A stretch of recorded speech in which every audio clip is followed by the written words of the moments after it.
Hey everybody, we're back. Not much else to say. Thank you.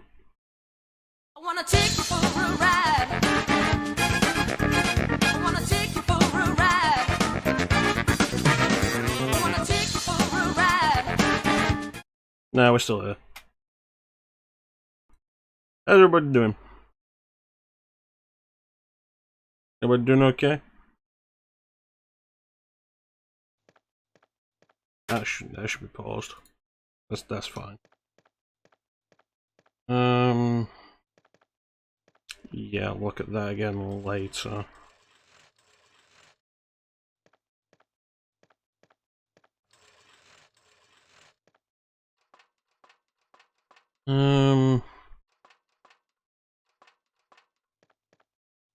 Anything of interest?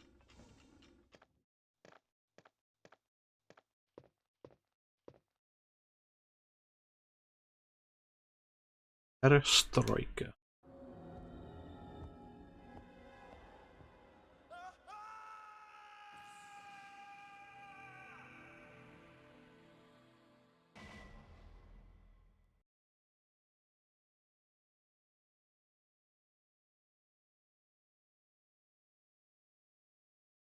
Perestroika.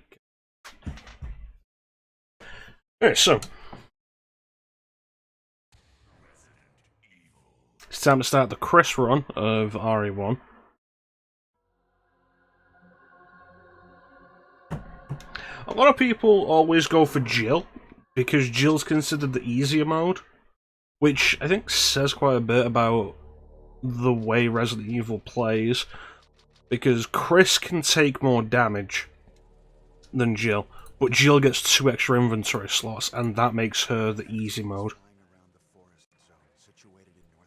That and Barry showing up to help every now and then.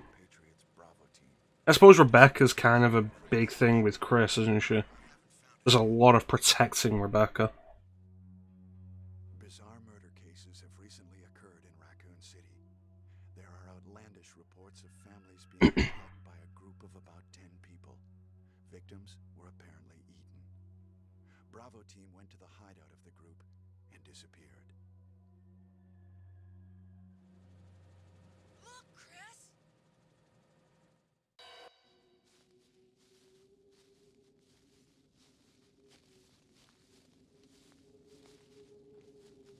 Perestroika.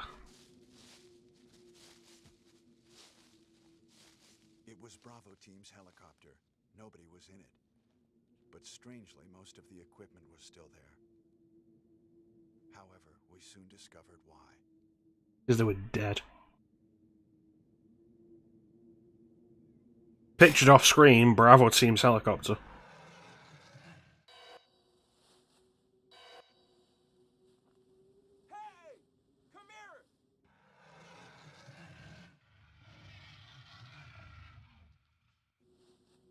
Yeah, I just thought that those dogs are probably puppets.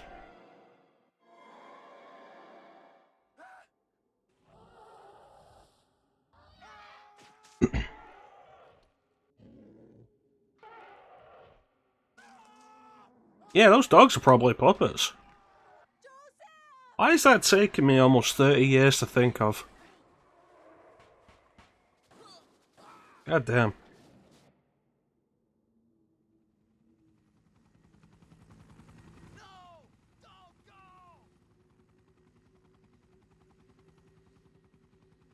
It's crazy to think there was a time when Capcom couldn't afford an actual helicopter.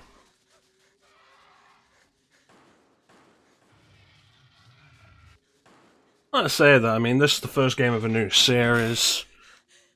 I want to spend the money on that kind of thing. There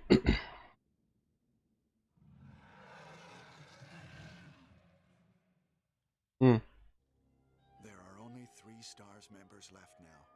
Captain Wesker, Jill, and myself. We don't know where Barry is. Chris Redfield. It is weird that one character just disappears in Jill each character's playthrough. Mary Burton.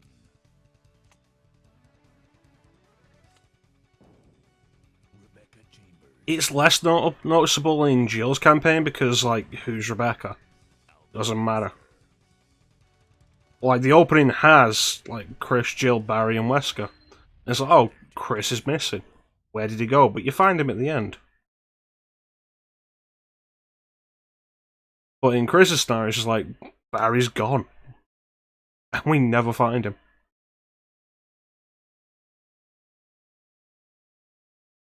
I don't know what happened. Barry! Where's Barry? Well, I'm sorry, but he's probably... No. We probably just locked the door before he could come in. What is that? I'll go and check. Okay, Jill and I will stay in the hall in case of an emergency. There's also the thing of, like, Chris doesn't have a gun here. Like, what happened to it? Take care.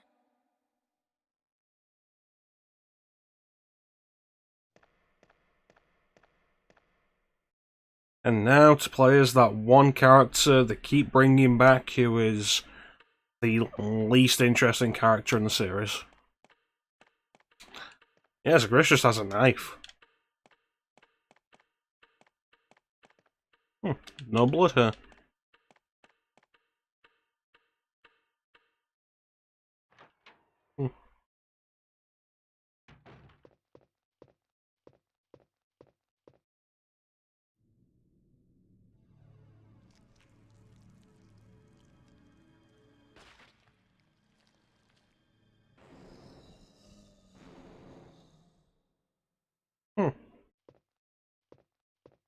What a curious turn of events.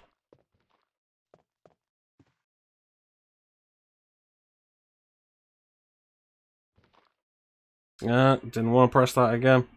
Not yet. Come on, come on, come on. Ooh. This zombie is being weird. Like, kinda going for me, not really going for me. He's over the place. 2 bites. 2 bites for a bit of ammo.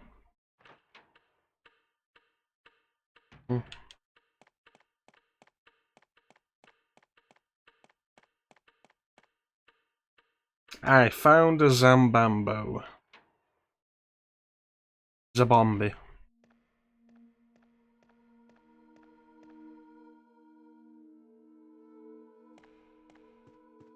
Wesker?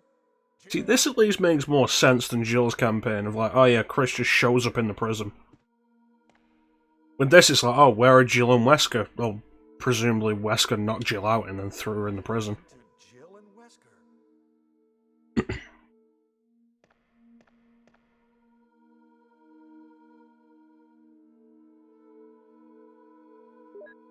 Absolutely.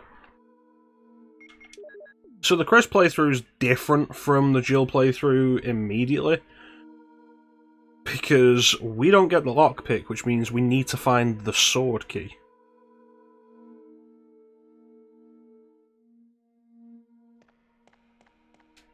I don't know where the sword key is.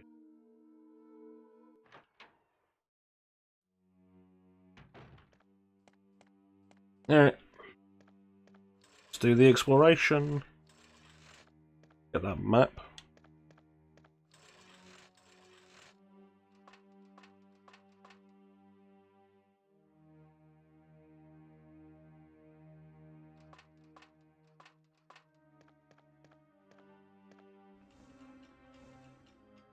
I look forward to playing Deadly Silence. Deadly Silence is good. It's a shame not more people know about it. No.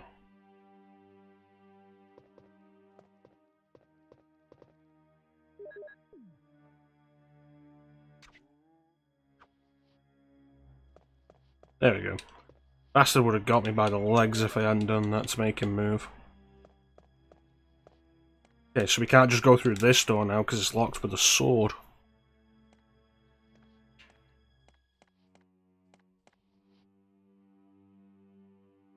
What was I saying? Yeah, it's weird that...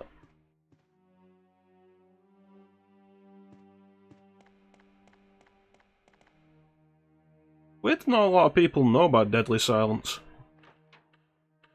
I suppose in hindsight it's probably viewed as just like another version of Resident Evil 1. And to be fair, I didn't know about some of the weird quirks of the Saturn version for years. My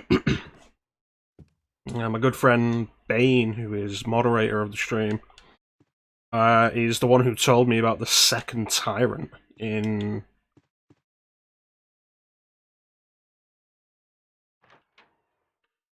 Saturn version. I didn't know about it.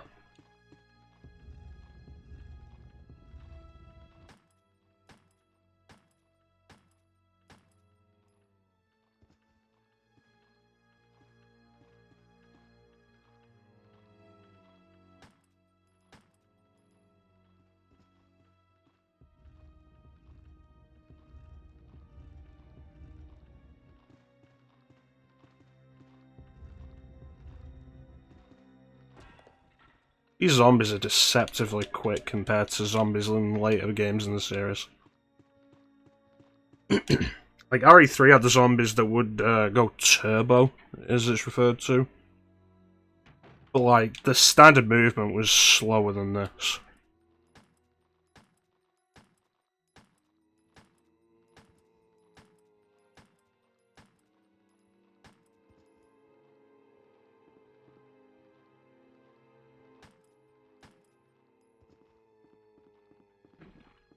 Nice.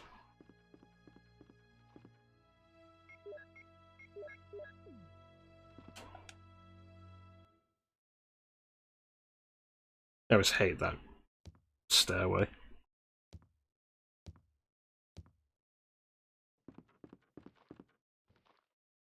Whoa!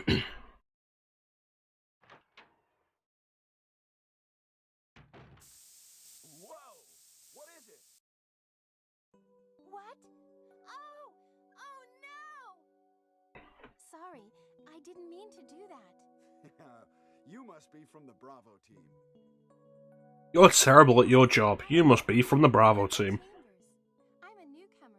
I just joined the Stars Bravo team last month. Well, I'm really sorry. Are you all right? Yes. I'm Chris Redfield from the Alpha team. Are you the only person here from the Bravo team? Well, because the helicopter made a forced landing, I just ran into this house anyway, but I see. There's nothing else you could have done anyway. It's good you're here. Yes, sir. But it's strange.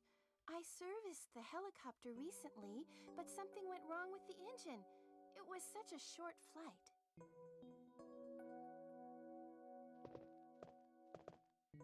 There we go. Okay, so very important. Dump the knife. How you doing, man? I was just thinking, like, it's weird that of all the characters they could have done a prequel with, they chose Rebecca. Like, I guess it makes a kind of sense.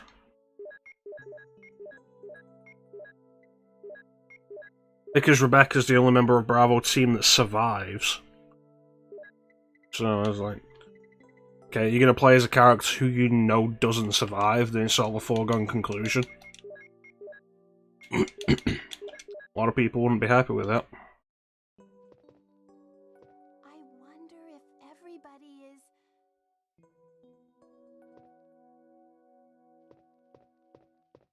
I wonder if everybody is... How you doing, man? Well, what should I do now?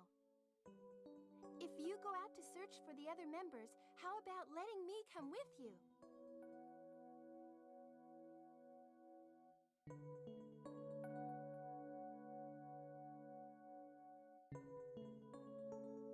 It's pretty dangerous outside.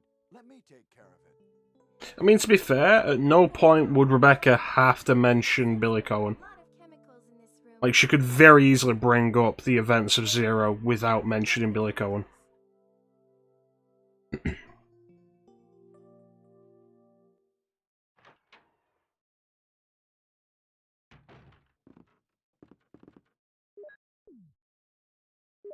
Doing pretty good, that's good to hear.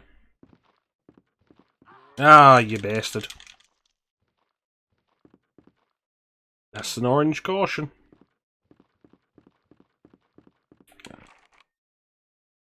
Armor. Alright, gotta remember to get the armor key. This situation with Chris is gonna create serious issues.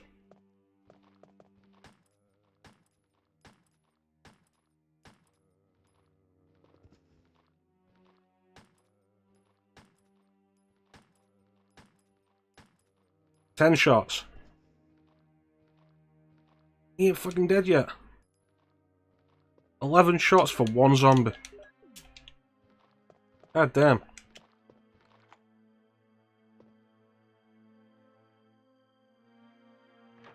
How about now, Teak? How about now, Teak? How you doing, Teak?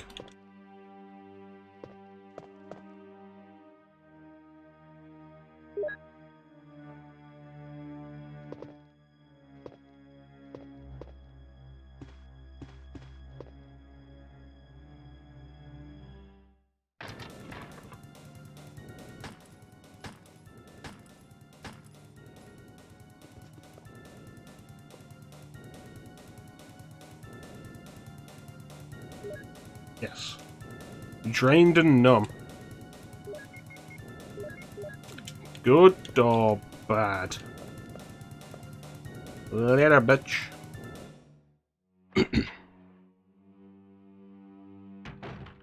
While I'm off tomorrow, I need to see about sorting out a better N64 emulator. I need to decide between Project 64 and Mupen. Or just have both. Because I'm really not happy with the N64 set on RetroArch.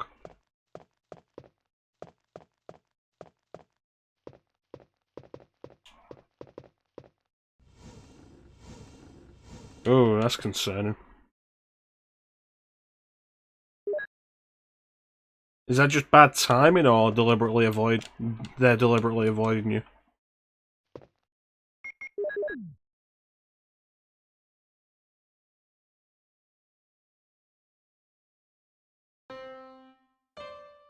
Yeah, that's pretty fair.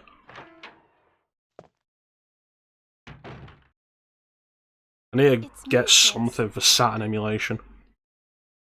Is that you, Rebecca?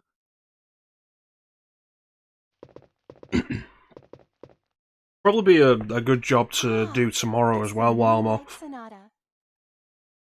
Can you Get a play- dedicated Saturn emulator. I don't know why, like, the RetroArch cores work fine on my Odin Pro.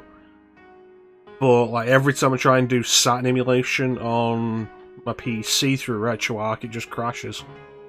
Which is frustrating, because I want to do Saturn Symphony of the Night.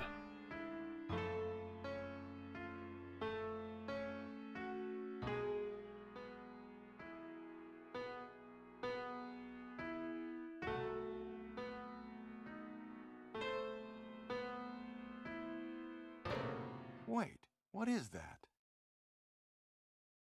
My interpretation is off a little.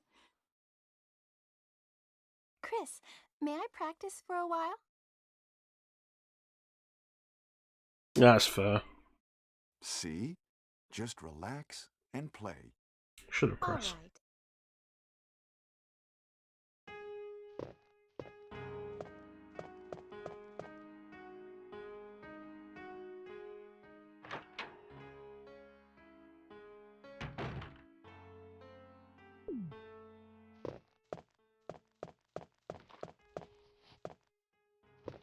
Ah, zombie's still active.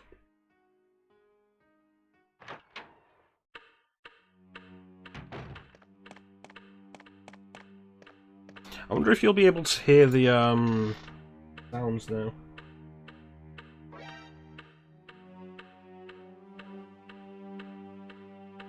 It's a weapon.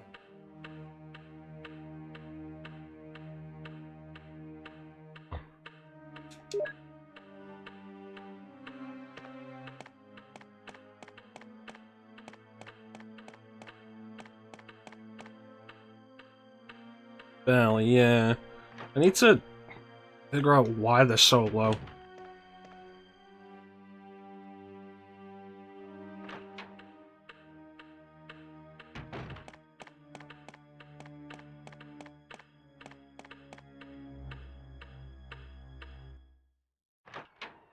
I think that's enough door transitions.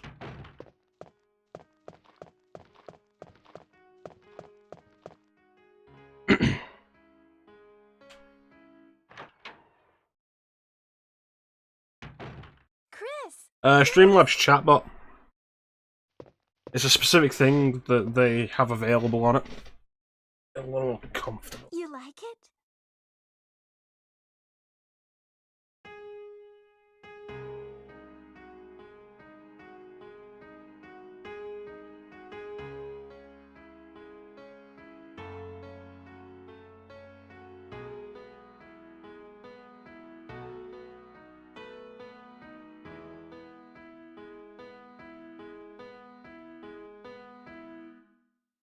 Oh, that was great.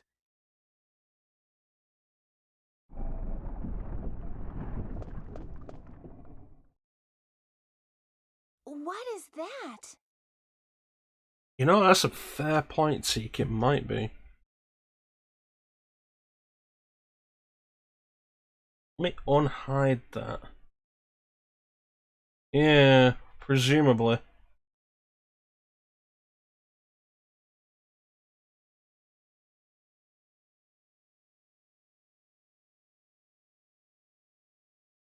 Those are all at max.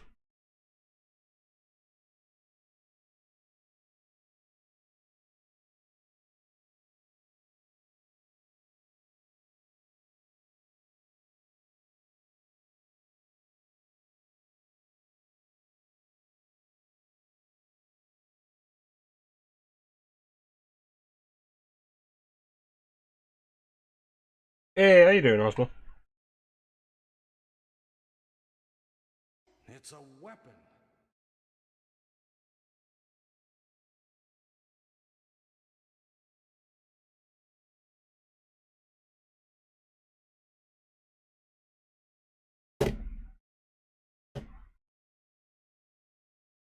It's a weapon. No, that's not it.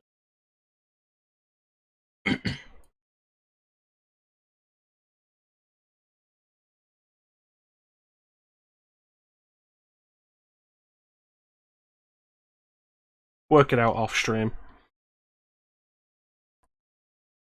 I don't want to stop the stream for 10 minutes while I try and figure this out. It is possible. I'll need to work out what the specific source is.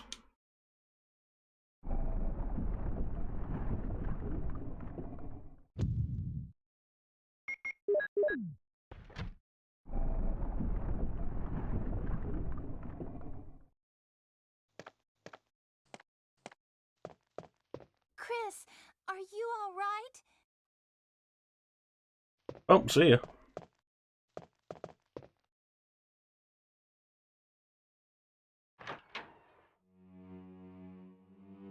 Did they put Rebecca in Dead by Daylight?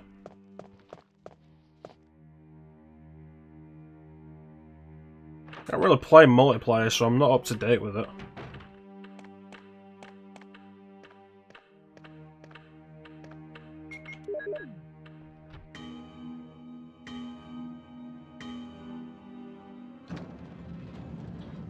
That's weird that they put Rebecca in it. Like, all the characters they can put in, and Rebecca made it in before, like so many others. Ada I can kind of understand because, like, RE2 make wasn't that long ago. Alright, that's a shield key.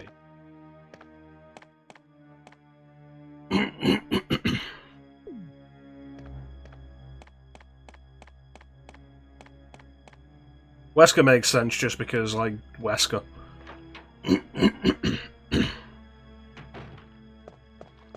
But Rebecca's main connection to Wesker is through RE0 HD with Wesker mode, which was a weird thing.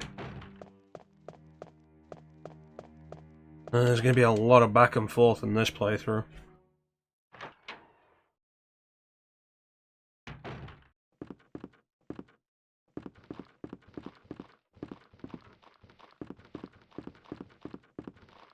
Shit. I missed the corner.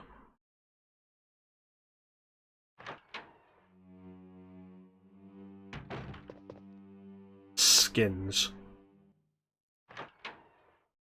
Sheva skin, that's surprising.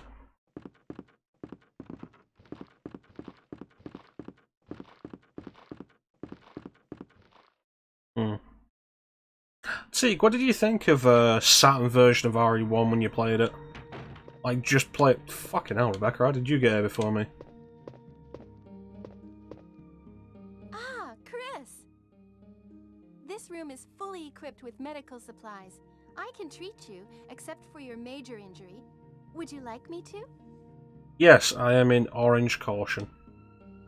Yes, please do something for me, temporarily.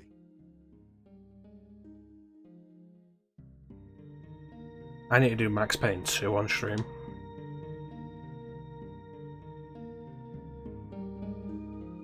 Most of these medicines are from Umbrella. What's Umbrella? Don't you know? It's a large-scale pharmaceutical company based in Raccoon City. The performance feel fine? And do you know how much of the medicine is usable? Well, It's probably funny there's enough that for Chris 2 doesn't doses. know what Umbrella is. Especially when, like, RE3 comes along, it's like, yeah, most of the city is employed by Umbrella.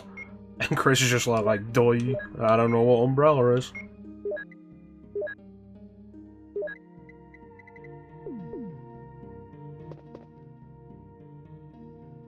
Yeah, same with me.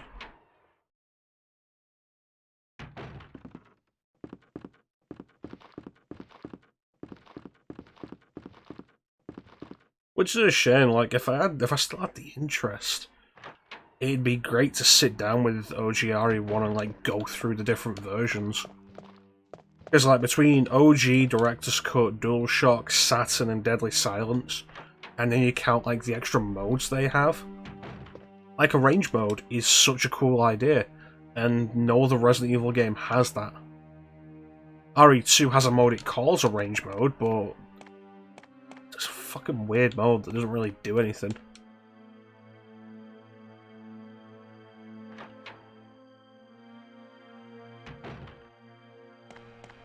How you doing, Ozma?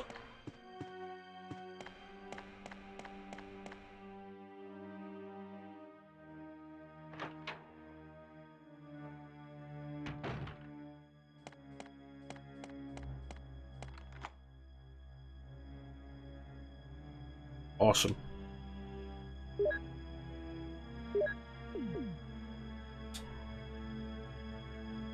I will say, when we get to doing Deadly Silence, absolutely not doing Rebirth mode.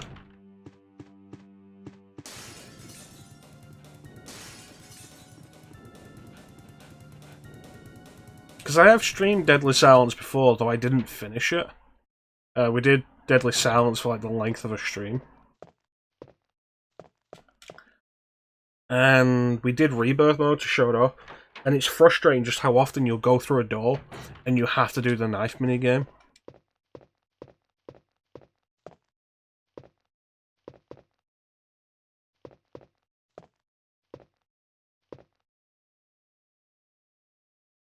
What kind of mud are you using that you're used to it being green?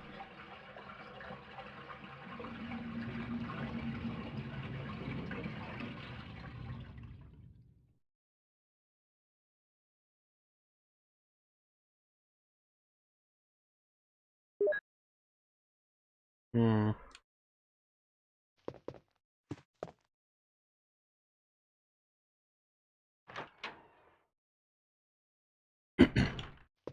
Did you see the rumours that,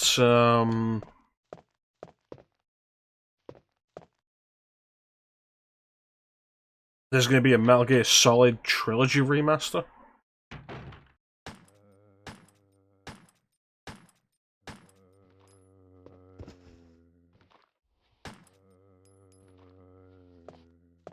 I'd be down for that.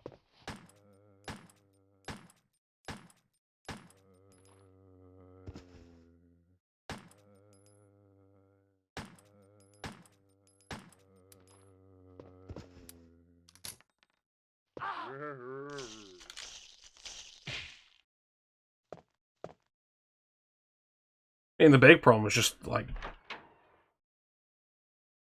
like the lack of accessibility for them on current gen systems.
Alright,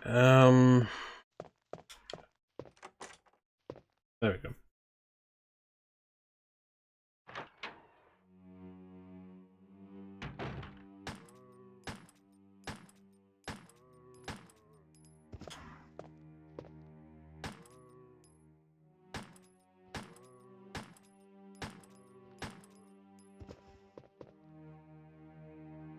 These zombies are taking a lot of punishment in this run.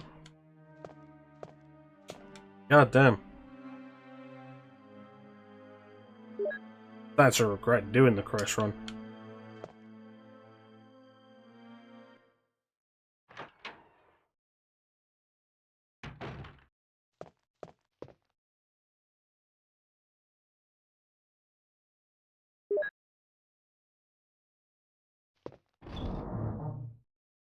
Hmm.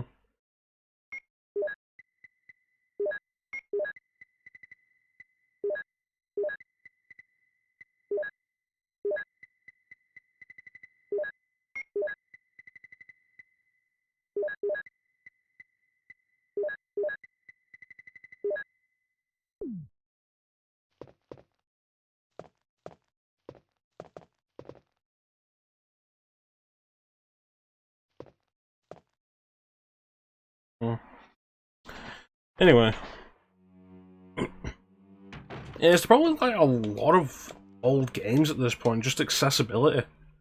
The complete lack of backwards compatibility on last generation for older generations until at least halfway through the lifespan. Like, yeah, the Xbox eventually got it and it's good on Xbox, not gonna argue that.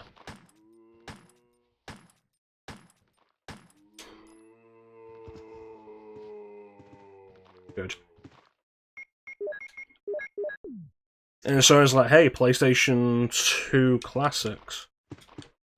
No, I'm not dealing with that zombie, I don't need to.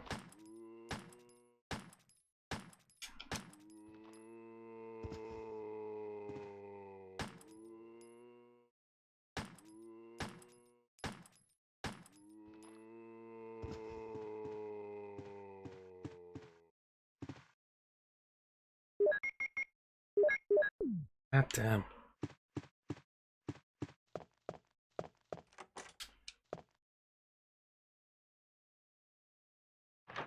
Yeah, like, oh yeah, PlayStation 2 Classics, and then barely anything comes out for it.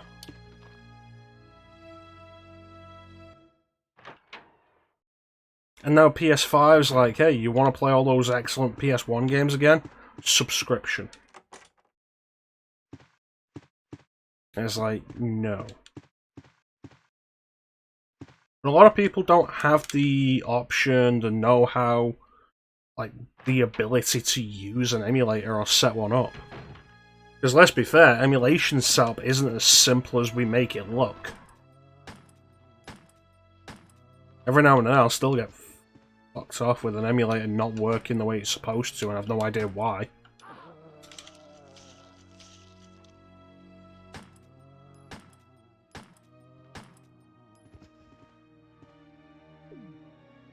I'm so angry at this.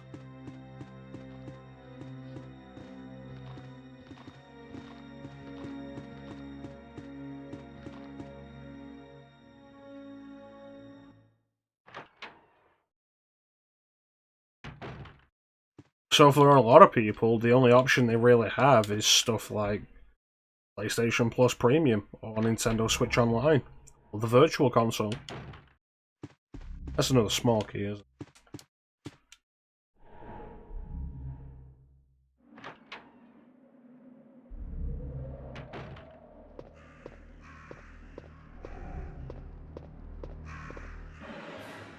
Forest, what happened to your bazooka?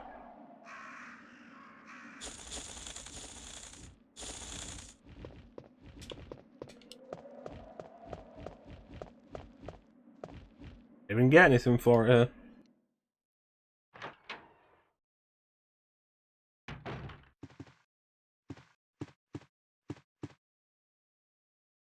Eaten by crow. Stolen by crow.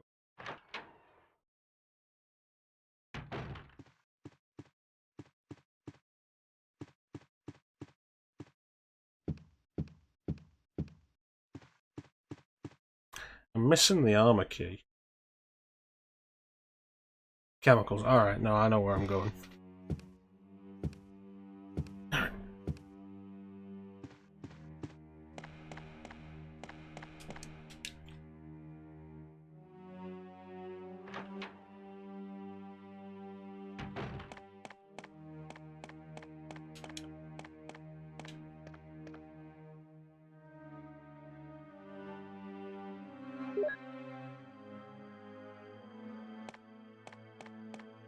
Drop this off on the way.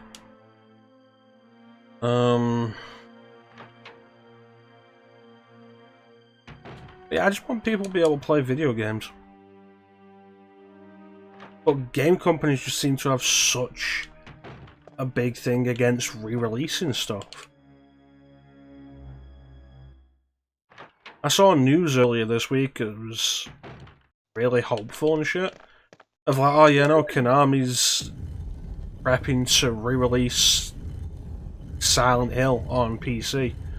And then the news article had an update. It's like, no, they're prepping to re-release games on their own shop. Konami's making their own PC store they're going to put their PC games out on. It's not that they're redoing anything. And it's like, well, that's fucking great.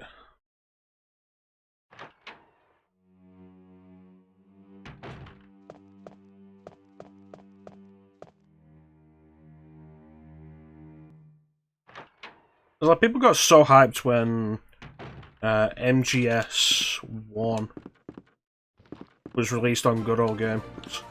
Hey, Clemathay! How you doing, Clem? 10 months.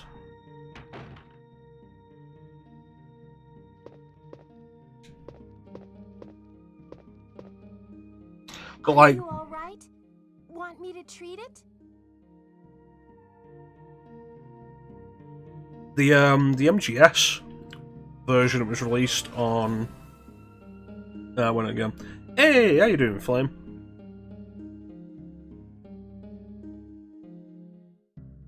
The MGS version that was released on Good Old Games was just the port from like 99 or 2000. It's the original PC port, just GOG me, like set it up to work on modern systems. It's not a new thing. That's another good point.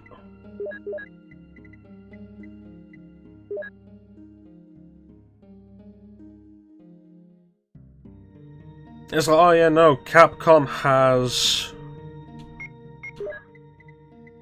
OG, you have Director's Cut on PS5 as part of PlayStation Plus Premium. And it's like, why not just put out the fucking trilogy? Like, clean it up a little bit, throw some extras in, make it a Legacy Collection thing. Like, Capcom's been doing that for a while now with Mega Man. Oh, you fucker. I have 4 fucking bullets.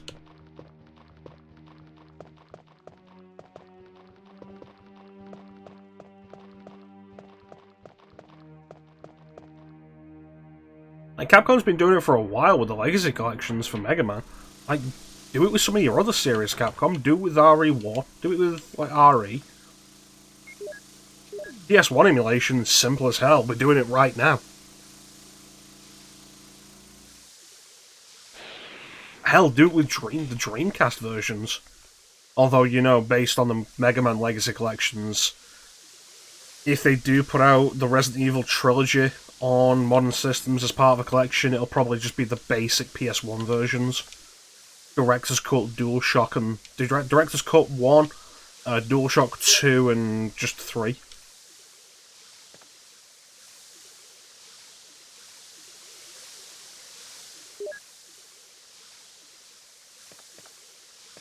It's like, hey, what's the best version of Mega Man 8?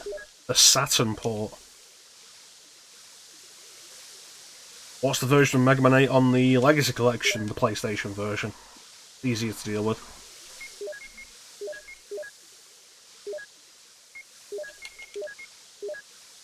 But, like, having these games in some fashion on modern systems would be great.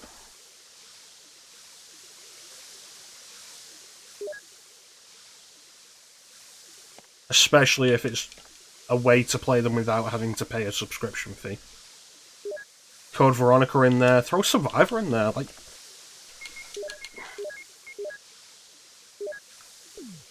It's crazy that Capcom's done the Mega Man Legacy Collections as far as they have, and haven't thought, let's do Legacy Collections for the other games we have. Just think about it, it's like, oh, Mega Man Legacy Collection sells really well. Okay, let's test the waters again with Legacy Collection 2. And then the X Legacy Collection is a logical step forward from that.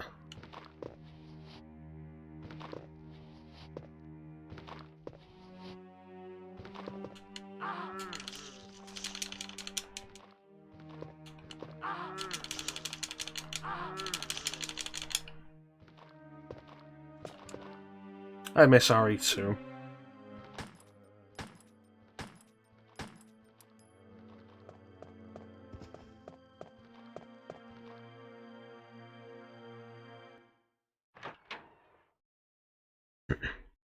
But then, like, for Capcom to go straight to Zero ZX Legacy Collection was a surprise.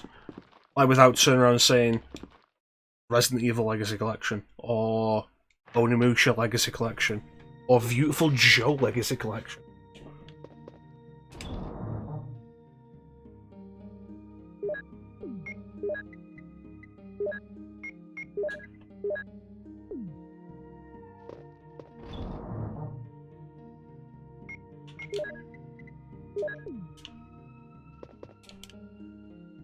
And now they've announced Battle Network Legacy Collection.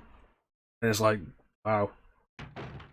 I can't believe we've gotten to Battle Network before Capcom has thought maybe we should do this with some other series.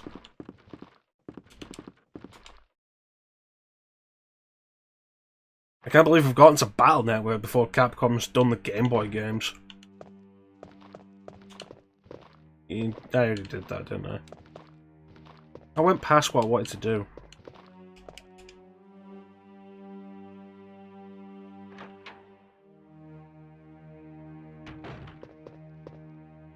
Like, you could argue, like, but who would pay for a collection of the Mega Man Game Boy games? And my response to that would be, who's going to pay for a collection of the Disney games? It's like, oh yeah, no, here's The Lion King and Aladdin. And it's the Virgin version of Aladdin. Like, every version of The Lion King and Aladdin except the Super Nintendo version of Aladdin. I was like, why?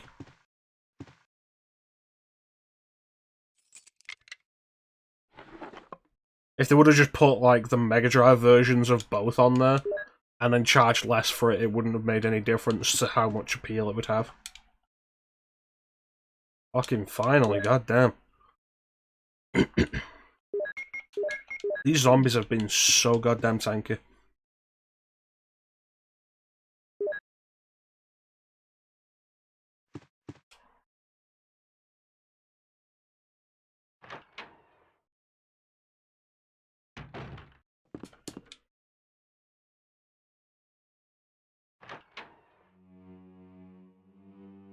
Hell, it's about the only thing Konami's done in recent years that's been worth it.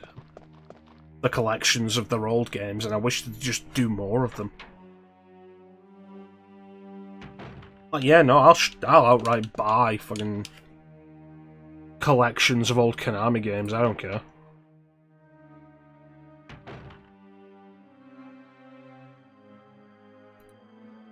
It's like, yeah, fuck Konami, but also, if they're gonna give us access, legal access, in a really nice package to their old games that we actually love, then yeah, no, fuck it, I'll pay for them. That's why I have the Castlevania Anniversary Collection. It's why I have the Castlevania Advance Collection. It's why I have the Contra Collection. It's why I have the Konami Arcade Collection. Although, to be fair with that one, I bought that one on sale. And, like, mostly just because I wanted Gradius. Like, these companies have, like, fantastic old games. And re-releasing them is such an easy way to make money.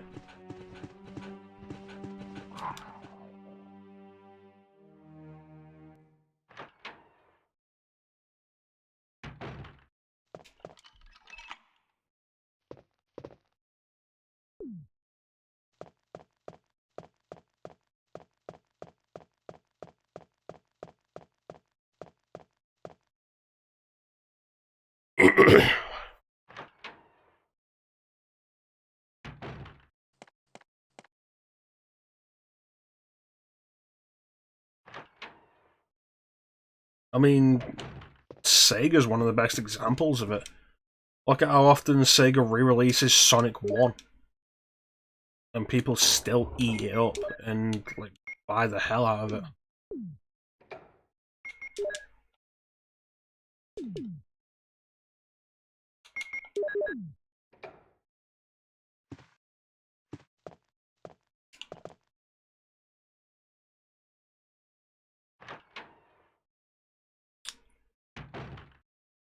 Everywhere, Clem. Sonic 1 is everywhere. I own Sonic 1 more than once. I'm not even a particularly big Sonic fan. Feel attacked. To be fair, Teak, like, the only modern version of Sonic 1 I haven't bought is Origins. Because, honestly, fuck that. This way.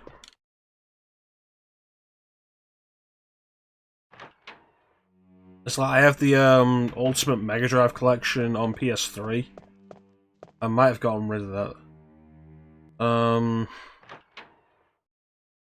I have the Sega Mega Drive Classics on PC and Xbox One. I have both of those.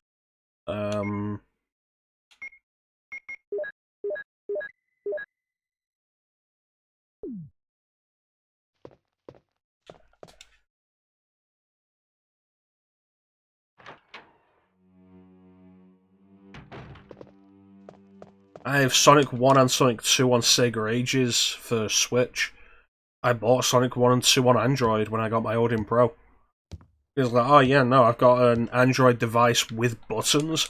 I'll absolutely get these, because these are definitively the best versions of this game.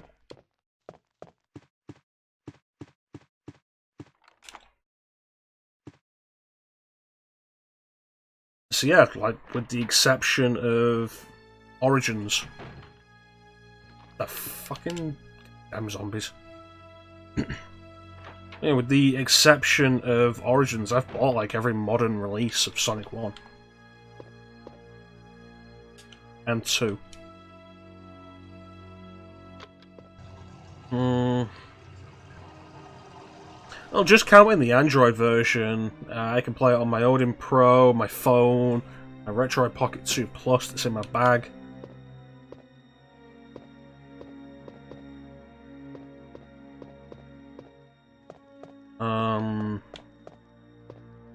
Sega Age is on my Switch, which is in one of these. Mega Drive Classics on PC.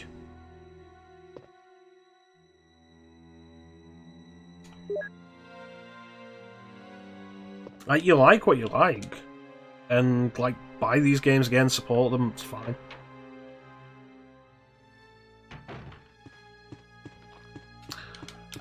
Although that brings up the problem I have with Sega re-releasing Sonic all the goddamn time when there's other games they could do with re-releasing.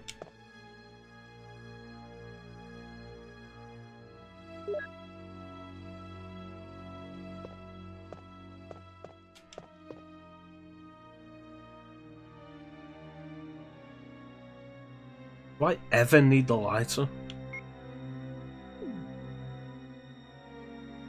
Yeah, there's that one room.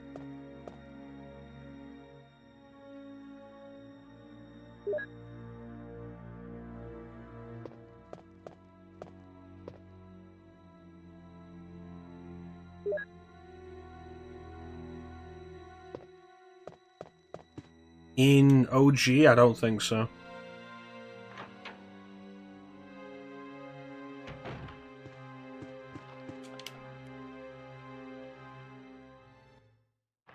And my cigarette.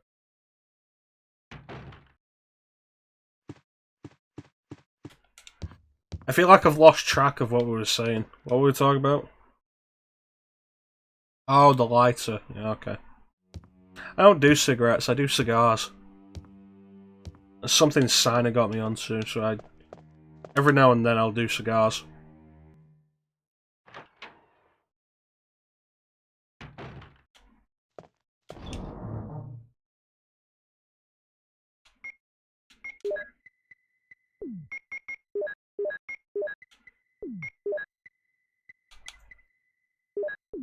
Ugh.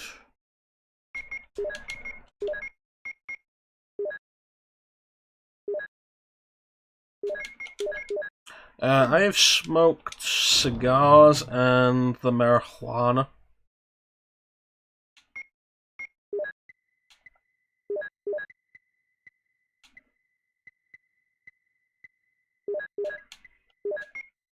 Part of that is, like, I was given a cigar by Sina at his wedding. He was like, here you go. I was like, yeah, fuck it, why not? It was gonna kill me, that'll only be a positive at this point. And the marijuana, I was at a friend's house and we were having a good time, and they brought out the marijuana, and it was like, yeah, why not? I've always been interested in things that will alter my state of mind.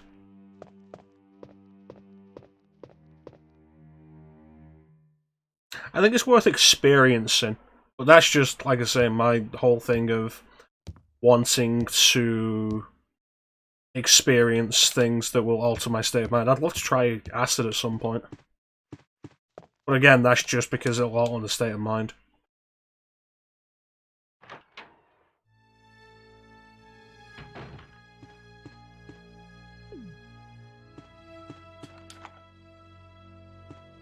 Fell asleep 5 minutes ago.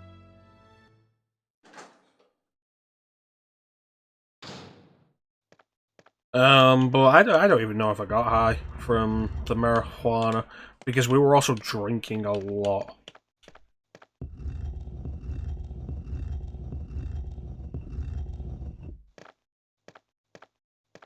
That's fair, Clem.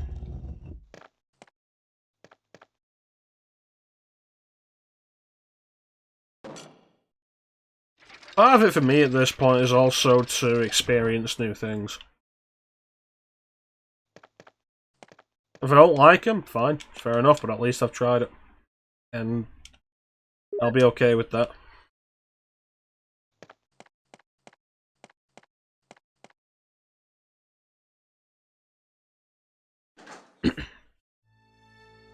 It's just a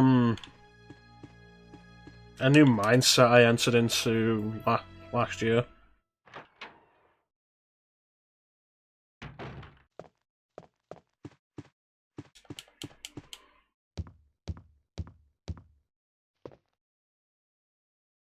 That's why I was like, why the fuck not with the cigars?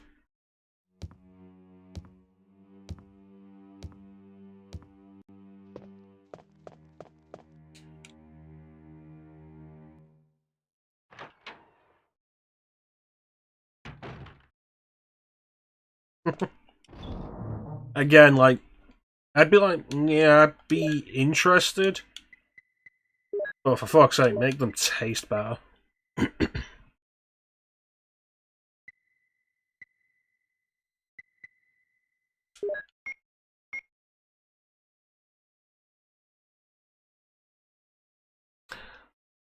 Cocaine? No, not interested.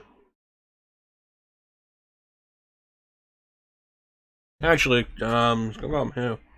Not in that one. Not in that one. There they are.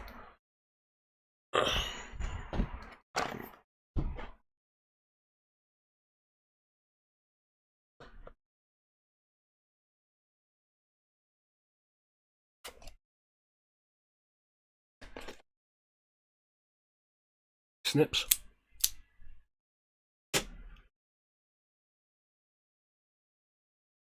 Caffeine cigarettes. I feel like that would be a terrible thing. I mean, lighter.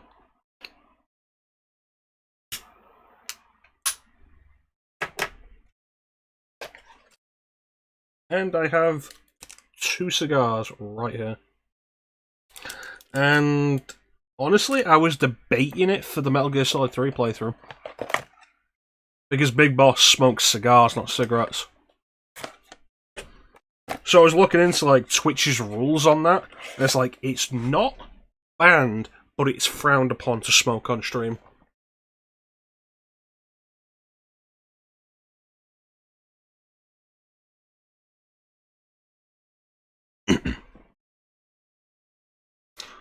My original idea would be like, window open, absolutely, do not smoke your room, no.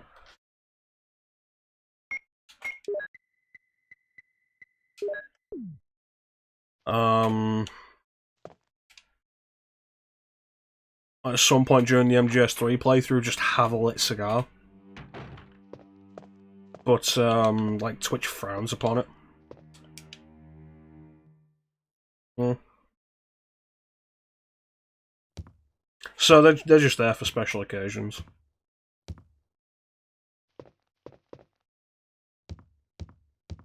You get some nice flavours in cigars.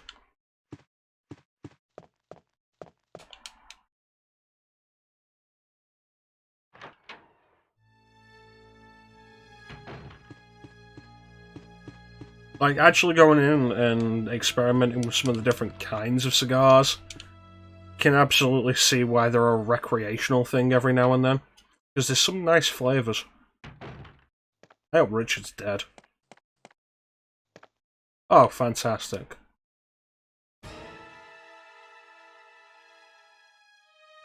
Oh, see ya.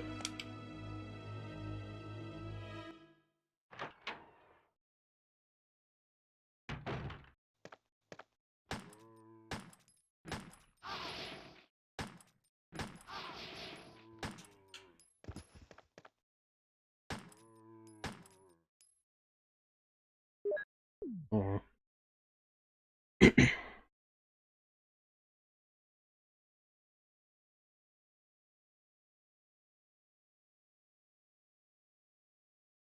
That sounds like a bad idea. Like, addiction on top of addiction.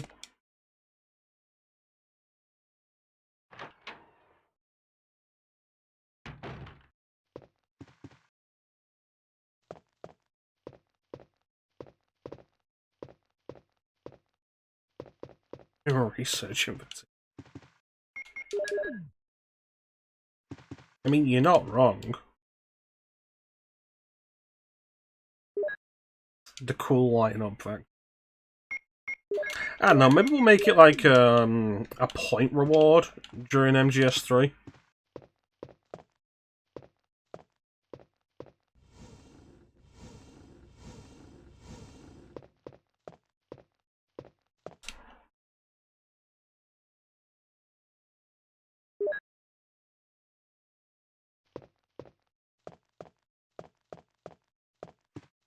Yeah, maybe we'll make it a point reward during MGS3 to just light up a cigar.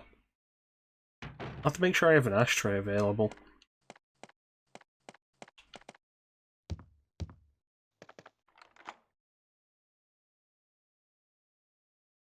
I don't know.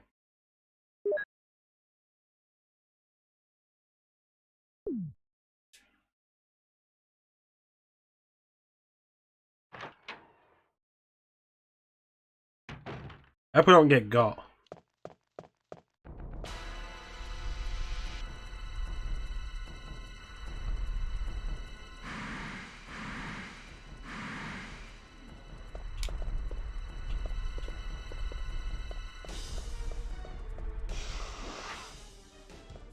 I can hate RE1 for this shit.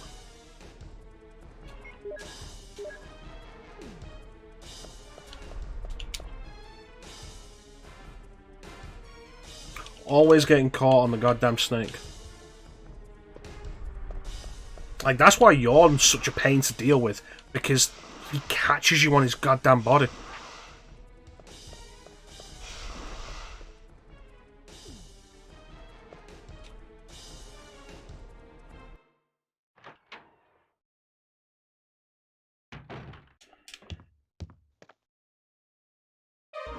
Come on, I have the empty space. I want to go and get those shotgun shells.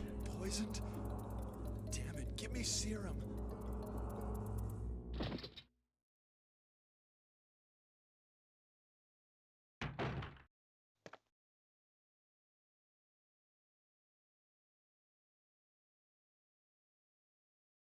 Chris! Chris!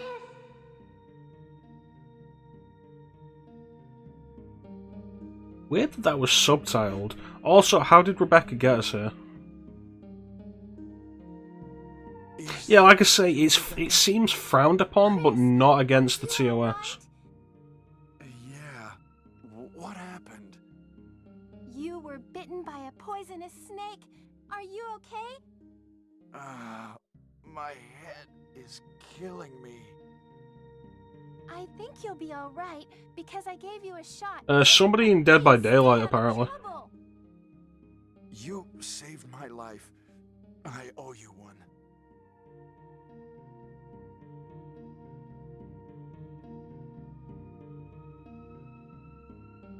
Sucking a container of lipstick. Suck on this.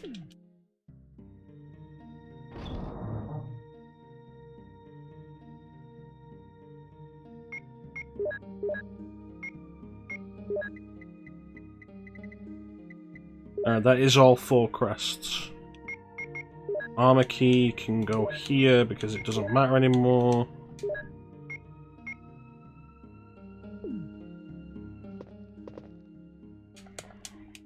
Alright, head back upstairs and go and get those shotgun shells.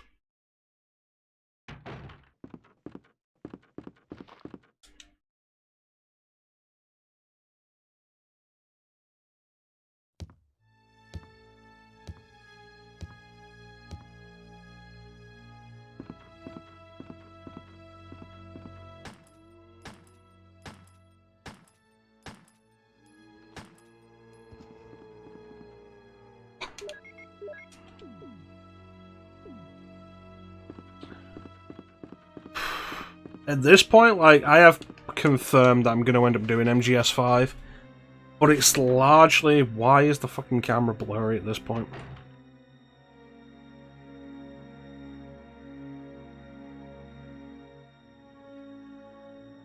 Because I move around more than I used to, I can't just turn the autofocus off anymore. Maybe I should get a new webcam. Yeah, I've pretty much confirmed that I'm going to be doing MGS5 at this point. Basically just because I've got it on PC now. I got it really cheap. I got it for like a 5 for the definitive experience, whatever they call the bundle that gets you Ground Zeroes and Phantom Pain. And I've put a bunch of songs into the custom folder for the music. So the main reason I'm going to do MGS5 on stream is because I'm going to have the helicopter playing stupid shit.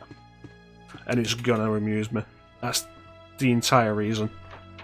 Also, I will complain about a lot of it. Because I was playing it and, like, it runs really nicely on my PC. I got through the opening bit in the hospital, and it's like, Christ, that is the worst part of any MGS game up to that point. Basement for the helicopter, what? Who put this back?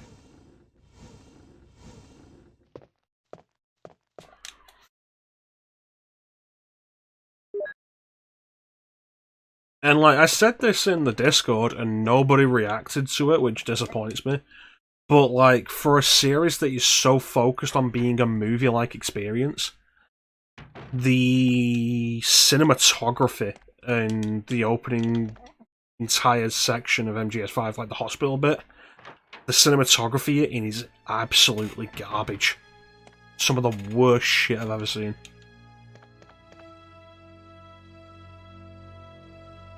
I got RE2 make just because it was in that Humble bundle.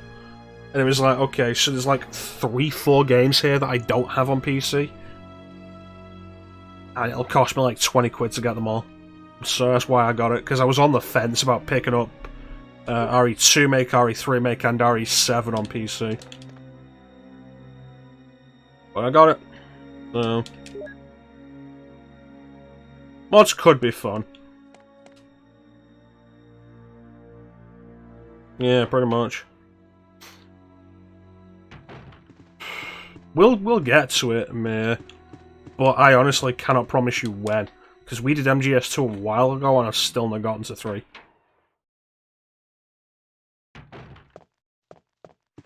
I could, like, just say I'm not going to do Onimusha 3 next and do MGS3 instead. That's an interesting bonus.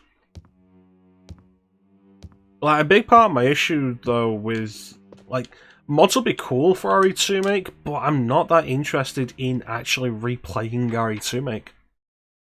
Like, at all. I am the one in charge. You know me, I just don't want to disappoint people.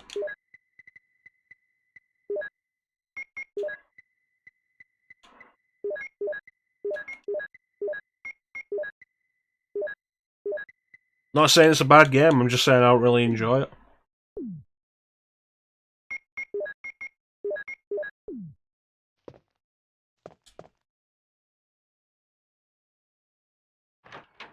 Devil May Cry 5 is a game I'm absolutely down to replay. I've been kind of messing a little with that on PC. I got it on PC and I got Virgil with it. And I did end up buying Virgil on Xbox, because I have Devil May Cry 5 on Xbox. I ended up buying Virgil on Xbox, but I didn't end up playing as him then. So I was like, okay, got it on PC now, let's try Virgil. And Virgil in DMC5 is like peak Virgil. He is so much fun to play as in DMC5.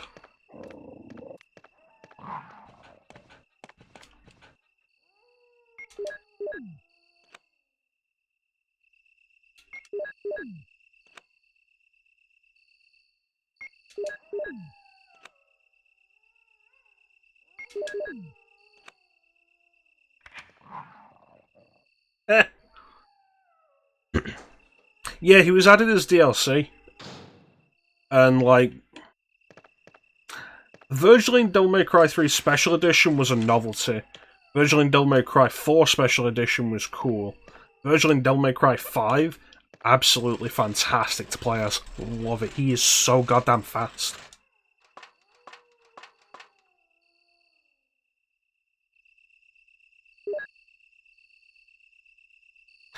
to be fair with that, like, he's not exclusive to Special Edition. You can get him in the Standard Edition as DLC, and it's £4, which is crazy. Like, it is so cheap to get Virgil as DLC in that game.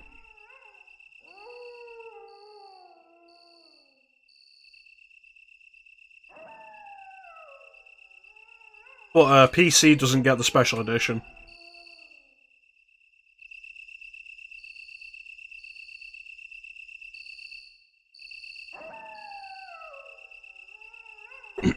But I have the entire series on PC now. So look forward to me eventually doing it on PC. I need to get back to doing that with Ninja.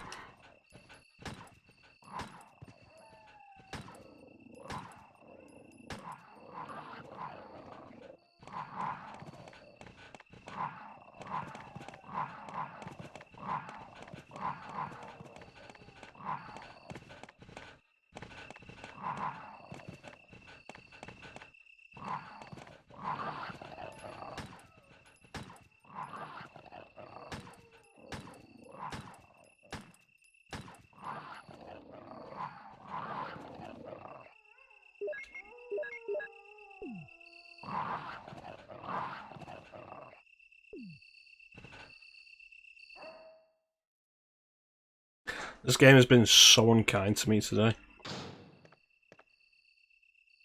But yeah, if you're interested, like, Virgil is £4, probably like $5. Considering the effort that's gone into doing Virgil,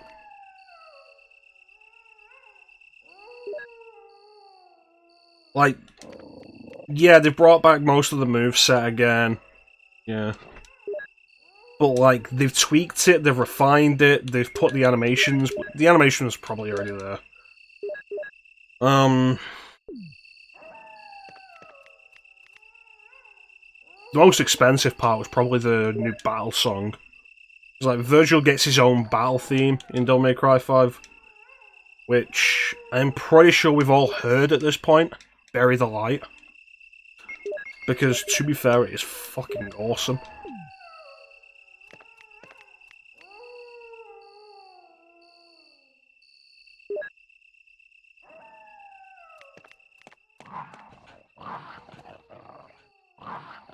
Y'all are bitches.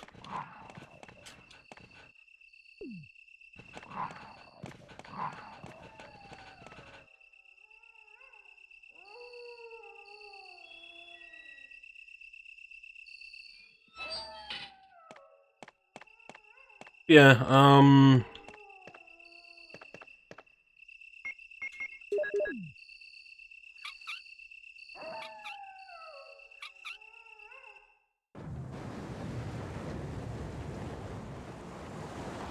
you see, when you see this... Not that one. This one.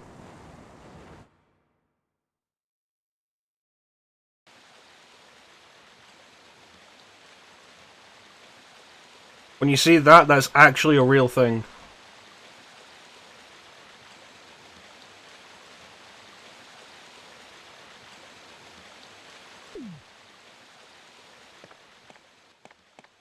Yeah. I got Spider-Man on PC though, and I've been having fun with that with some mods. Music mods, which have been really nice. I did get the mod that turns Spider-Man into Kermit the Frog, which is pretty fun. I posted on the Discord a mod that turns Spider-Man into Rayman from Rayman 2. That was fun.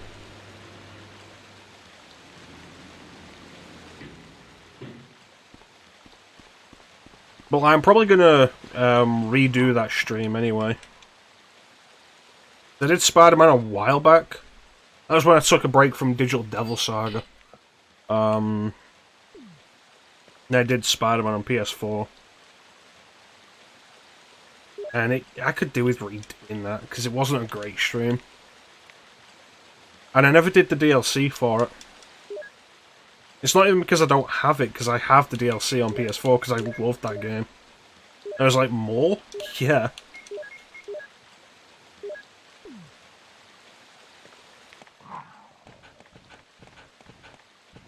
I had so much ammo with Jill at this point.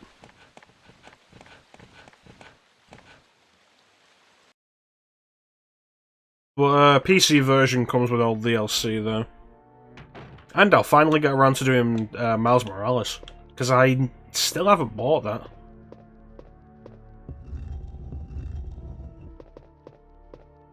That comes out in October, I think, on PC.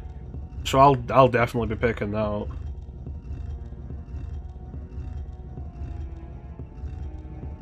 And then modding What's Up Danger into there. Abso-goddamn-lutely. Because, like, say what you will, Into the Spider-Verse was a goddamn masterpiece.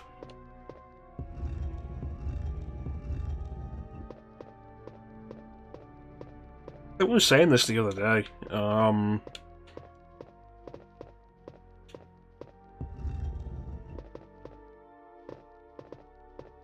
Which part, Zeke? Was I saying this the other day? Was I saying this on stream, or was I saying this to people in, like, actual life? Am I retro achievement? I haven't got any achievements yet.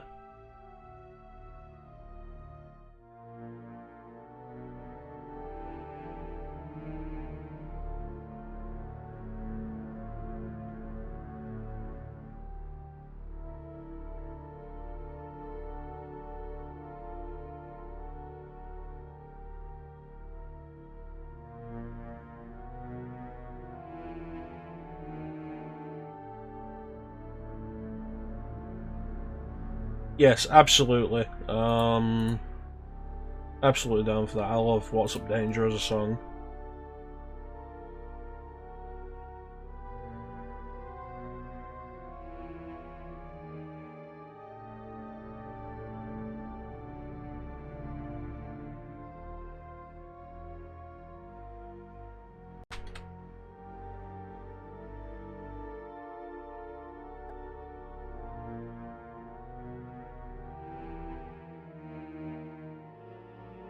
It's like one of the things that I did that I'm really happy with Spider-Man Remastered is modded. I replaced the web swinging music with the opening theme for the Amazing Spider-Man 2. And like, the Amazing Spider-Man 2 has a lot of problems. At no point will I ever suggest the Spider-Man stuff of that is a problem. Because I still think the Amazing Spider-Man 2 has the best Spider-Maning of any live-action movie.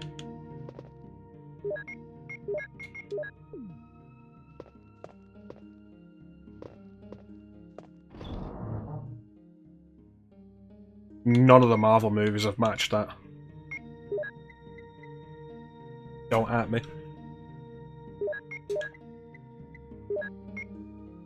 Is it a perfect movie? Fuck no.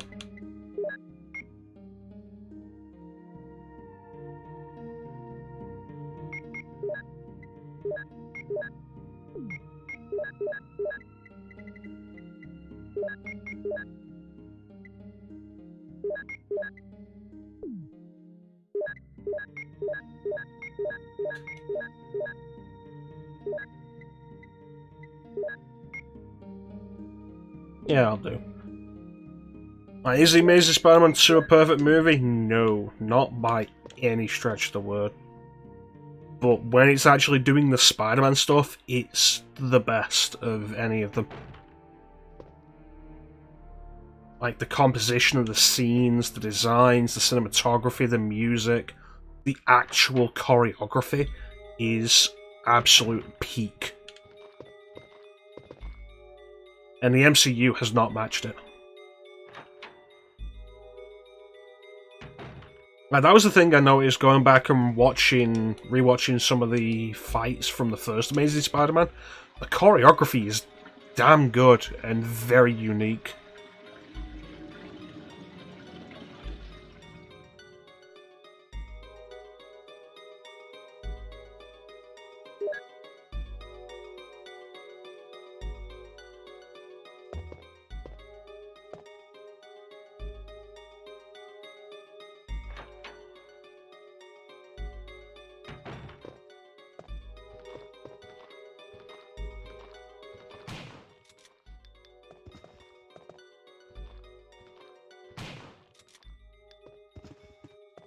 There's also a thing, we're going to be doing LEGO Star Wars The Skywalker Saga soon. Because we need to have the discussion about Rise of Skywalker that we never actually had.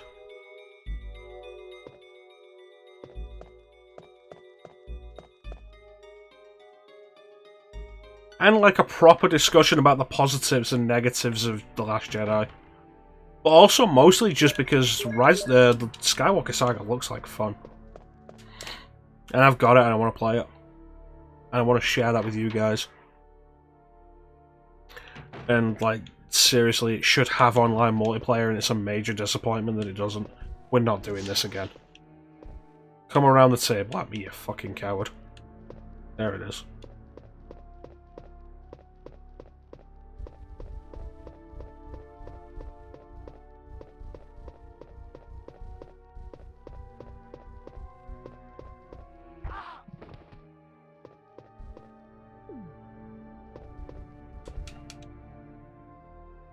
Pointless.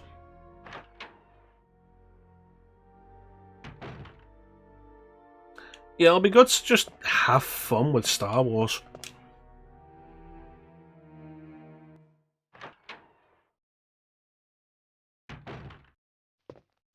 And, you know, to be fair, there is the whole thing of, like, the sequels deserve a lot of the negativity we give them. But we should also acknowledge the positives. That's what you guys come here for, right? The balanced criticism. I'm sure at least one person has said that.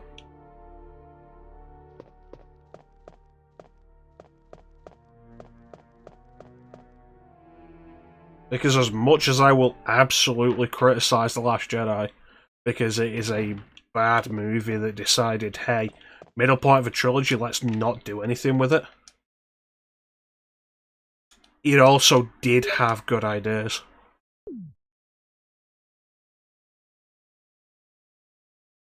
Of everything. It's the thing that Rise of Skywalker really pointed out of like, hey, the actual good ideas of The Last Jedi, we're going to undo all of them.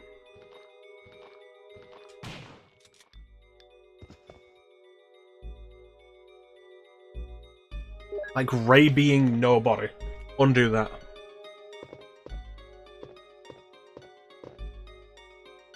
Kylo Ren as the main villain. Undo that.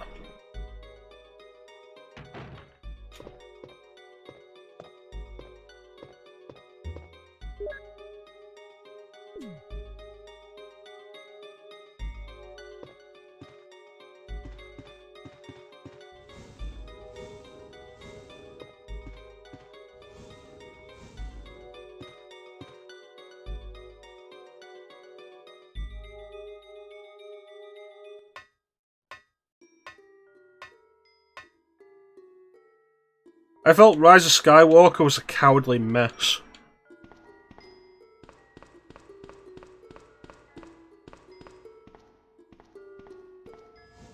I would have respected Rise of Skywalker if they'd sat down and gone, let's back what happened in The Last Jedi. But they didn't. They were like, oh no, the fans are displeased. And it's like, yeah, I was fucking displeased with The Last Jedi. But you could have turned that around.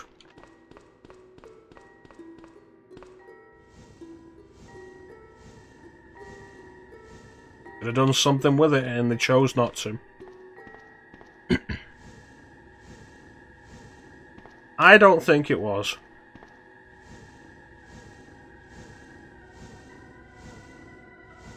Like, yes, more entertaining than The Last Jedi, not going to argue that. But it's also a mess.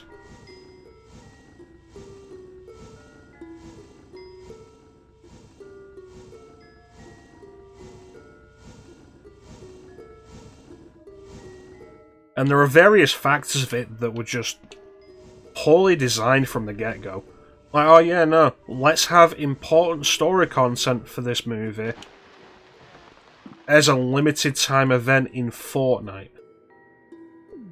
What?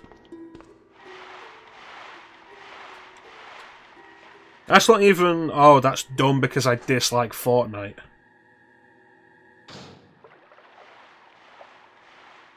Like, you could have put that shit in Unreal Tournament 3 and I would have still thought it was dumb.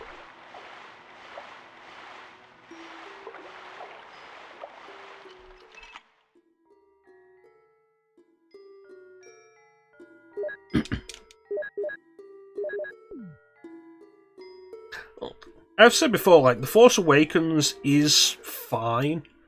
It's a little rehashy, but it creates a starting point. Which is about all J.J. Abrams is good at, starting points.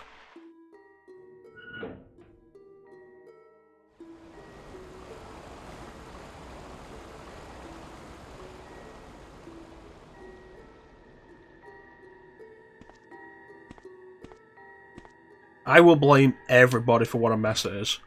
What a mess the entire sequel trilogy is. I'll blame Kathleen Kennedy for not having a fucking plan laid out for where this was gonna go. Yeah, we're gonna make a trilogy, and we're just gonna write it as we go. Fucking what?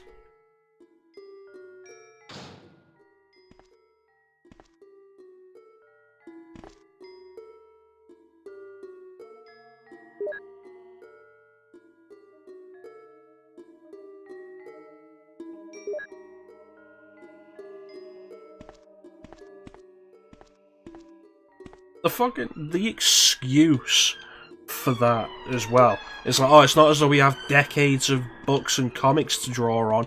It's like, one, yes you do, and two, that shouldn't matter. Oh no, to create original entertainment is so hard. We did our best.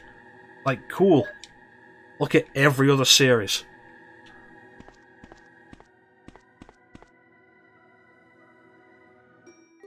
Did George Lucas have decades worth of stories and comic books to draw on when he actually made Star Wars? No. Such a dumb fucking excuse.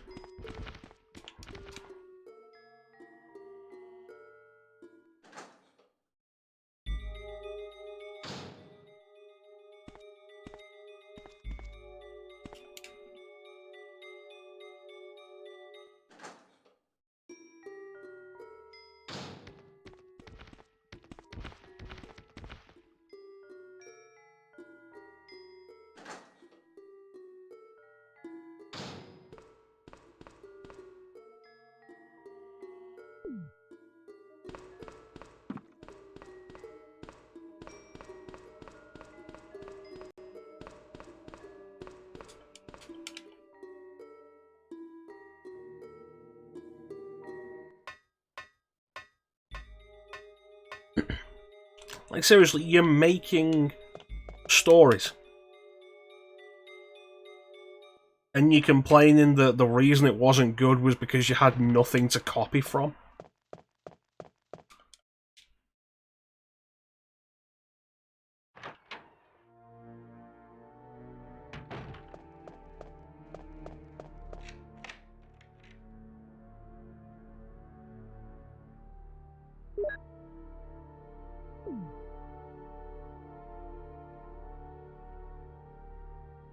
Yeah, Rise of Skywalker Saga should be fun. It looked like fun. It looked like the most fun Star Wars game in years.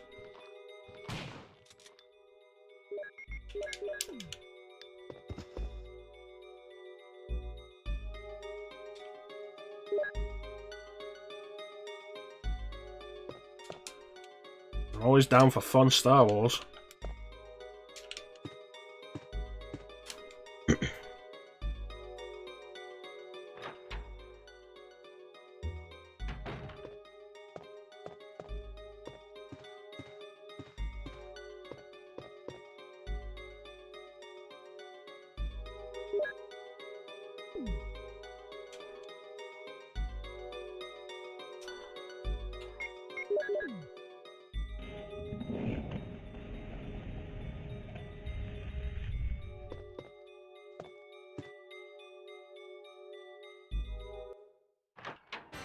So yeah, I look forward to that. Should be fun.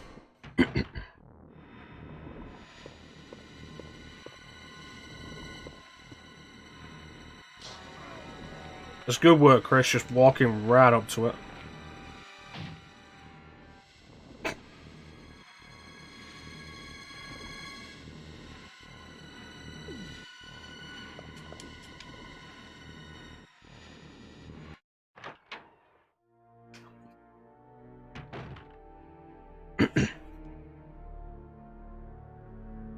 I think like the big question is how much money did the sequel trilogy make? Because like Force Awakens was a success. The Last Jedi was a success financially.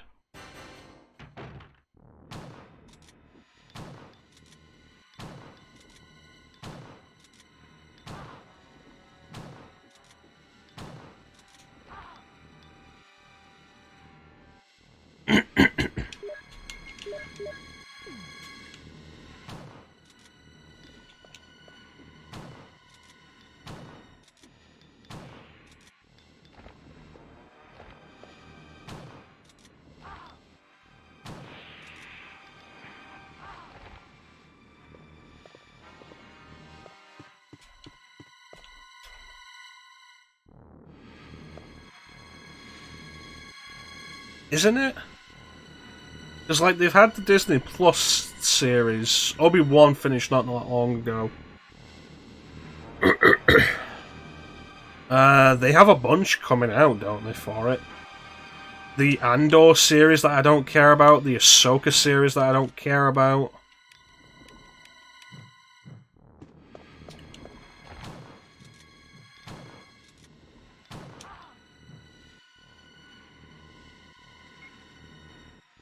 I mean, that's fair.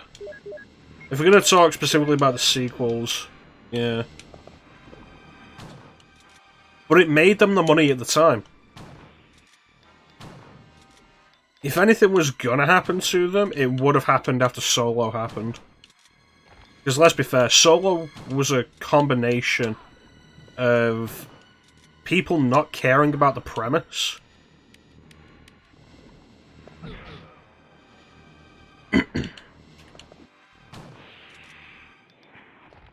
I didn't expect that to happen.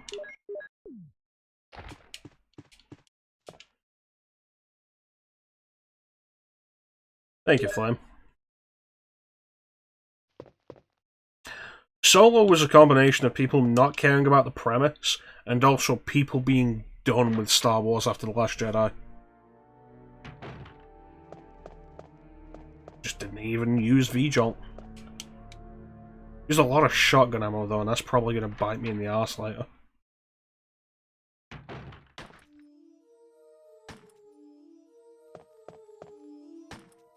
Wesker!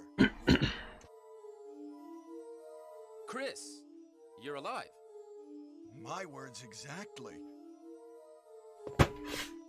Where's Jill? Aren't you with Jill? I'm sorry. We were attacked by a strange monster. I lost track of her while we were scouting around. Absolutely. She's okay. The prequel trilogy absolutely has its problems. This place is crazy. If we stay here, all of us will end up dead. What should we do? But Wesker? you are absolutely right. It very much spawned a lot of stuff that I Whether love. we escape or stay and look for Jill, we don't have many bullets left, and we can't even protect ourselves. We are still in trouble. Chris, there are a lot of locked rooms in that house. Check them out one more time. There must be a place to hide safely. I'll look around the house a little more. Okay. Let's get going.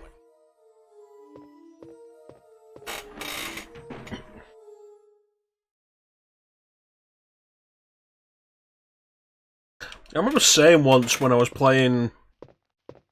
The fact that it hasn't should be why I should have a job. I don't know, I mean... You could also argue that part of that is due to the different environment these days. Video games are so much more expensive to make.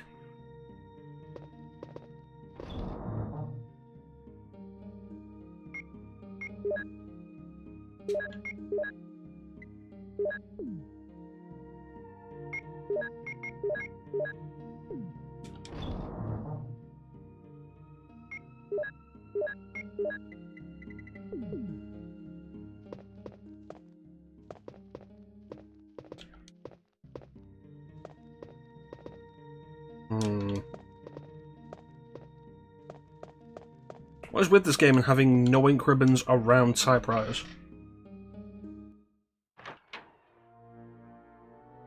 Like, video games are so much more expensive to make. The books are a fair point.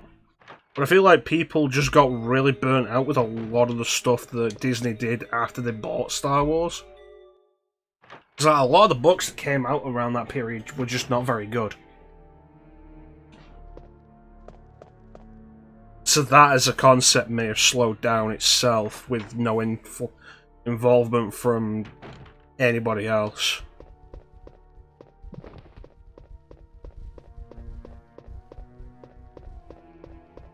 And even at the time,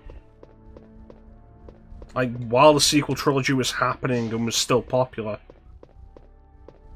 were there a whole lot of comics tying in?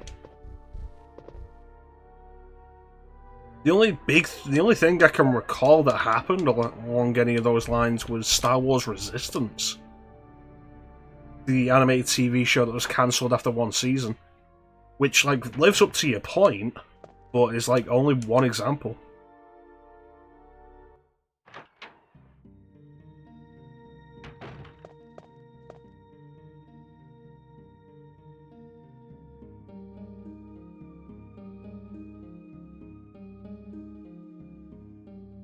Yeah, to a point where they can do anything.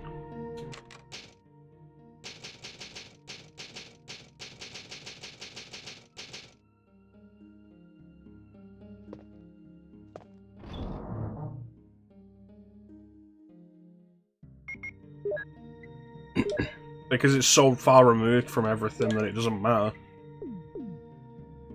And like I was saying this earlier, I remember when I was playing in the Old Republic several years ago now. I brought up the point that, like, without the prequel trilogy, chances are we never would have gotten Knights of the Old Republic and, by extension, the Old Republic. And then someone responded like, no, we absolutely would have. It has nothing to do with that. And I'm just there like, no. The prequel trilogy established what the Old Republic was. Without it, we wouldn't have any of the Old Republic stuff.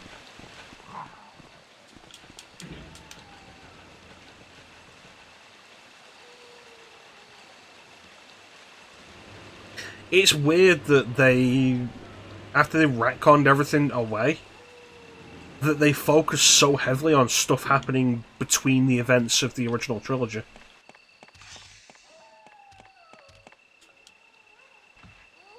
Plus, I saw they were also trying to explain the sequel trilogy with some of those comics. Like, I remember seeing a comic where Vader finds the secret fleet on Exegol. The secret fleet that's in The Rise of Skywalker.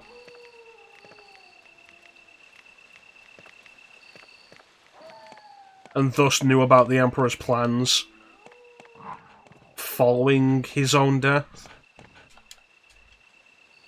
Which brought up the question of, like, cool, why didn't Vader ever mention that at any point? Like, hey Luke, the Emperor isn't dead, here's his secret plan that I managed to find out about. You should go and deal with it.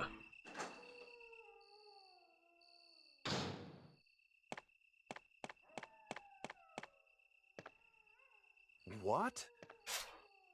It must be a Star's radio. It's a little bit broken, but it might still be usable. I'll take it with me. The problem is that they're having to take away from what could be interesting storylines to try and make the sequel trilogy work. Alright, here we go.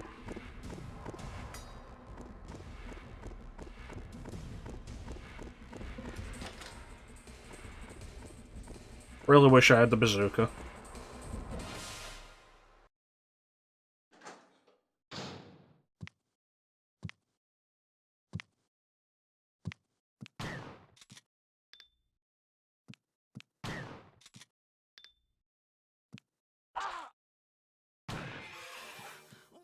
What are they? Monsters? Rebecca! Is she still in the house?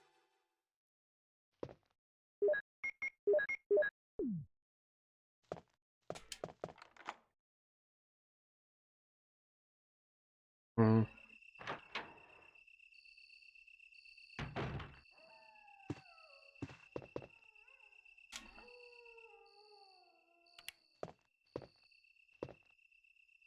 Yeah, it kind of weirded me out, honestly.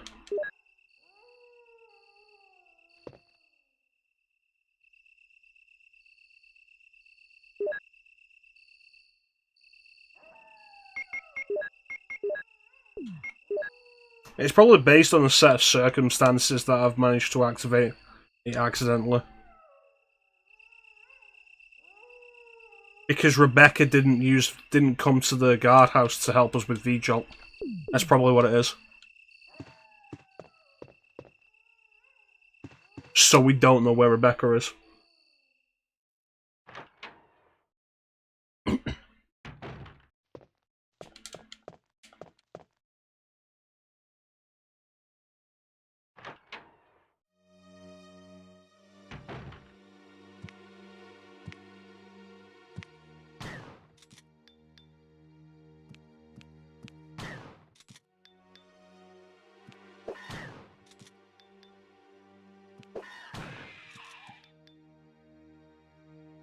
Yeah, right at the start.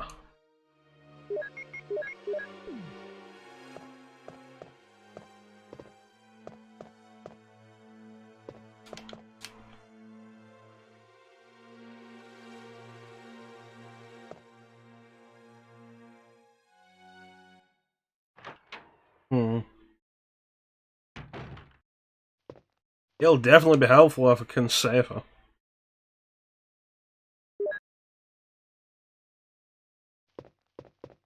Oh, this is not Rebecca's blood.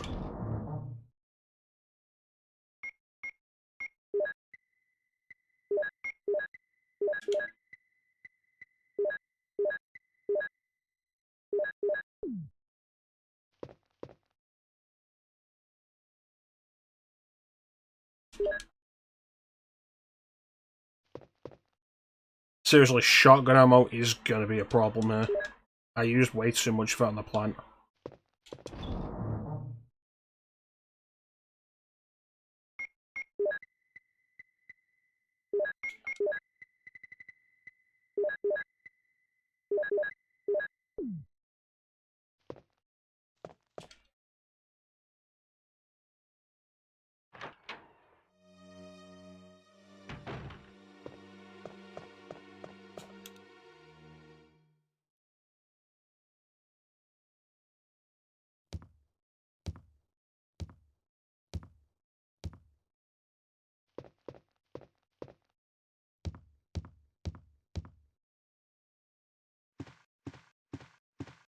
I missed the bazooka.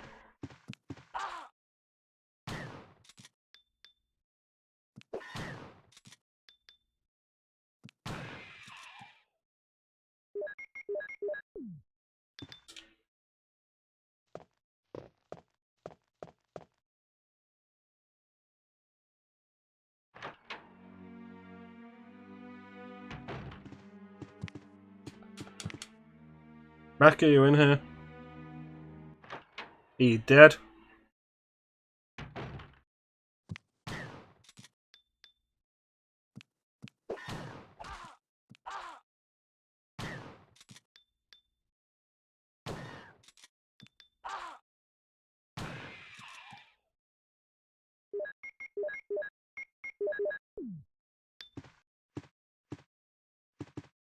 Hmm.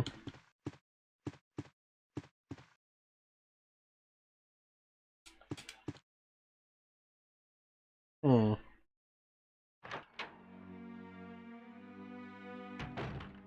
I wonder.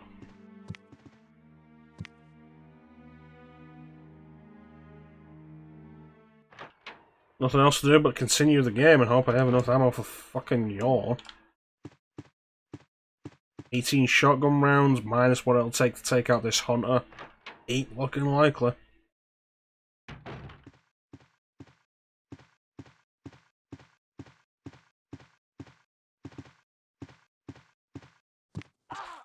Bitch.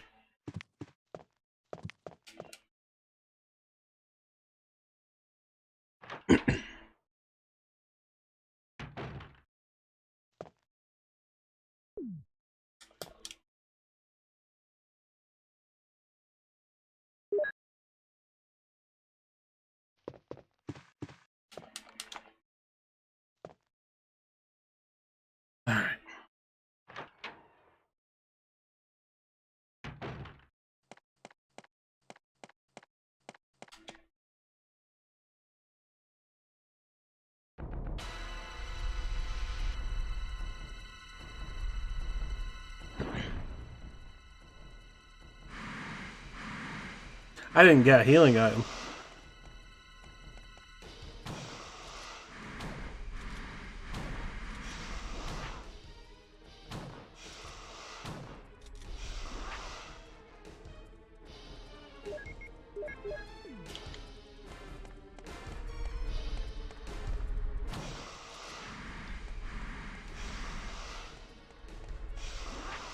Bitch.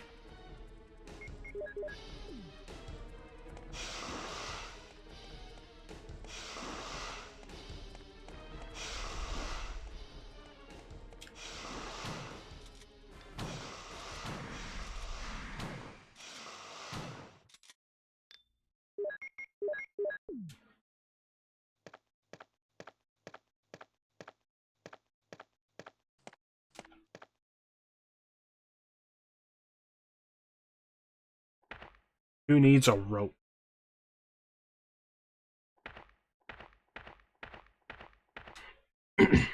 Make sure you eliminate them. Beta is great to learn that early, but the amount of grinding required to survive it is just not appealing to me.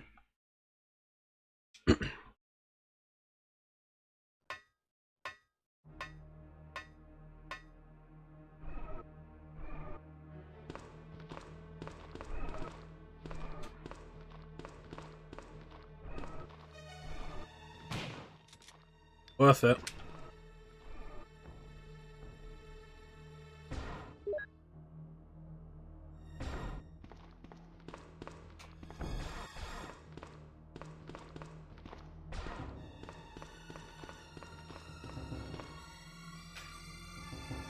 You know me, I don't go for enemy skills in general anyway.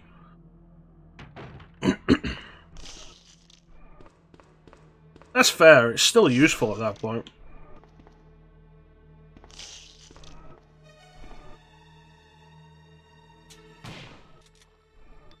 Double whammy!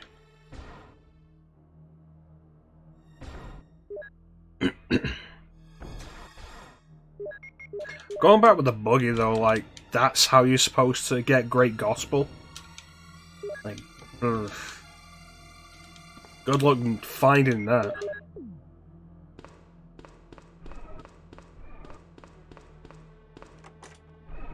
I unlocked it.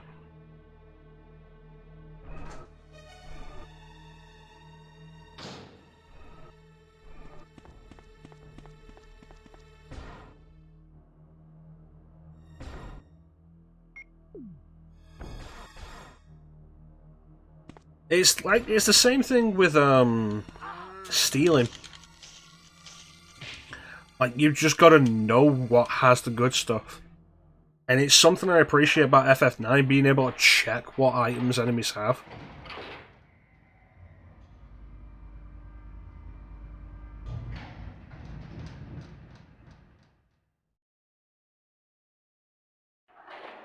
Which makes stealing far more viable on a standard playthrough.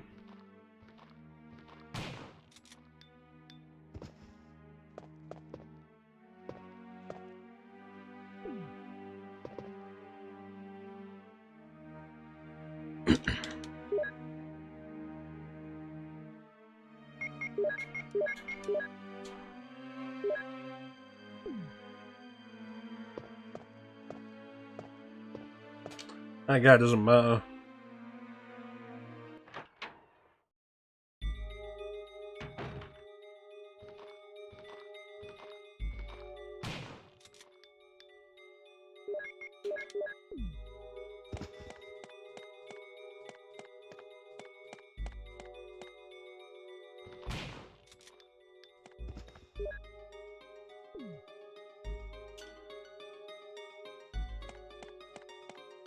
Like, it's really a thing of, like, I don't think it's reasonable to expect me to either try and steal from everything or to learn by just by heart what has stuff worth stealing.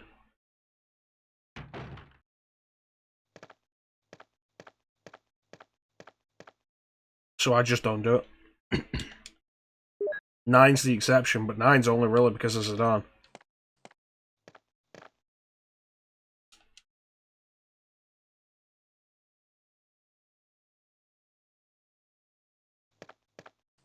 In Seven's case, though, Seven's an easy enough game as it is. You don't need to worry about any of that.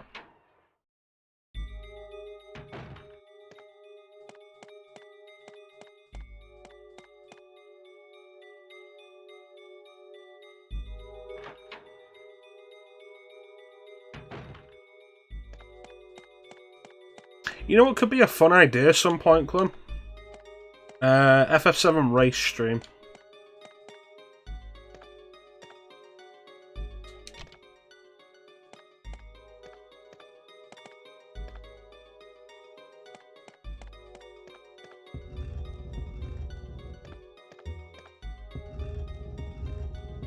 It'd have to be a multi-part thing, because neither of us is going to do FF7 in one sitting.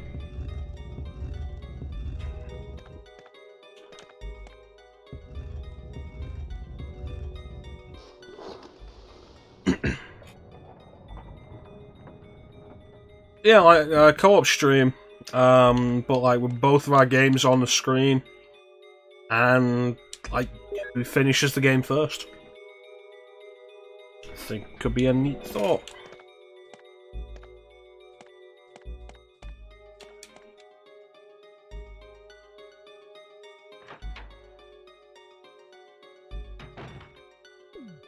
Seven shots.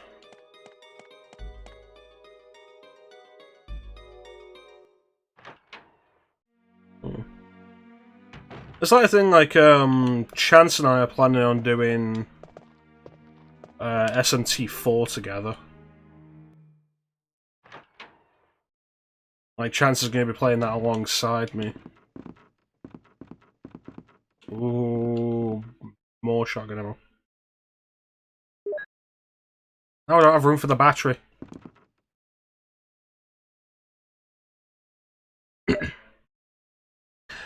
I think, like, essentially just a multi-part race. Leave off where we leave off. Because, like, oh yeah, no, I could be ahead of you. And then carry armor could happen.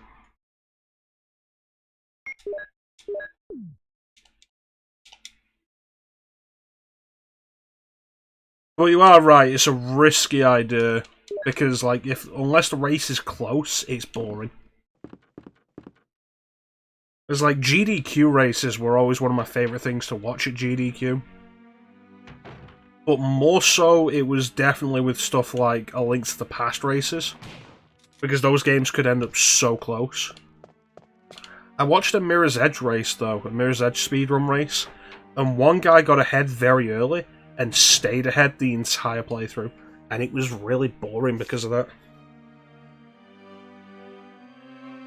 And because the focus was on a race, they weren't really explaining the strats or anything. So it was less interesting if they were just speedrunning it normally.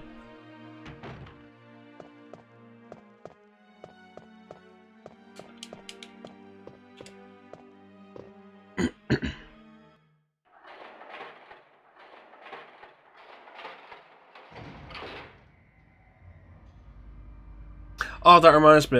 Teak, I wanted to suggest the Link to the Past randomizer race. At some point in the future.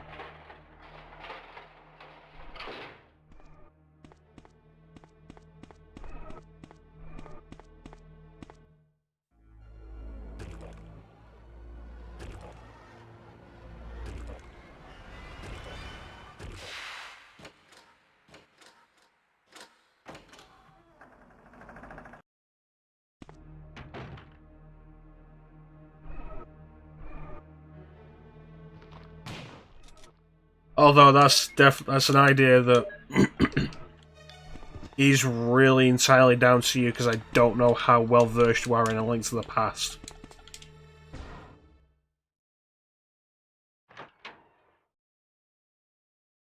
Alright, so now we've got this hallway. Fun fact, this hallway nearly killed me as Jill last time. Fun fact, earlier today it killed Amber when she was doing this. So, this hallway.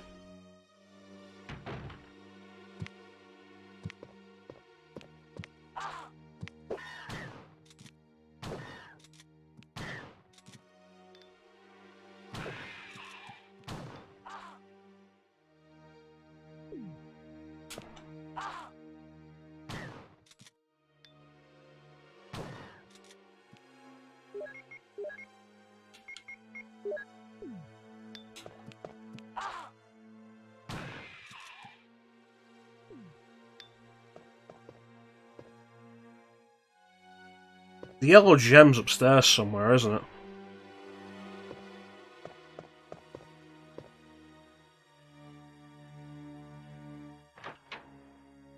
I remember where it is. Yeah, this is the right way for it.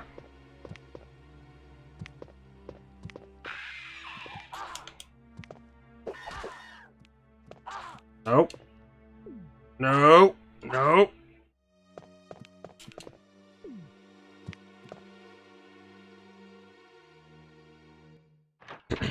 We have 2 hunters to get past.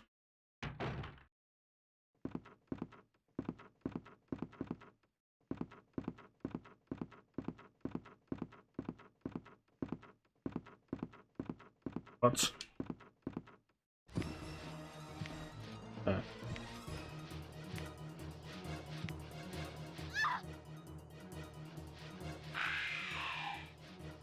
Rebecca!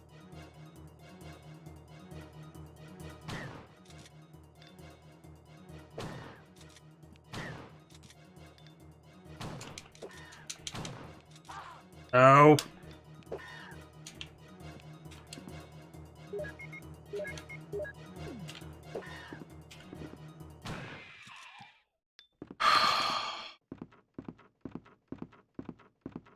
Rebecca!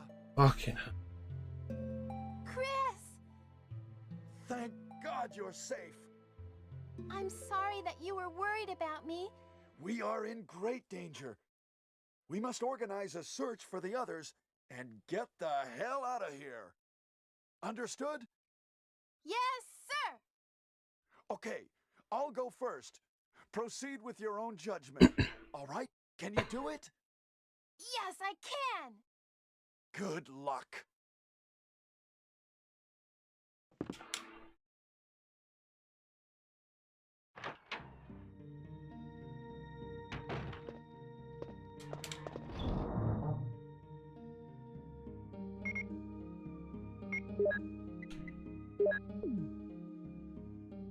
The absolute most ridiculous part about that.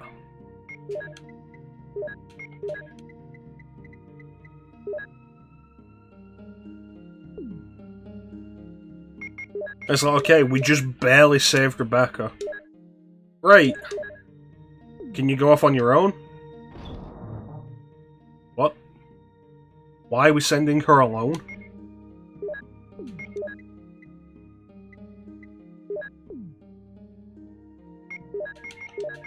I'll be so happy when we're done with hunters.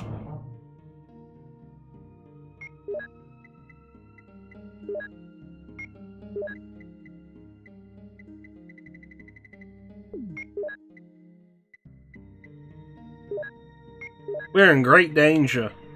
You also apparently don't have a weapon. I have 4 shotgun rounds. Absolutely gonna save this.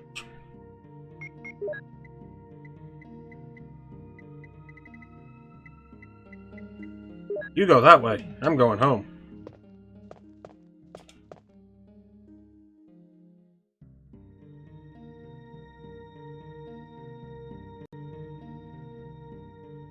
But no, like, that...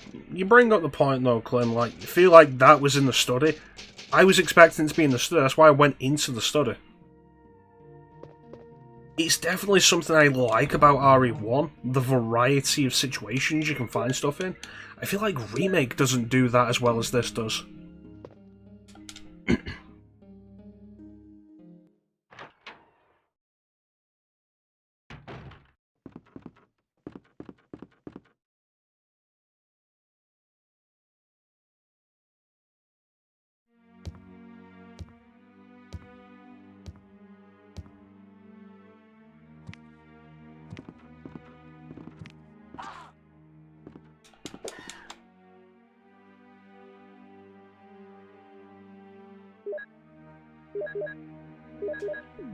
Yeah, I feel like Remake doesn't do that as well as the OG does.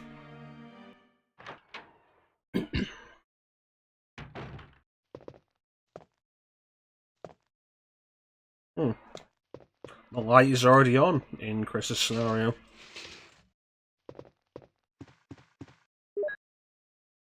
Or is it that we turn the light off? I don't remember. Shotgun ammo, Chris. The caverns are going to be a nightmare. I'm going to have to flamethrower a black tiger, aren't I?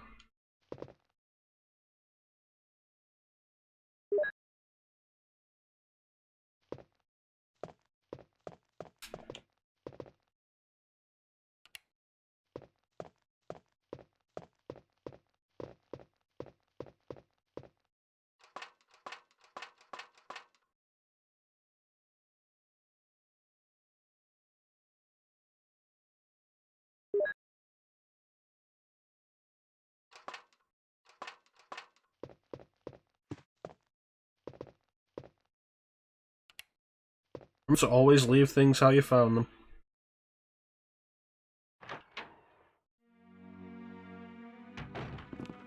Nope.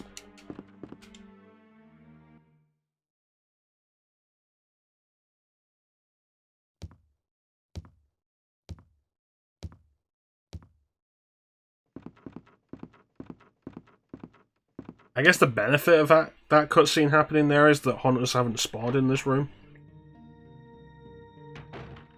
That's a positive. I really hate how you can't just combine stuff in the chest. Like, that's a big improvement in RE2. And it's frustrating that, like, even Deadly Silence keeps it like this. Even with its new interface. You can't combine stuff in the chest, you've got to take it out of the chest, leave the chest, and then combine it in your inventory, and then go back into the chest.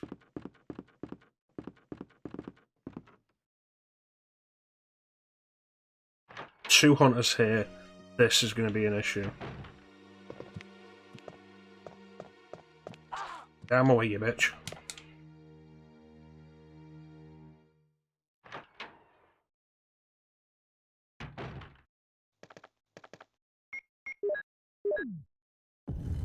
I feel very tense. I feel like this Chris playthrough has been very tense.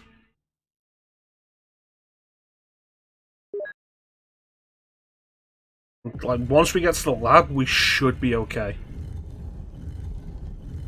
But we have the caverns to go through first. I think that's everything I need out of the mansion.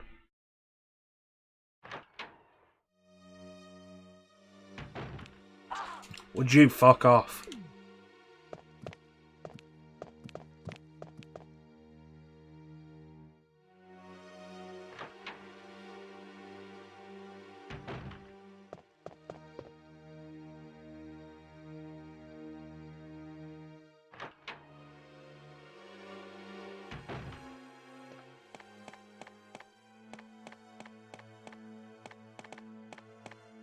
Seriously, I'm actually really tense about this. It's slightly exhilarating and also a little frustrating.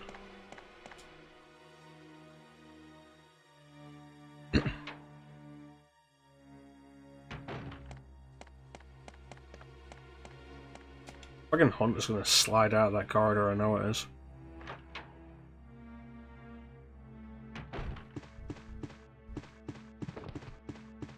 Spiders I can deal with.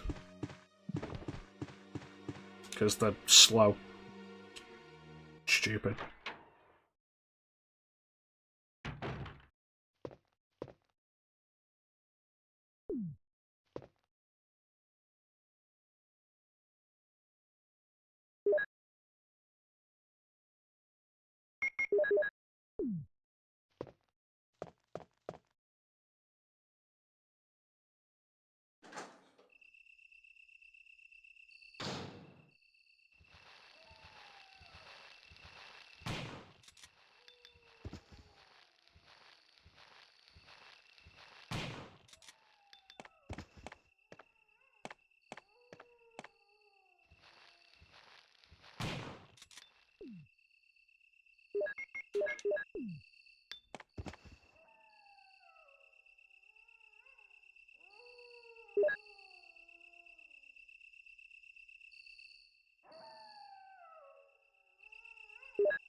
if we don't die, I think we can finish this tonight. And then tomorrow we can come back with RE2.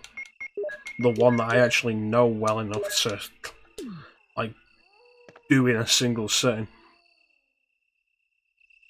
I'll probably do RE2 in 2 sittings, though. Because, like, doing that in 1 sitting, that's, like, 8 hours. Going through all 4 scenarios. Plus, I said I'd do 4 Survivor.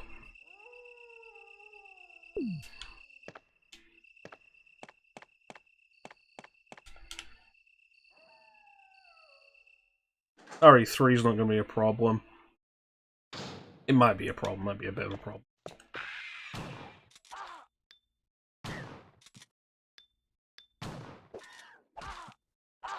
You're a bitch.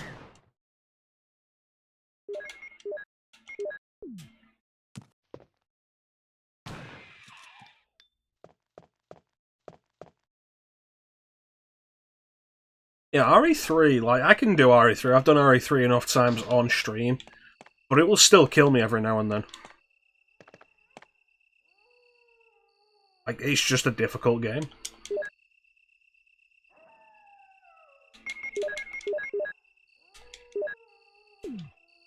Then it's Survivor after that, and I have not played Survivor in a long time. And I've been meaning to. Then I think it's called Veronica.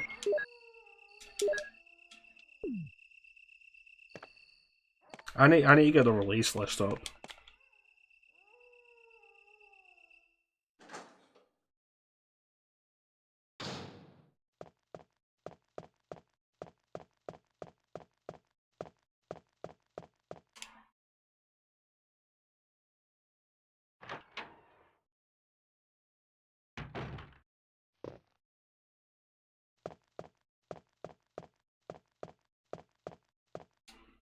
Two bullets.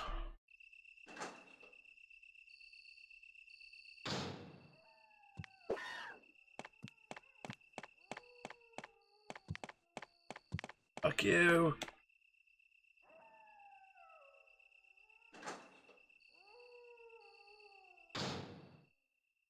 Crank.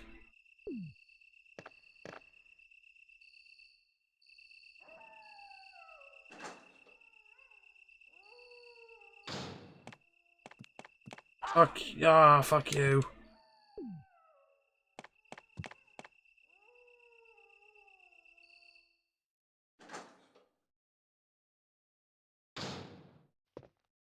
Clem, you still down for Outbreak?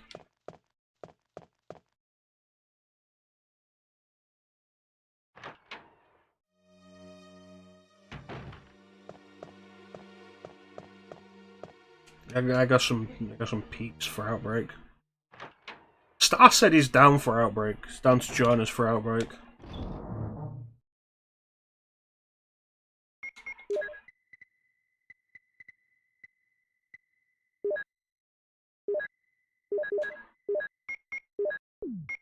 Put that away.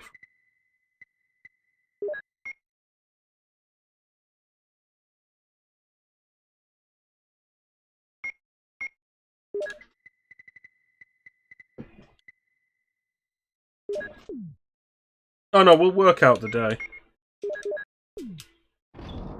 I will find everybody who's down for it and we'll work out the day.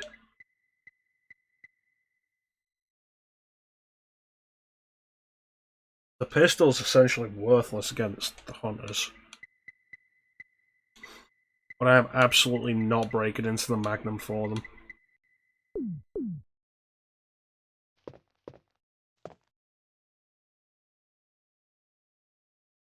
Oh boy. I'll be stubborn about this. Is it going to pay off? Or is it going to get me killed again?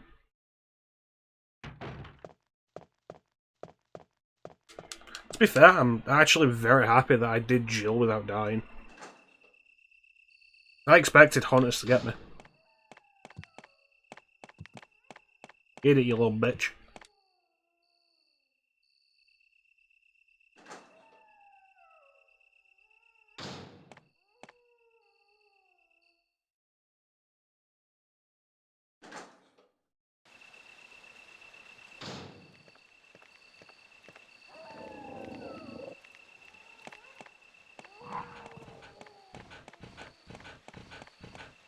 just dogs. Everything's a-okay, it is only the dogs.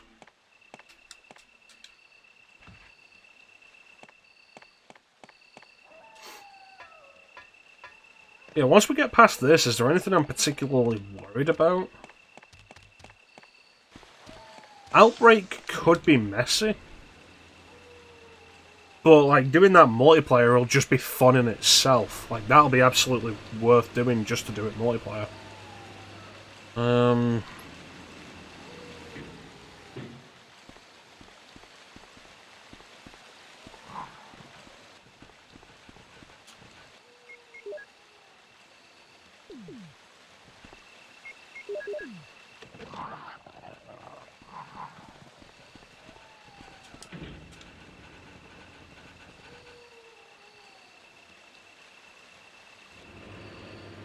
Oh, Veronica, maybe a little bit. I've done Survivor 2 before, I could do it again. Dead aim's not difficult. It's just awkward.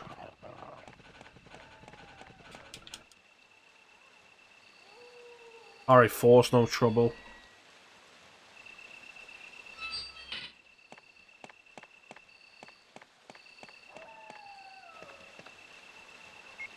I've actually been thinking with RE4, I'd get the HD mod.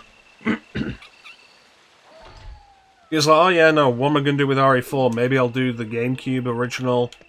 Maybe I'll do the Wii version. Maybe I'll do it on PC for convenience. It's like, you know what would be pretty cool? The HD mod that came out, I think, earlier this year. The one that was being worked on for years.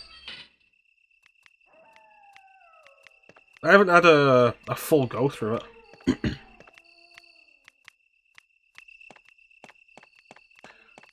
To be fair, mate, a lot of things are an improvement over Survivor.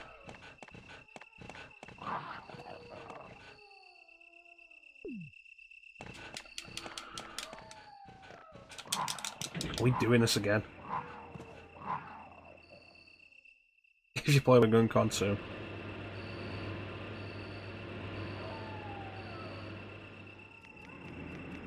I think Survivor is more entertaining.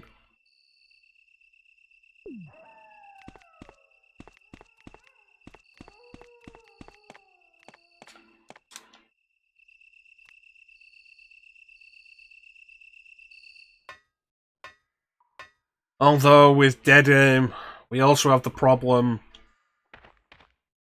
that we'll run into the same. It'll be the same discussion we ended up having with Azure Strike and Gunvolt over trans representation with Morpheus D. Duval, and I don't want to have that discussion again because there's nothing to go over with it. I can just accept trans people, for fuck's sake.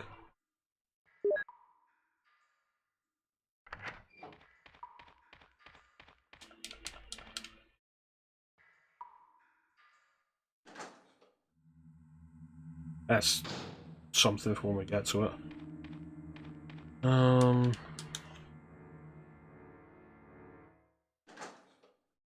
Really wish Enrico would just have some shotgun ammo.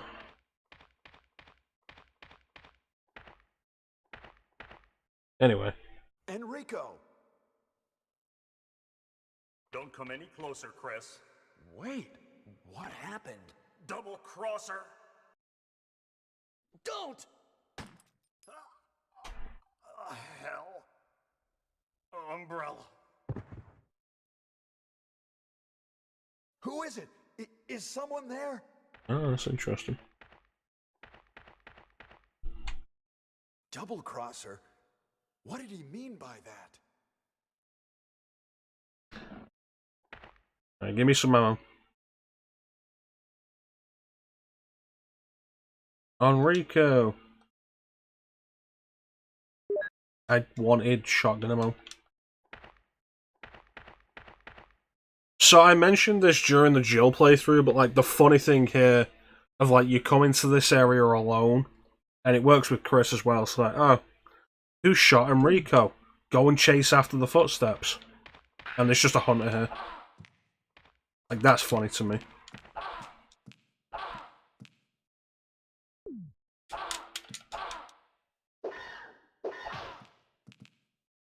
Fucking hate this game.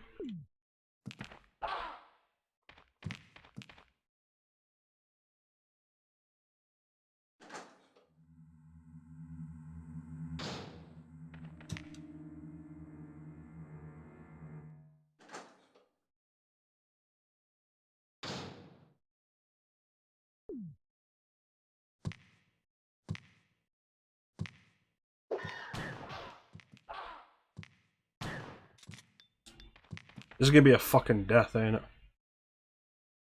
Hey, ninja! Take the fucking thing up, you twat!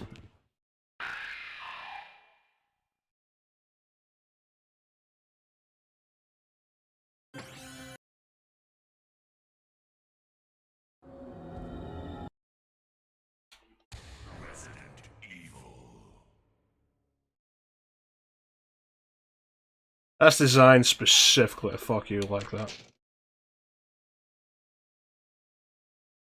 I don't want to play this anymore.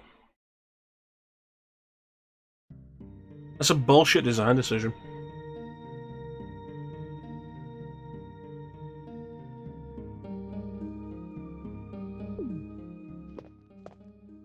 How you doing, ninja?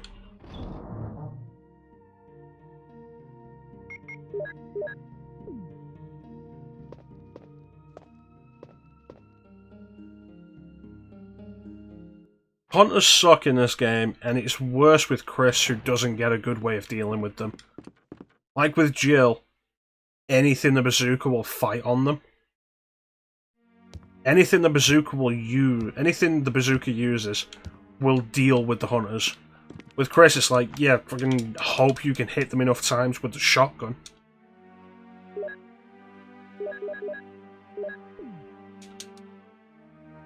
Late starts of the day.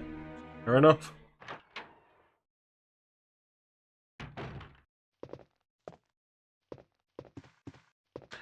Killing Plan 42 did take its toll. I was expecting it to, like, fake out, and then Rebecca will come in and I'll have to use the V-Jolt, and that never happened. I just ended up killing it.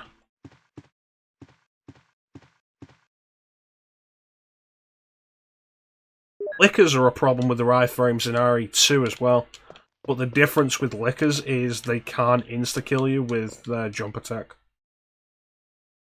They could almost, but they won't kill you from fine.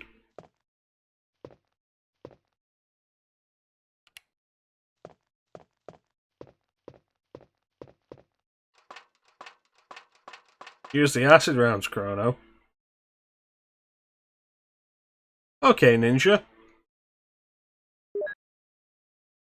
You're my friend. You wouldn't lead me astray.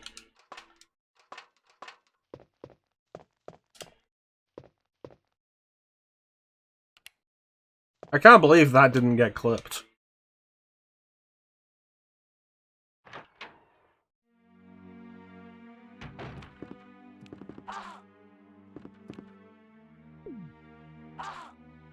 Fuck off. Like, that stream's on YouTube, though.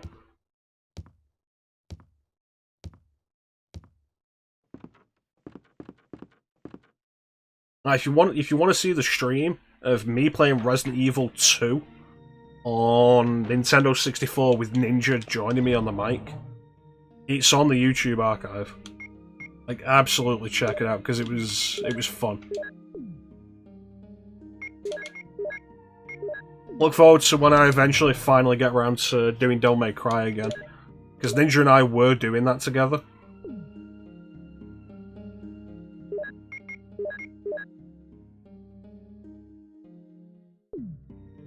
Oh, your hot neighbor. Did you take pictures? Did you take creepy voyeuristic pictures?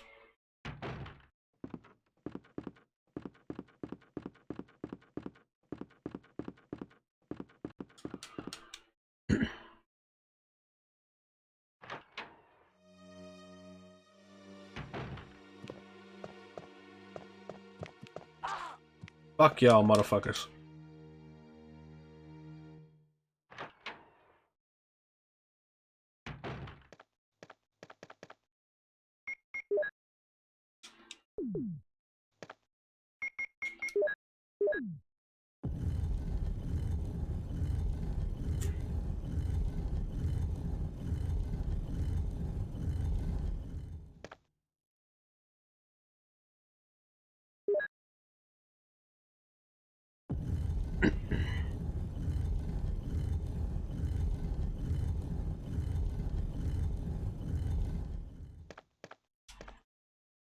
Seriously, Chris not getting the bazooka absolutely cripples him against hunters.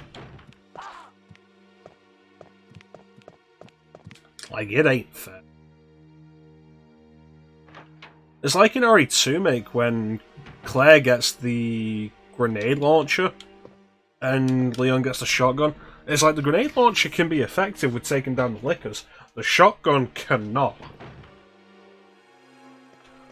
No, when I first played RE2 make, it's like, okay, grenade launcher. I did Claire first because like Claire A's canon in OG.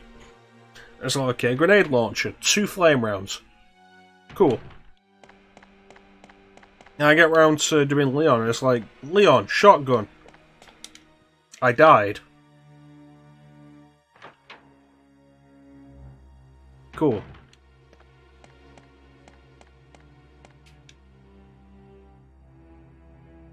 And it's like, that kind of thing is the main reason why I just don't kill lickers in RE2 make anymore.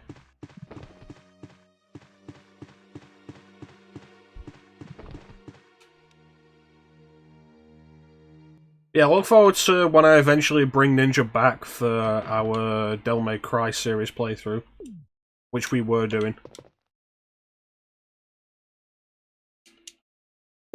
Especially now that I just have the entire series on PC.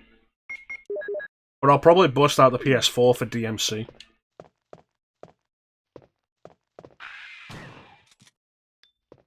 Face me, bitch.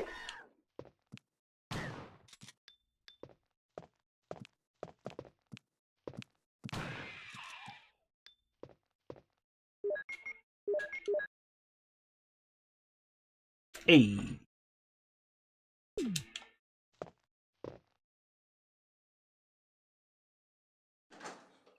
It's a shame Capcom never put Definitive Edition out on PC. Because Definitive Edition is the best way to play DMC Devil May Cry. Alright, we should be here when you get back, Ninja.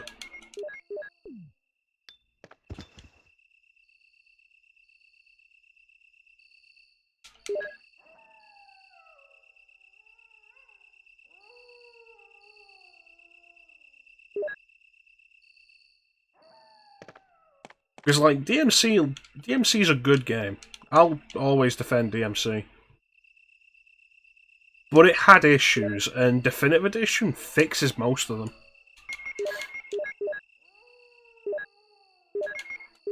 It gives it an actual lock-on, which was missing from the original game.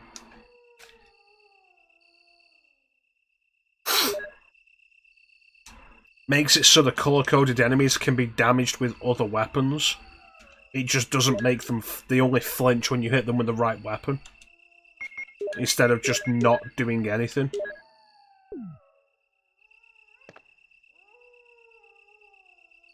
What's that, Flame?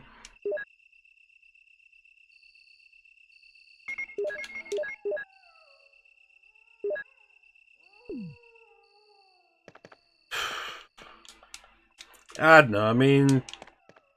as much as I'm down for Ninja complaining, I'm gonna hear enough of that when I play through Devil May Cry 2. It's a series playthrough, so 2 is on the list. Both discs.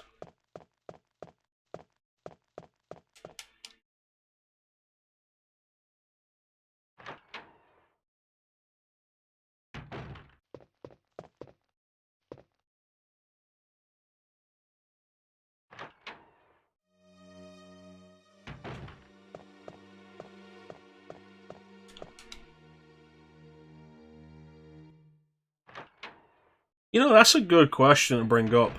Like, who here's actually finished Devil May Cry 2?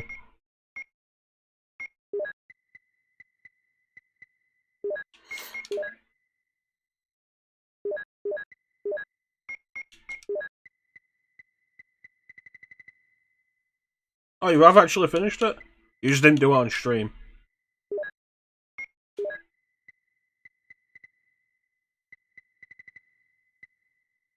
Argosax is generally considered the best part of the game, yeah.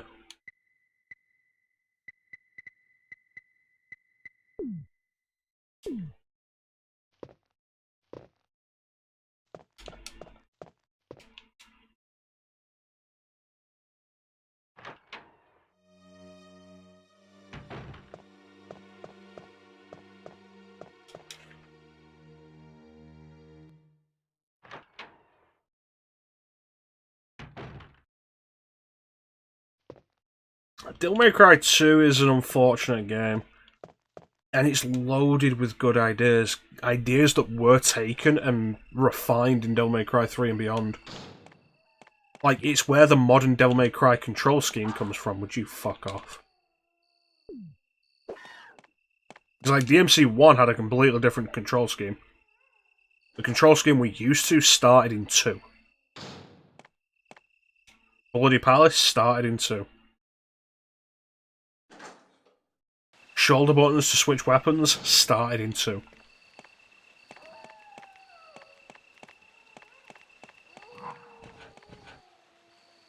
A lot of things that we love in 3 and beyond started in 2. It's just that 3 was a better game.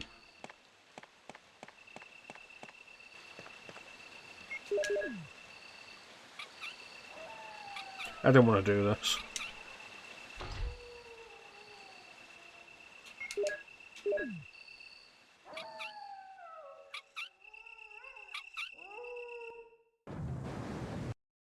Yeah, something that you may not be aware of with how recent to the stream you are, Flame. These guys tell me that one of the things they like most about my stream is that I do balanced criticisms. Acknowledge positives and negatives in stuff, even if it's something I dislike.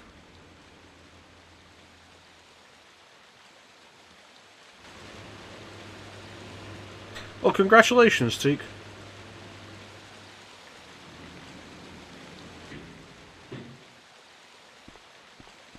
The memes, son.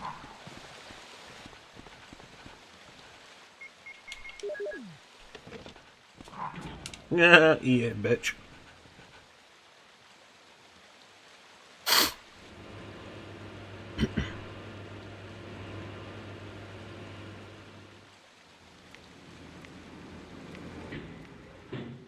I look forward to when I eventually do Rising.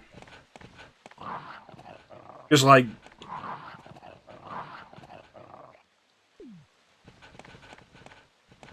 I've got Rising on PC. I've had Rising on PC for years. I installed it on my current system and cranked it to max. And, like... God damn. The cutting does not stop. It's like you play it on console and there's an eventual point where it's like, yeah, keep slicing, and then eventually it just stops registering the slices because it can't take anymore. I haven't hit that point on the PC version.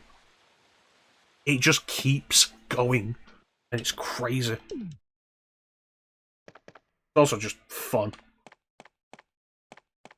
But yeah, Devil May Cry 2, absolutely positives and negatives to it. My biggest criticism is that it's mostly just boring.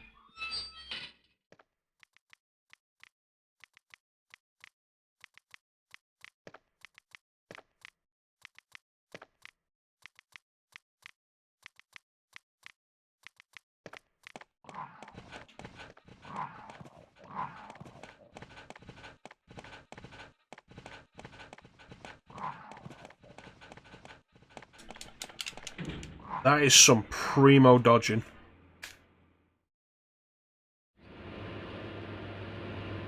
The economy of three counties? God damn.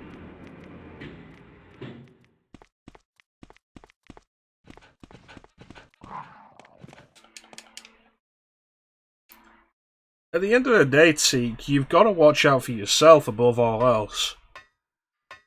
And, like, I've been listening to you, it's been a continuing thing for a long time. that you've been covering far more than your job's worth.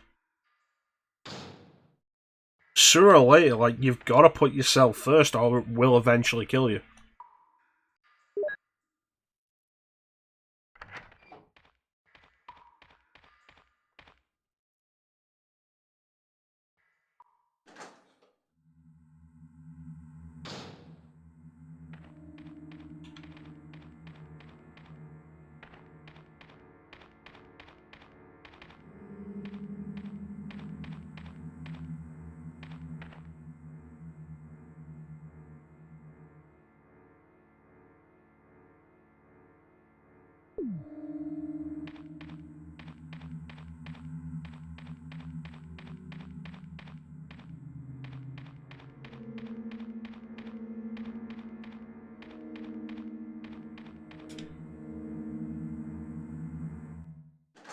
Like, you can go in various directions with it, like,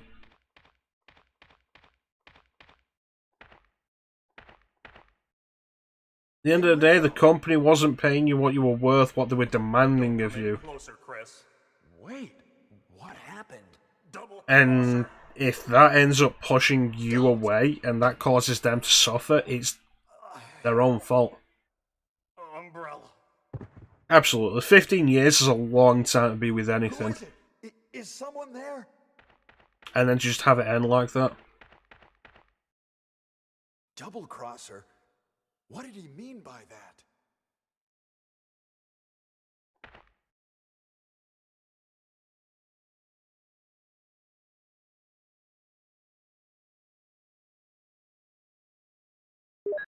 Not about the pay, it's about the work you were being had pushed on you.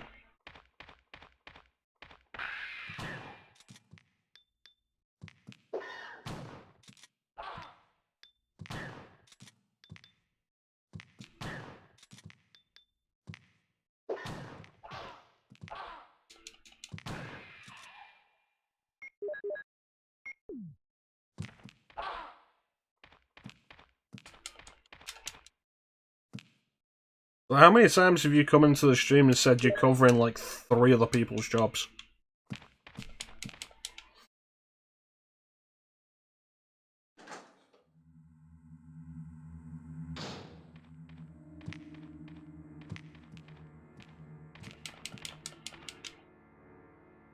What I'm after.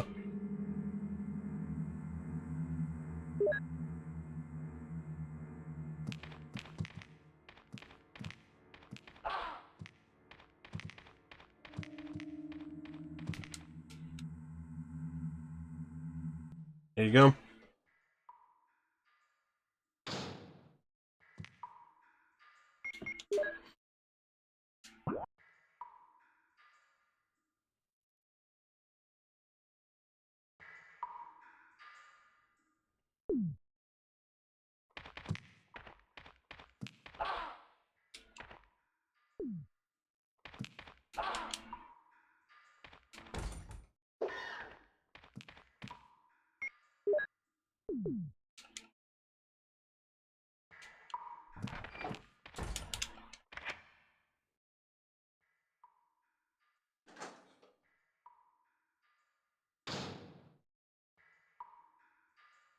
The 8th is surprisingly short, though.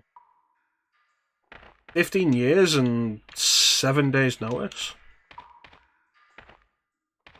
Guessing something's going on with that.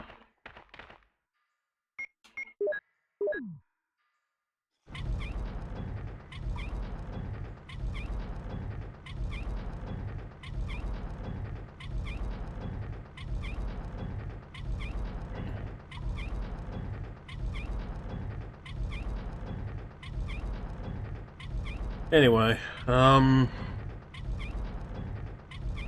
down to do Devil May Cry 2, though. I feel like I'm the only person in, like, within the greater community that I'm a part of who's actually down to stream Devil May Cry 2. You resigned last week. Okay.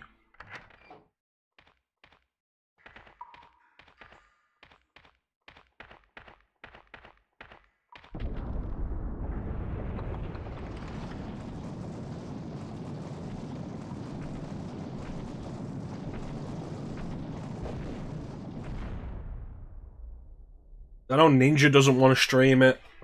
I remember, wasn't Brawlic John? Didn't Brawlic John start it and then stop at the helicopter fight? Lim, you'd know that.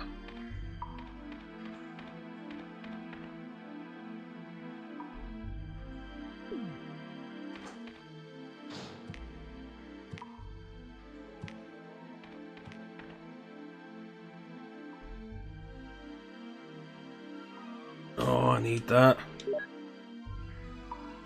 Coming back for that.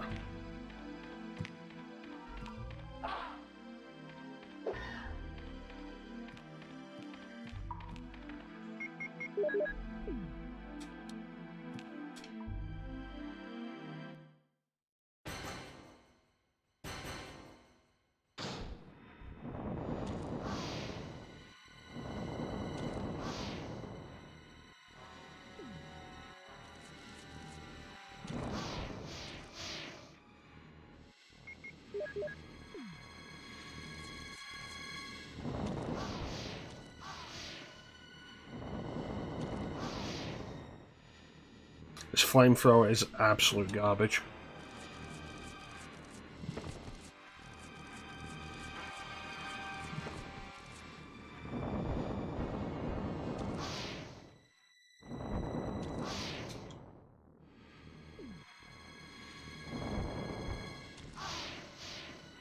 That's all of it.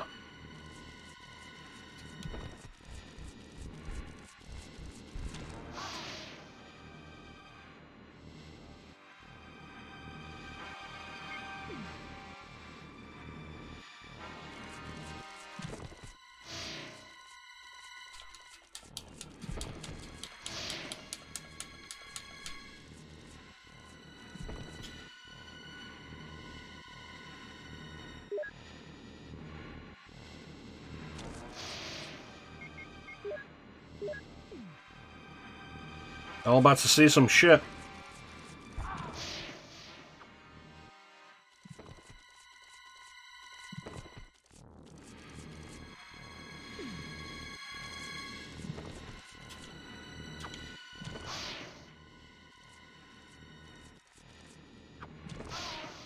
Yep, there it is. I don't want to play this anymore.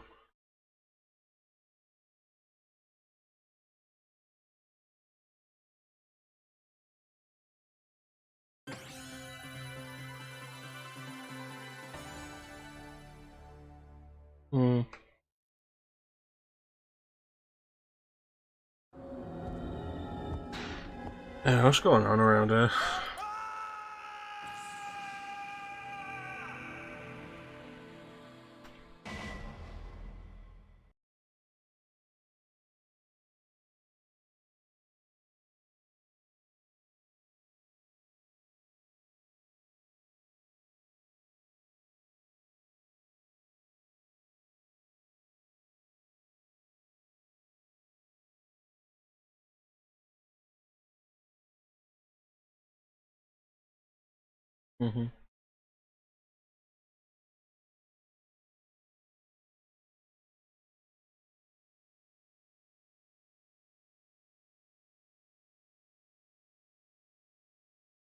Yeah, it was done. Get the speedrun strats. Run through with the grace of a cat.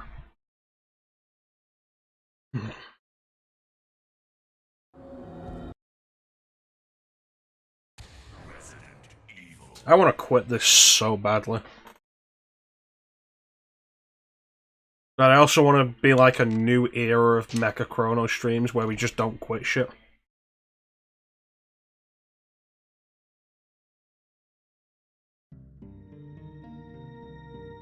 Well, honest to God, fuck these hunters.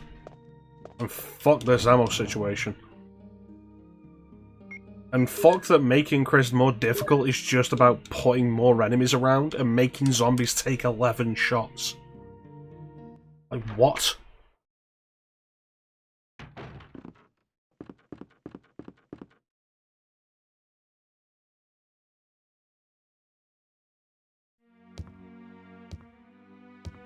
You know, the smart thing to do would have been to not even fight the goddamn thing.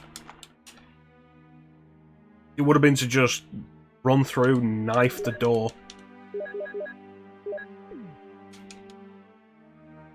Because technically Black Tiger's optional.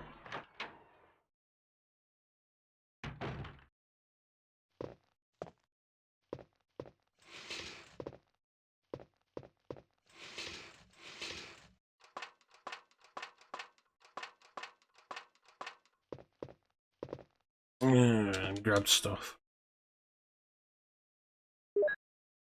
Yeah, because like a full set of a full burst of flamethrower didn't kill it. Maybe it would have if I'd gotten all of the fire on the damn thing, but that is a garbage flamethrower.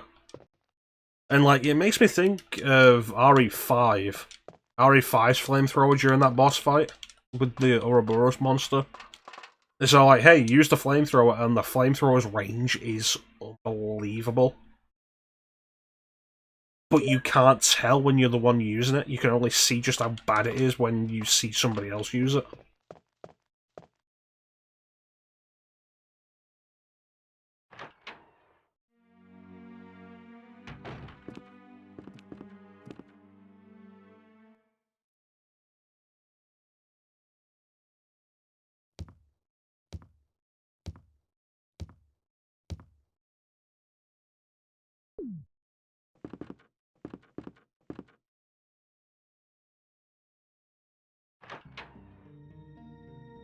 Like when Clem and I streamed RE5 together, I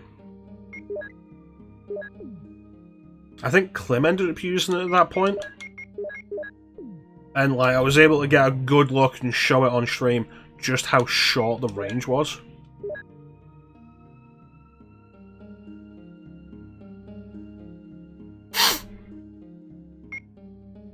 RE2 make also has the issue of the lighting, like going crazy when you use the flamethrower.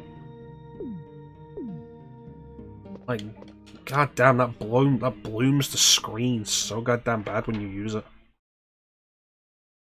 I can't imagine like what the effects is with ray tracing on.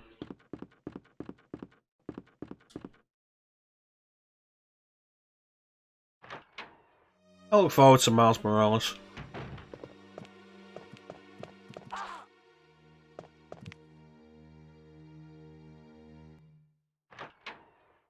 Black Tiger with a bitch.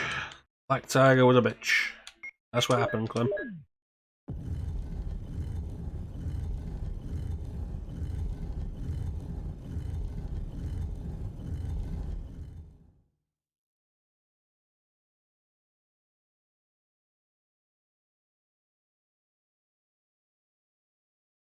So, Teek, about the,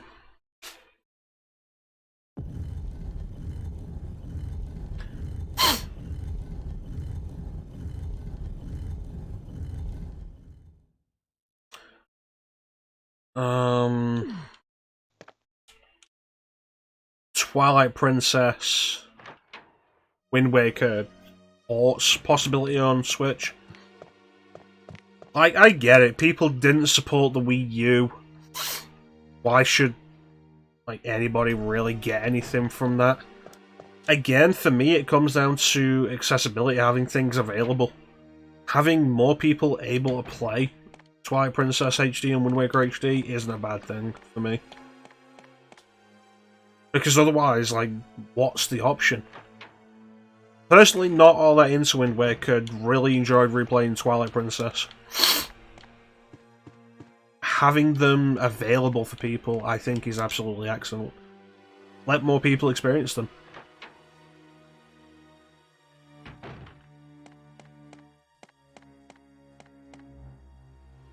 Also, if the Wii U wasn't fucking pointless, that would have helped. Ultimately, I can't blame anybody for not buying a Wii U. The gamepad was always a gimmick. Oh, it's a neat little feature in Wind Waker HD and Twilight Princess HD, sure. But it was also never necessary. Just having these games available on a modern system with accessibility for a reasonable price.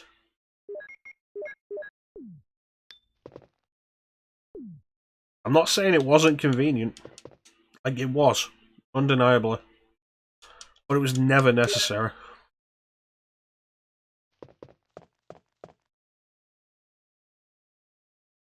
It's an interesting point that throughout the Wii U's entire life, Nintendo never came up with a necessary use for the gamepad.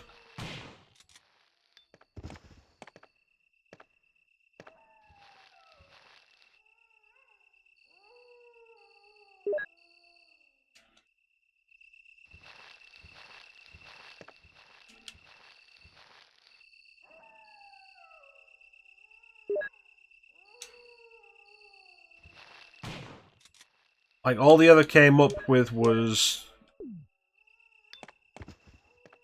lazy gimmicks or stuff that could be done just as well with a controller.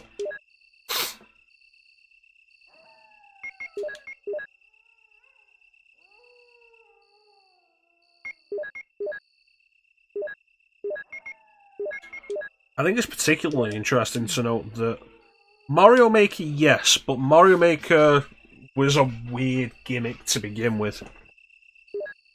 Like, I'll definitely agree, Mario Maker does not work as well on Switch.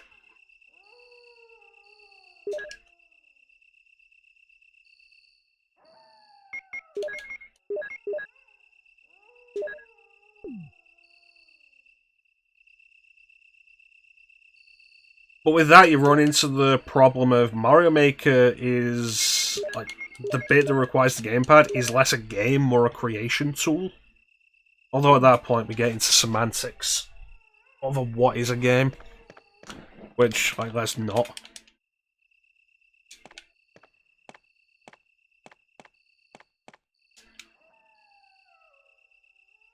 Well, it's an interesting point that, like, the best use of the Wii U gamepad that couldn't be done better without it was not a Nintendo game, it was Ubisoft with Zombie U.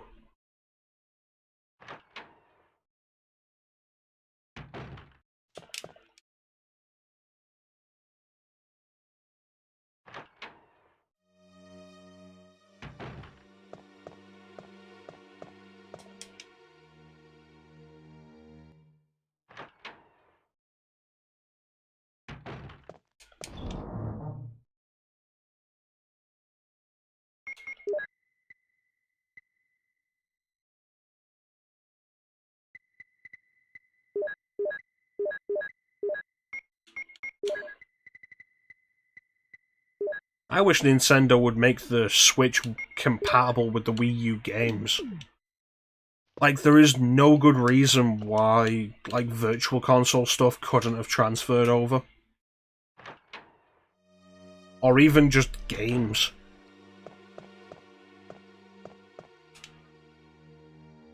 Well, no, with games I suppose there is. But Virtual Console stuff especially. Like, hey, you bought all these classic games on our last 3 systems and we made you pay for them all individually. Hey, you've bought Super Mario World 3 different times because we will not carry over your purchases. Now subscribe for it. Get off topic.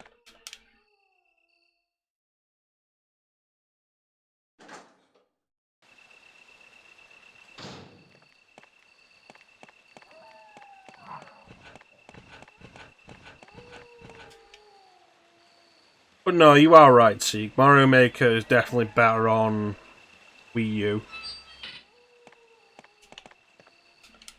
It's just something that's better served with a second screen. Which is why it also worked so well on 3DS. Which leaves me thinking, like, it's a shame we never got an Etrian Odyssey game on Wii U.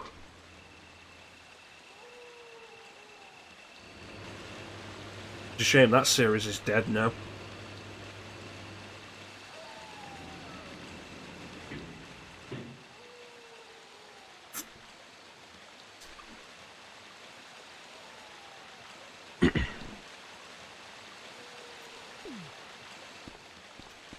It absolutely is, and it's like not even that they didn't offer a discount, that they charged full price for them again. Oh, here's New Super Mario Bros. U Deluxe. A port of a Wii U launch game. $60, please. Like, what?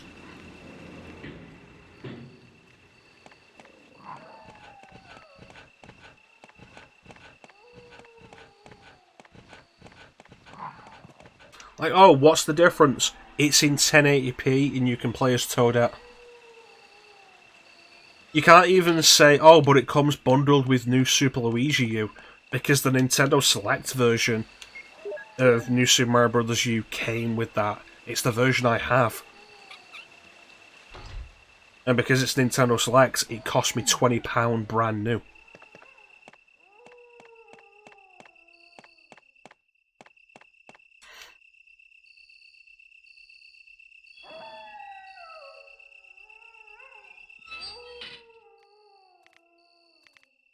It's still ridiculous to me that Bayonetta on Switch, Bayonetta alone on Switch, costs more than I think the Bayonetta and Vanquish bundle on every other system. And it's like, hey, what do you get for that? You get Bayonetta with Nintendo costumes. What do you get with Bayonetta in the Vanquish bundle? Well, you get Vanquish with it, which is fucking premium. And you also get a stable frame rate and the ability to run it in up to 4K. For less than the cost of it on Switch.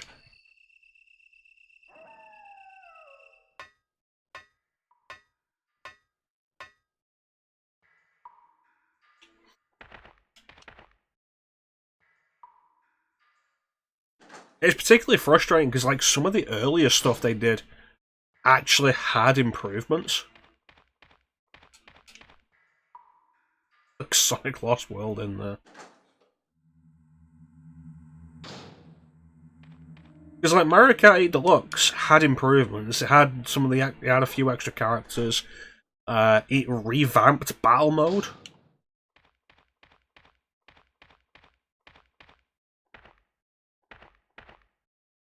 It added the 2-item system from Double Dash again. Come any closer, Chris. Like, it was an improvement. What happened? Hyrule Warriors Definitive Edition is the definitive edition of Hyrule Warriors. They rebalanced all of the items and weapons and stuff from the DLC. Who is it? I've done the first world of Sonic Lost World. I'd never finished it. I've done the first world and the Zelda level. What did he mean by that?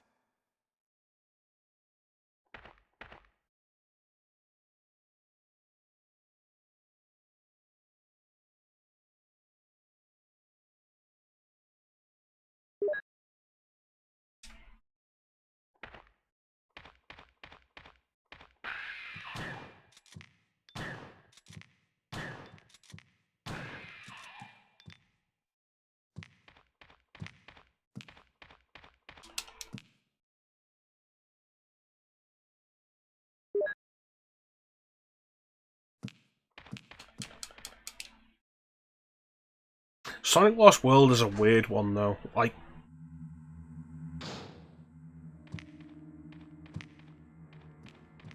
we'll get to it when we eventually do Sonic Lost World as part of Sonic the Marathon 2.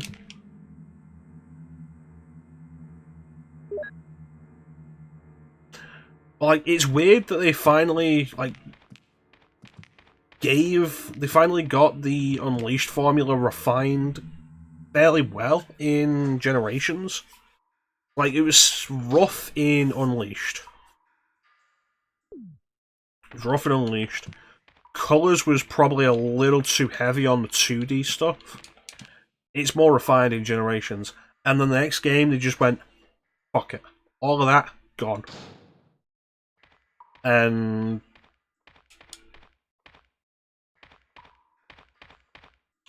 here's a new janky gameplay system that honestly doesn't work that well.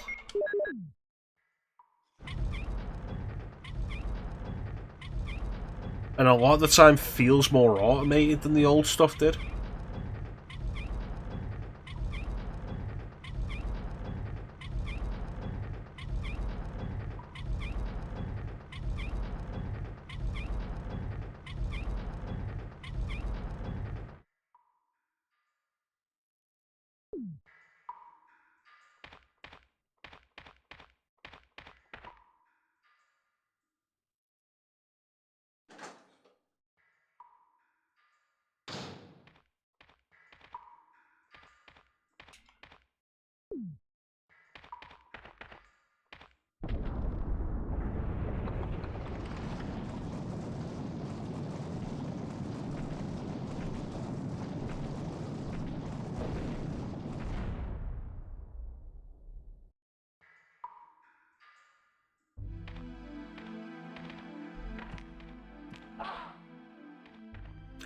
That's bullshit.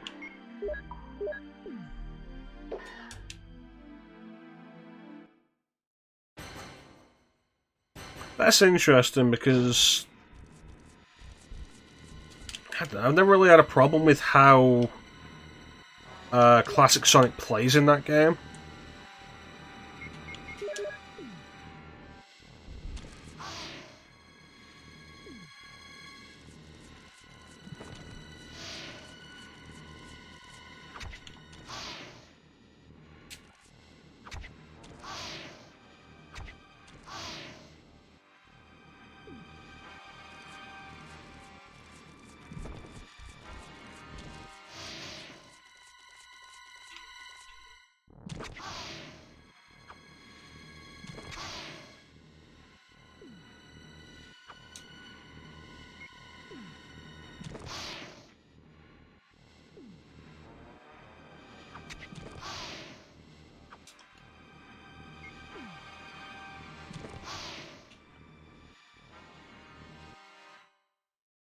That was so dumb.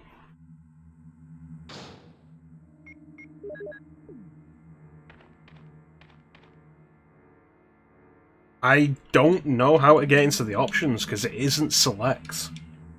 I'm not entirely sure RE1 has an options menu.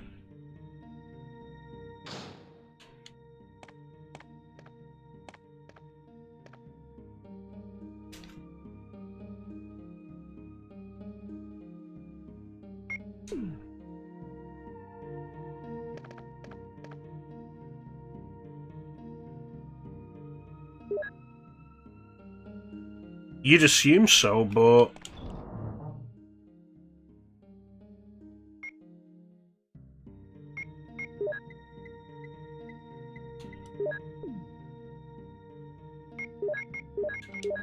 we died several times, Ninja.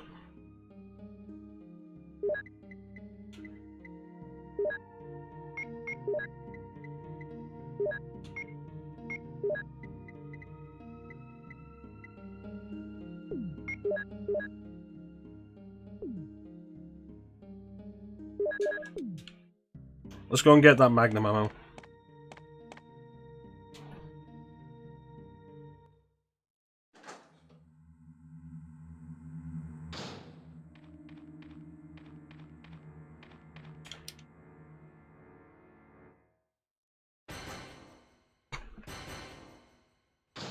Thanks, Clem.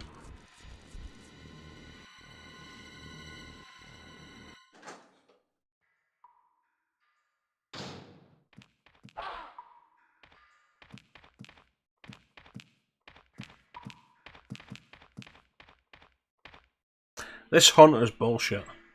It's like, okay, you go to get these Magnum rounds, Hunter opens the door and there's a Hunter in the room. You don't go and get these Magnum rounds, Hunter's around the corner. What?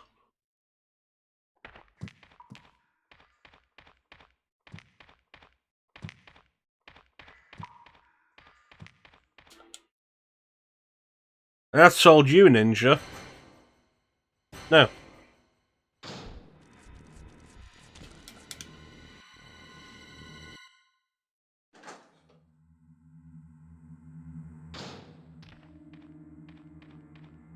Alright.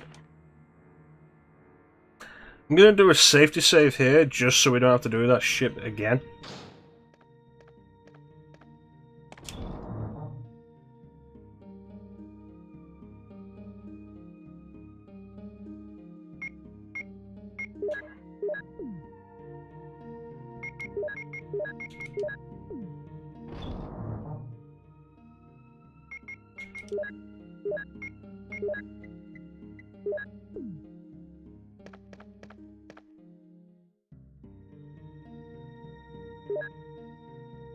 Alright.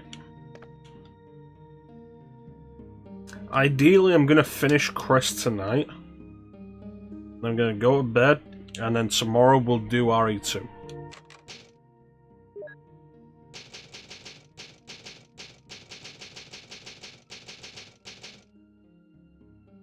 They sang terrible songs, Ninja. In their squeaky, high-pitched voices.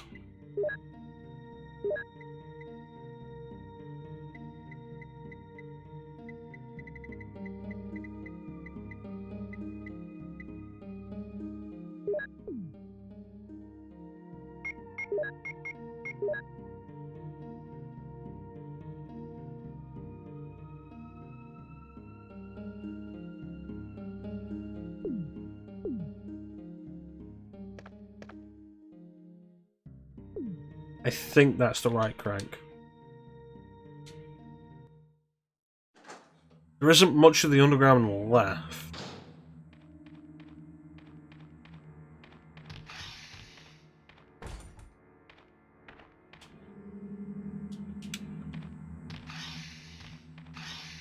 This is a dumb puzzle that only exists for Chris. And it's stupid, particularly because Chris gets less inventory space.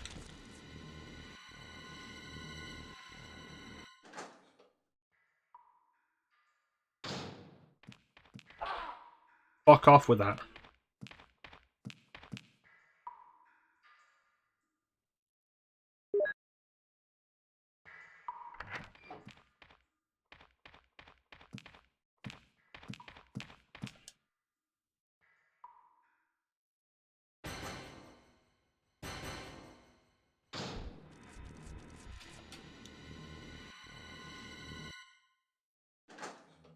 Just gonna keep running past that thing. It's like the albinoid problem in Code Veronica.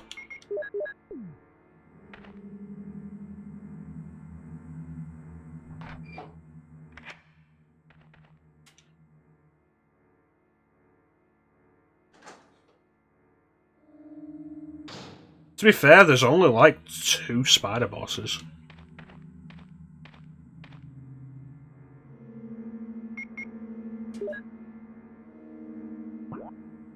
Like, there's that one, and then the one in Code Veronica.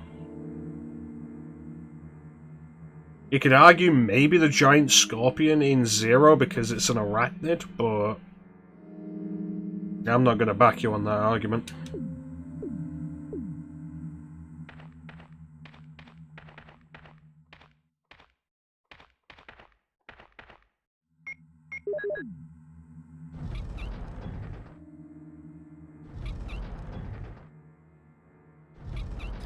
The crabbing fuck. The spider of the sea.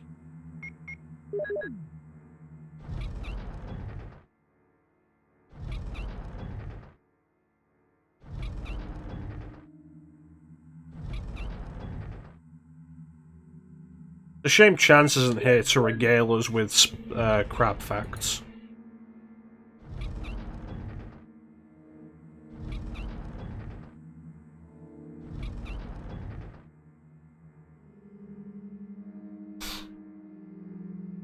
I think Clem's specifically talking about U5, the one you fight on the elevator. Scorpions are not spiders, no, but they are arachnids.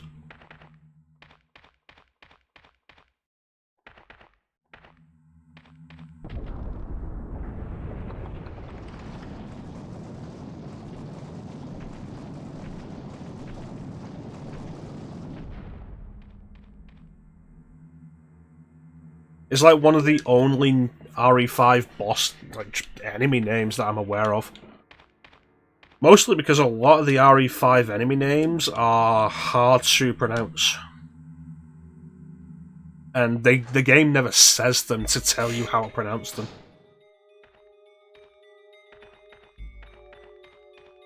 This entire room is dumb. Don't at me.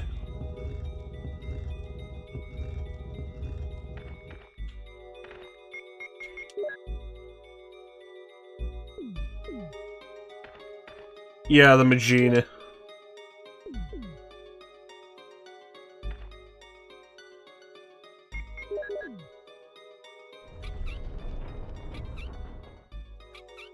Like, then there's stuff like the Not Elegante, which is Investu or something like that. Like, everything's got an African name. Not an African, Swahili name. And it's like, cool, but most of those names are never properly mentioned anywhere.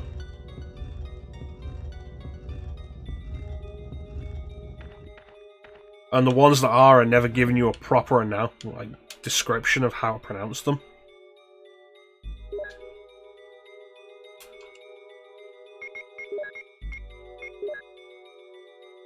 And like, you can turn around and say, but like, what about RE4 with its Spanish names? And it's like, yeah, you know, Spanish and English both come from Latin. There's connections there which can give you an idea of how to pronounce them. And even then, people pronounce a bunch of that wrong. For example, it's not El Gigante, it's Elegante.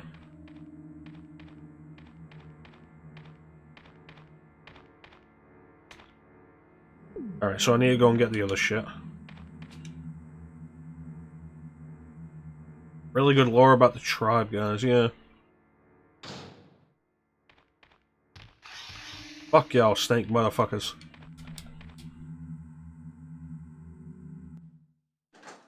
Shake your ass. Watch yourself. Shake your ass. Show me what you're working with.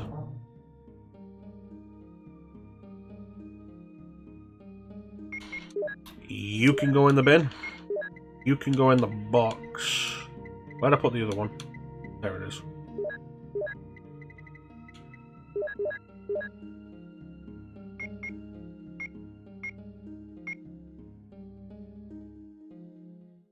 If I put this away now, there's a bunch of herbs in the garden. Courtyard. That's how you know they're poisonous.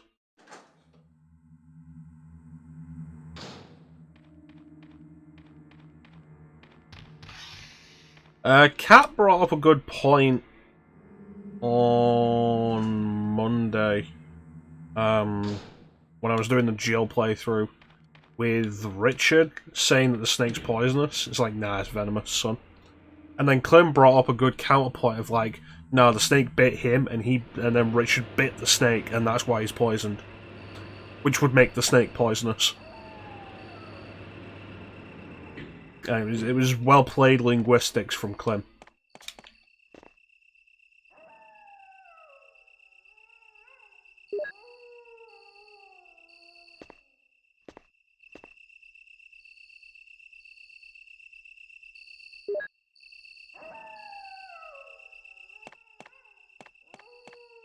Quick Clem thinking.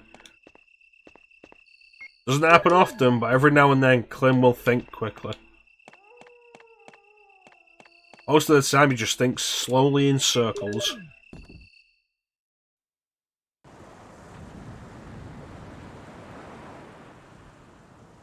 Surely draining and refilling that water is more trouble than it's worth to hide this secret elevator.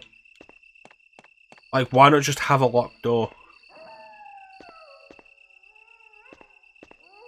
I said this in the Jill playthrough, but it's weird that when you get to the entrance to that bit, it automatically walks you into it and down the stairs, but doesn't put you automatically on the elevator.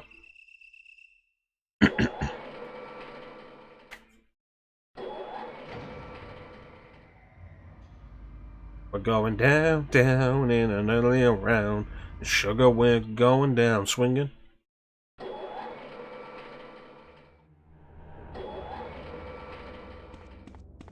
Oh, Rebecca's still alive.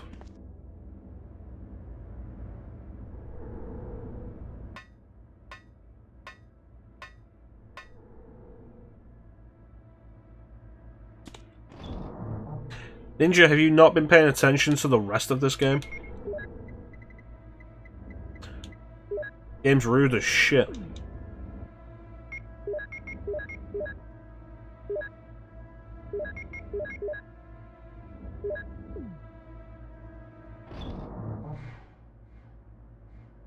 Alright,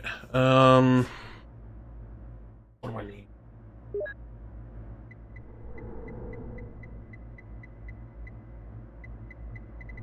Any of that?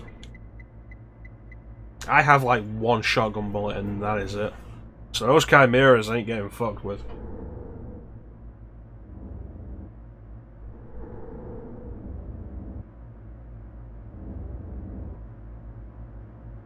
Oh.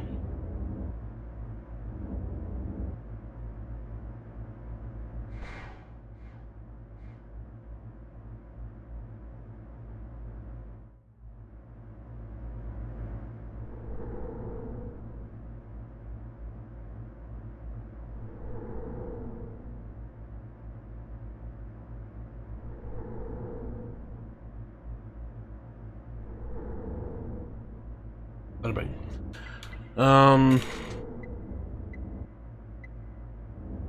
That's specifically Tyrant.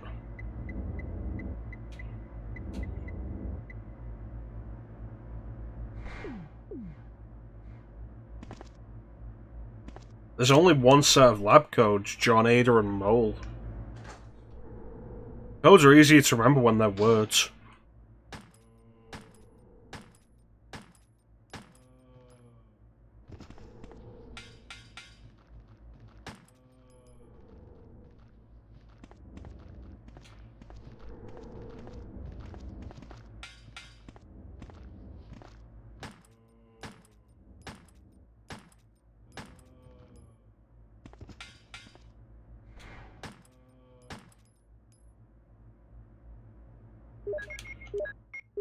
You say that, but like we went through the process of finding the codes yesterday, and like it's not difficult.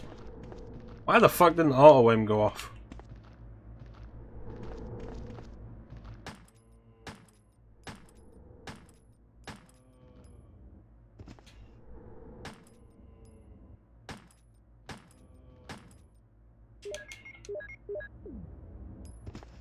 Yeah, no, those codes are easy enough to find. That's the last Mo disc.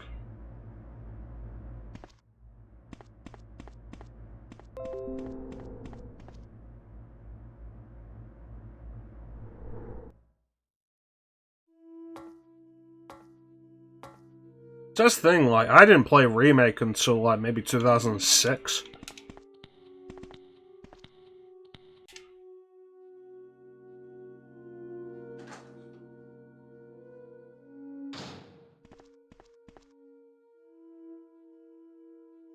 ...2007, maybe?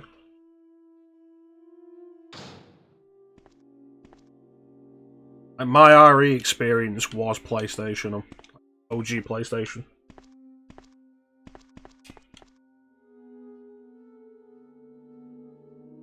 1, 2, 3 in Survivor.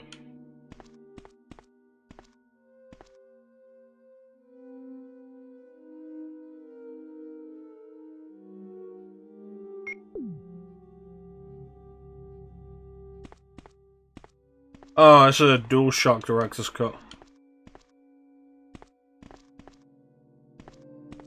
A lot of people aren't super aware of that.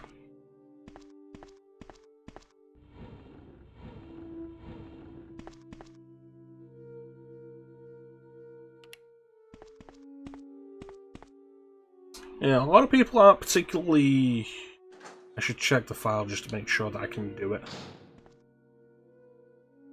A lot of people aren't particularly aware that the replacement soundtrack is in DualShock Director's Cut.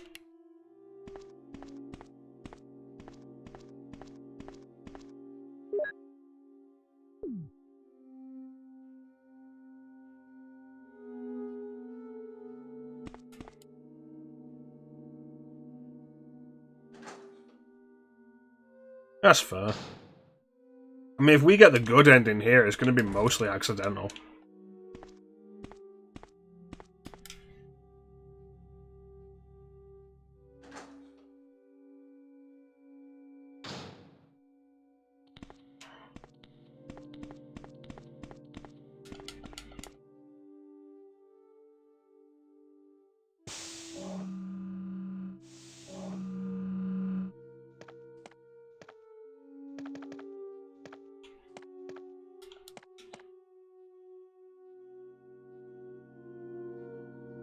There we go.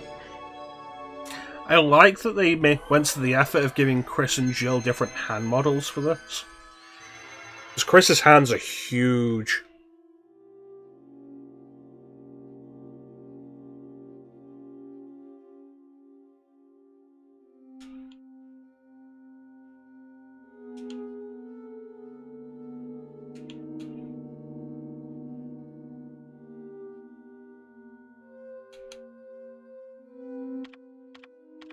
No, Chris doesn't give the finger guns, he gives a thumbs up.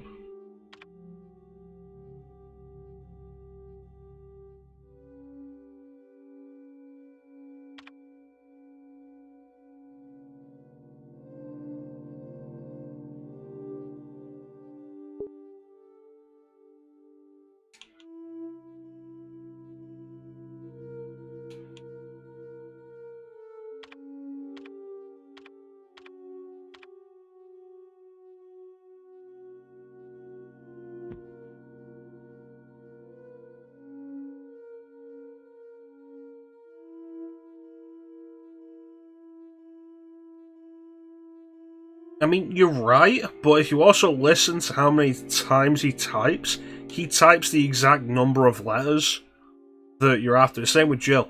Like, they type the exact number of keys that they should.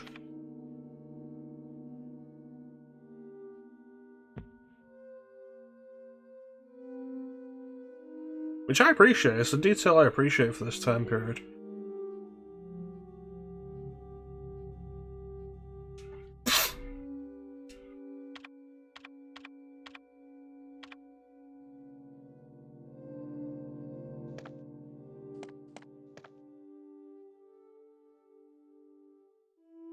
Ah, Flame just turned up online.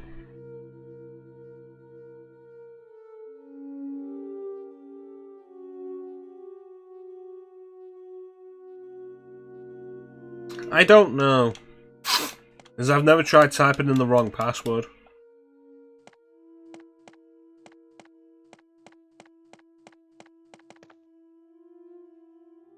You know what, we can pick those slides up because we're going to go straight upstairs.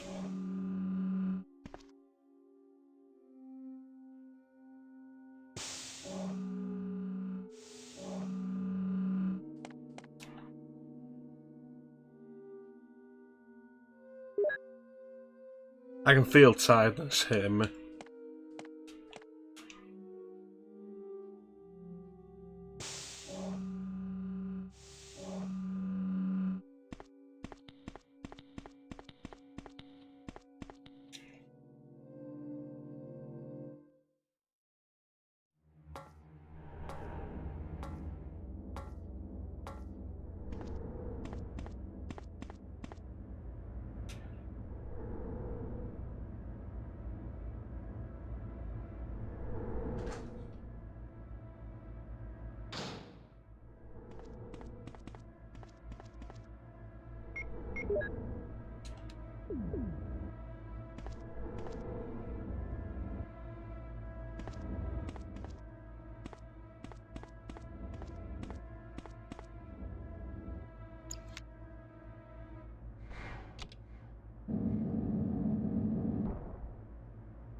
Be funny as hell if the blank slide was like Chris.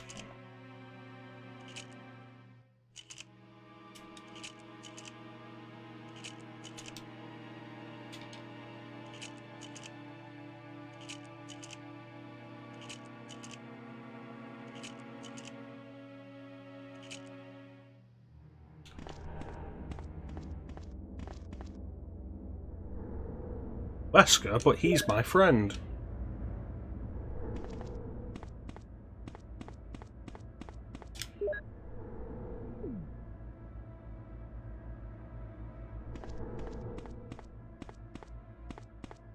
Alright, nothing else in here.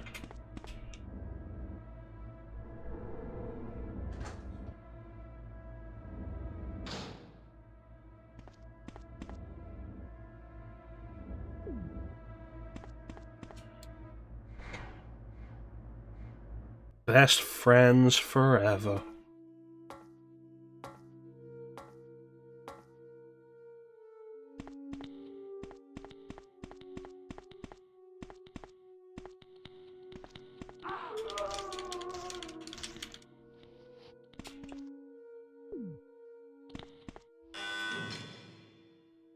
There's no need for that noise.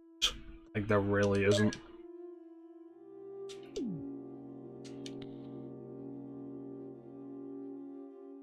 I need to get this finished quick, because I am tired.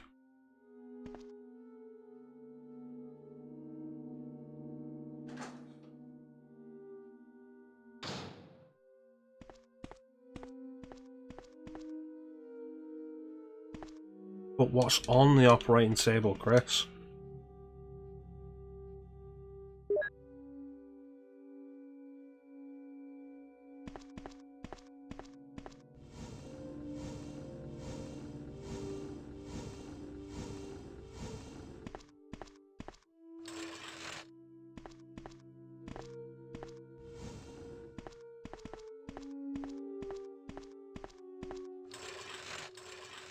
The box.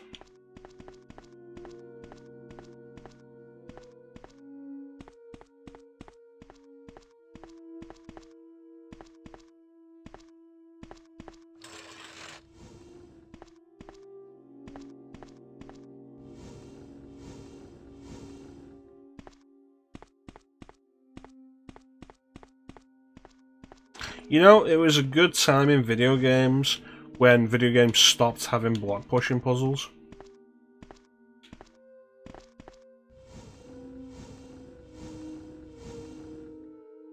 I feel like during that magical time, the only company that was putting box puzzle, or block pushing puzzles in anything was Nintendo.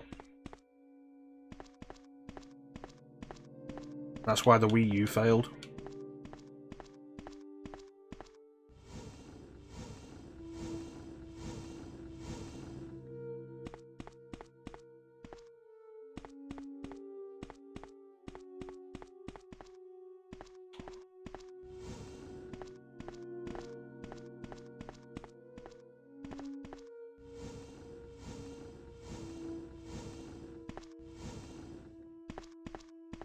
That's your problem, Ninja.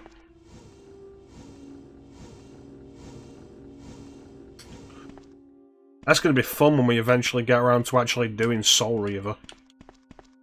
The game has like 2 kinds of puzzle, and one of them is block pushing.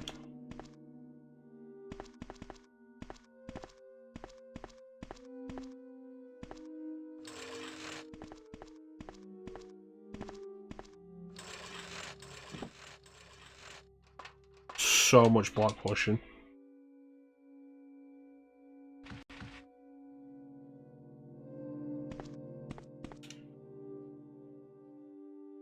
Oh, Magnum.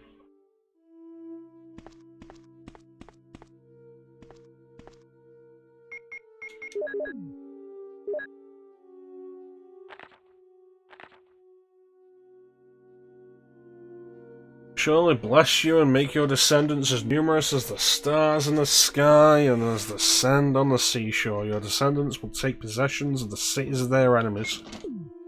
Okay. I thought it was just some cold-blooded shit to say to a motherfucker before I kept it. I really gave much thought to what it meant.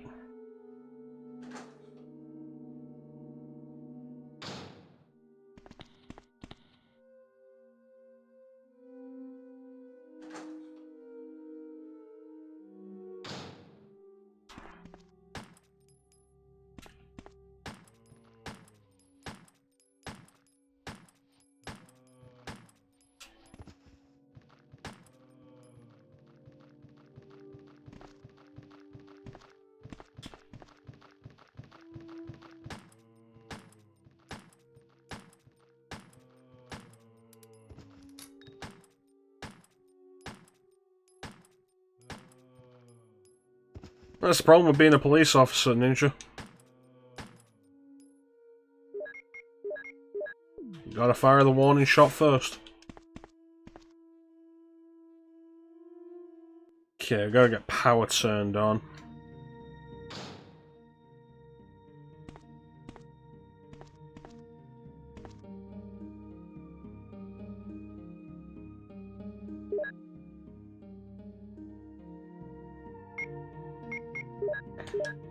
What's up with that guy? It was a clean hit.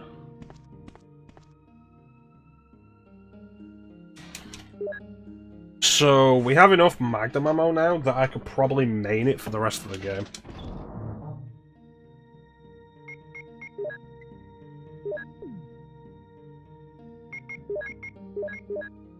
That's 36 shots. I don't feel comfortable doing that yet, though.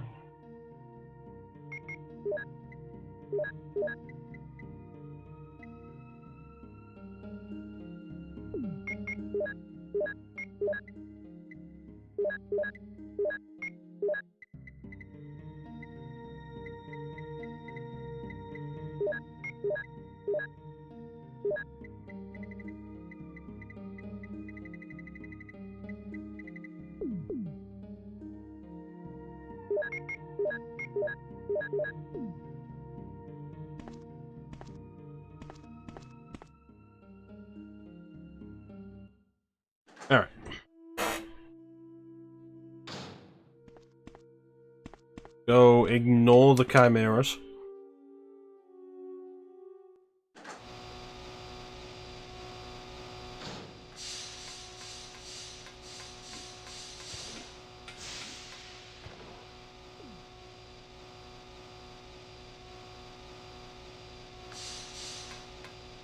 Yes, indeedy.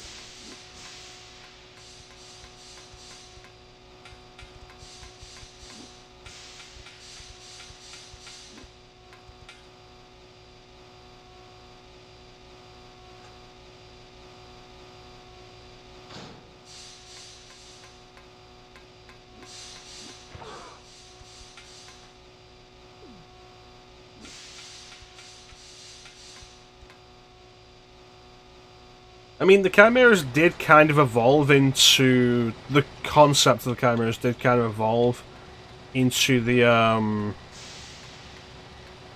Drain Deimos and the Brain Suckers.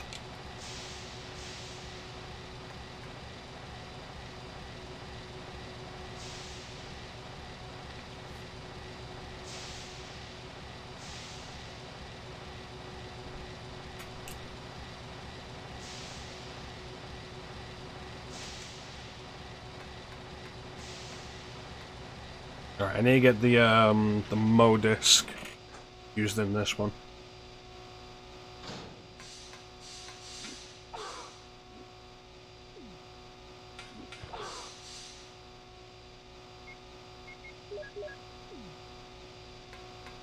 You say that, but the Chimera doing that hang from the ceiling swipe has always been a pain.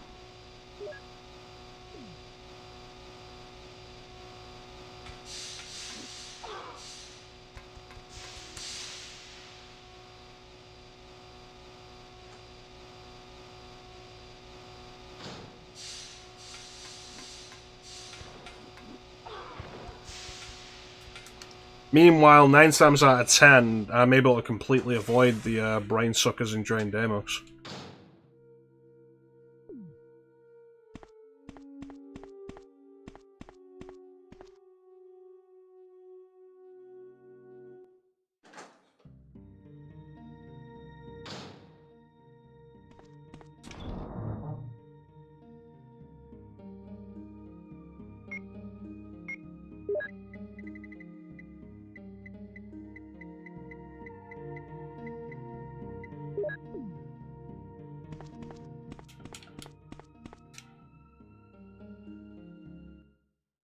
Don't get me wrong, when the Chimeras are actually running, they're easy enough to avoid. It's when they're doing the hanging thing. I guess you could argue that's more just that they have a better environment than the Drain Deimos does to really be a problem.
And that's the last one.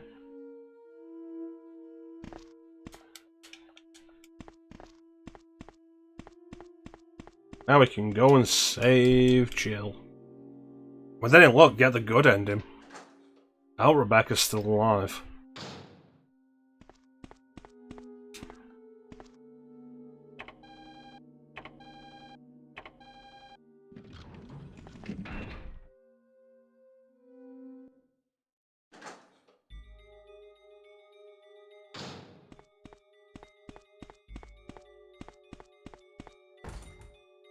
Chris! That voice. Jill! Is that Enrico? Chris, Wesker, he is. I know. Shoot, it doesn't open. Look, Jill, wait here. I'll save you. Okay, I'll wait.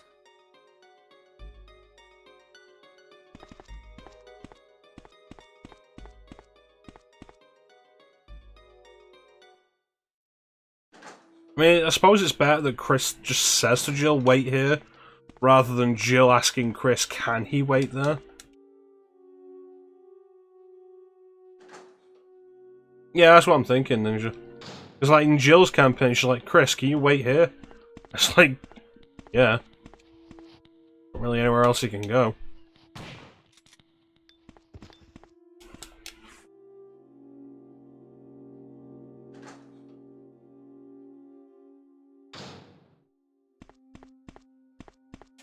Alright, so let's go deal with Wesker. Wesker Bobesker.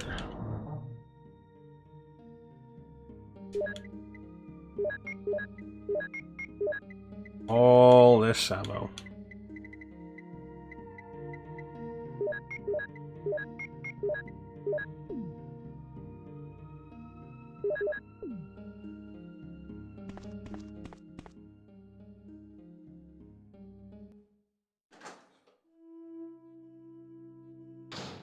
No.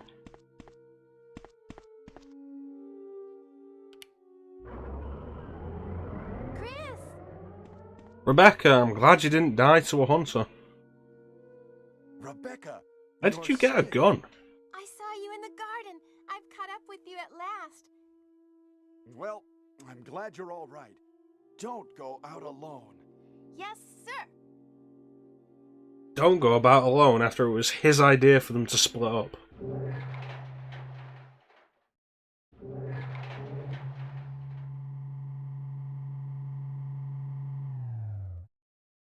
Oh, Rebecca's wearing a vest.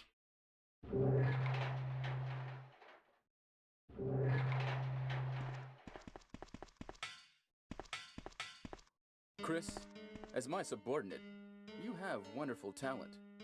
I would never work for a company like Umbrella. And Wesker, you were formerly with Umbrella. What do you mean? Since when have you been an Umbrella agent? And a traitor to the stars? Now you're wrong. I was formerly with Umbrella, yes. But now I'm prepared to face anything. Even getting rid of you vigilante stars. Vigilante stars? They're Situation has police officers. The failure of the experiment created a virus, a biological weapon, polluting the entire lab. No, the worst happened with the tyrant virus. I lost some of my STARS team members because of it. You killed them with your own hands. Did you kill Enrico? Really?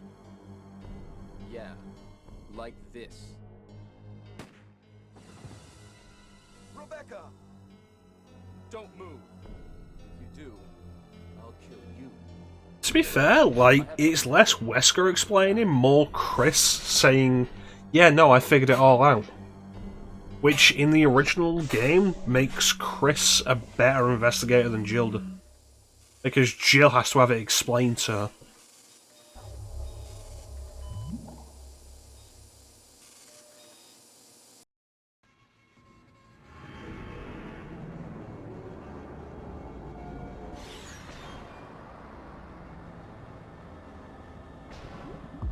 Rebecca just falls over.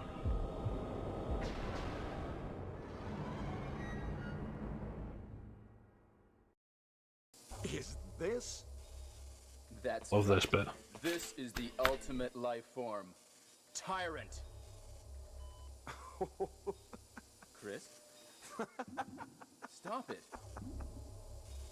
Wesker, you're pitiful. This is your savior? You say this failure? You're pitiful. And gay. You can make sure yourself whether Tyrant is a failure or not.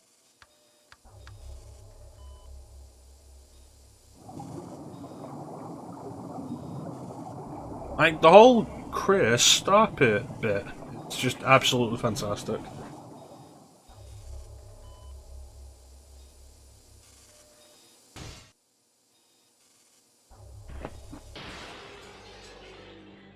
And then this line coming up. You'll know. Go to You'll hell. know. Jill will join you too. What? Don't come this way! No!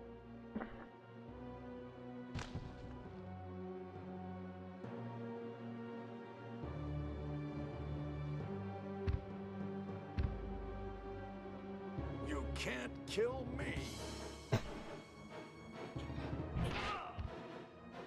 Beautiful.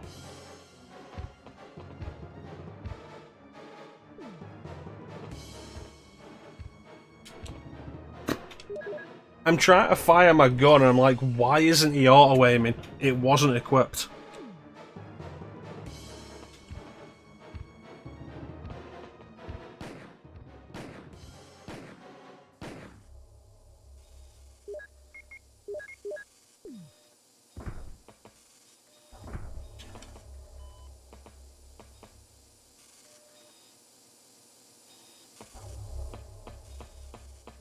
So that's a chrono goof.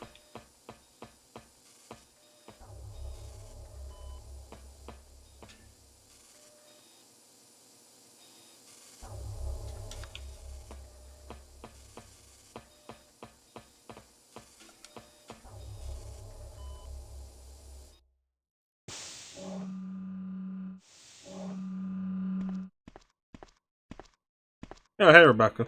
Wow. Ha! It seems like this bulletproof jacket is pretty strong. I see. How about Captain Wesker? He is sleeping with the ultimate failure. Hurry up. I want to get out of here.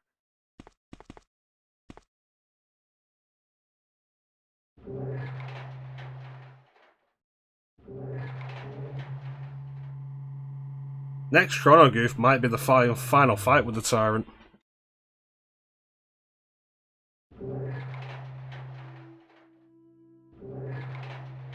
Excuse me, Chris. What, Rebecca?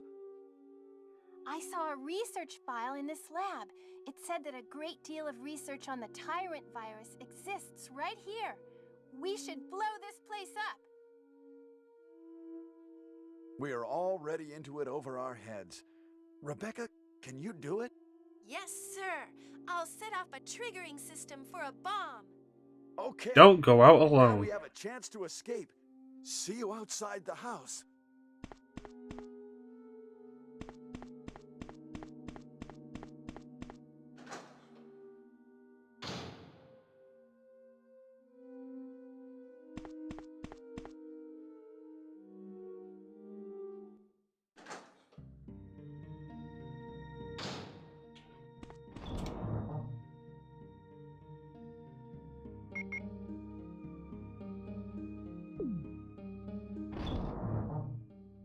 We could, or we could burn it to the ground.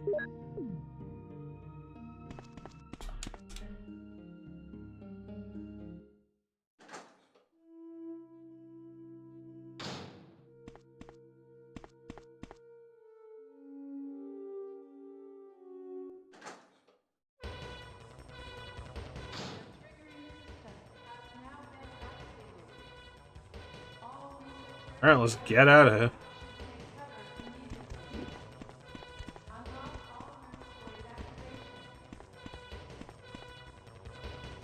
Go rescue Jill, let's get the good ending. And then let's not play this game again.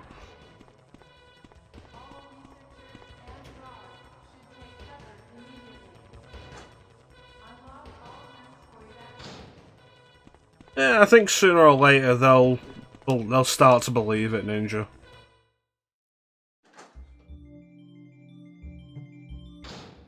Jill, sorry for making you wait. Chris!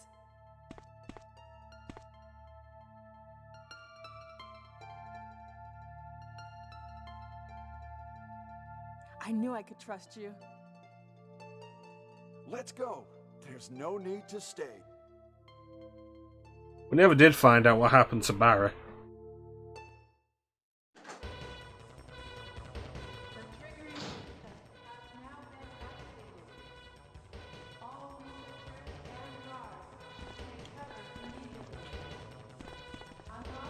It took my gun off again.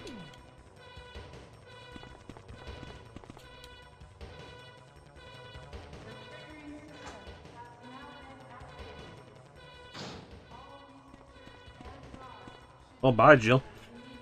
Let's get going.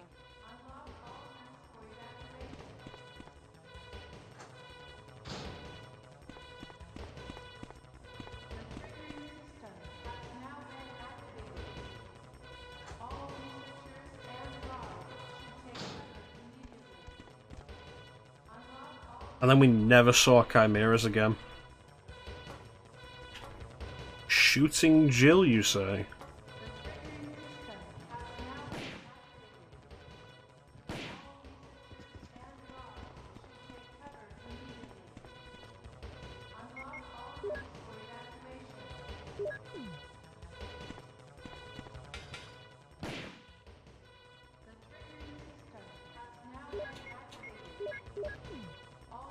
I hope 29 bullets is enough for the Tyrant.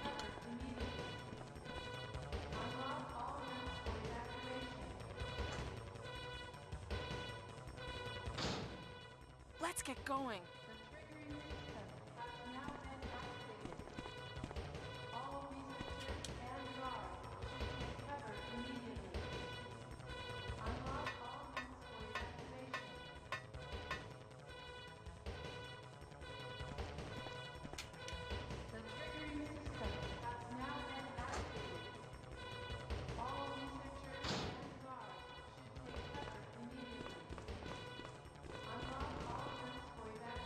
This is Brad. I have a fuel shortage. Okay, this is the last try. If somebody's alive, please send a sign.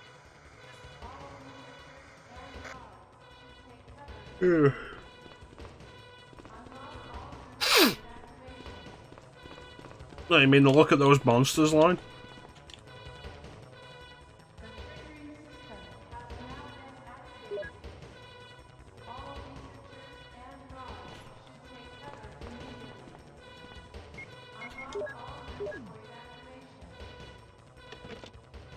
There is 3 minutes until explosion. I made it! I set off the triggering system to the bomb! Great! Rebecca, Brad's up in the helicopter. Who? Look at those monsters! Let me take care of them. Chris, get in contact with Brad right away. Okay. Bill's thirsty for blood. Yeah, you won't be able to hear it at the minute, but we actually do have that line as a sound alert. The issue is the sound alerts are just pretty quiet right now.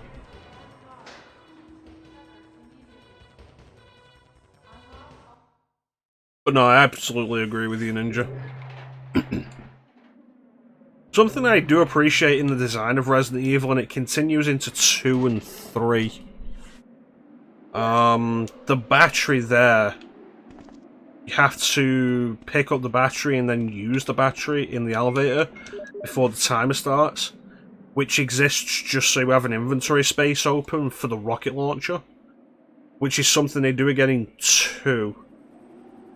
For the rocket launcher there with the 2 the socket plugs. It's a neat design decision to make sure you'll be able to pick up the rocket launcher to finish the fight.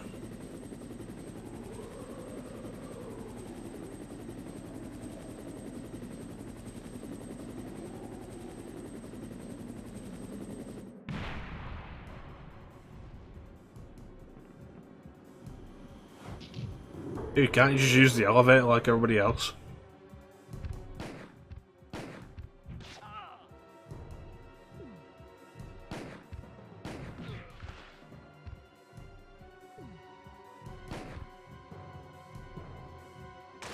Chris, you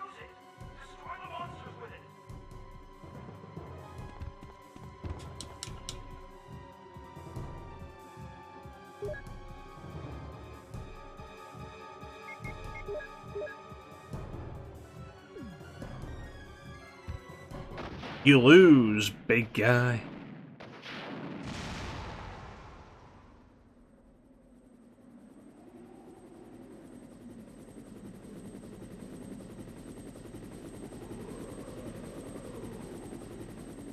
Yeah, essentially, it makes getting the good ending easier once you get Rebecca to the lab like that, and then make sure to pick up Jill.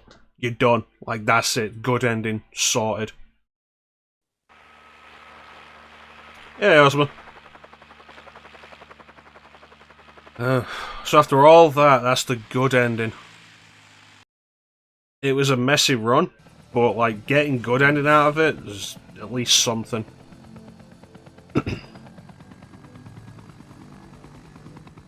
Man, that just looks like a JPEG of a helicopter that they're just moving up and down in front of the camera.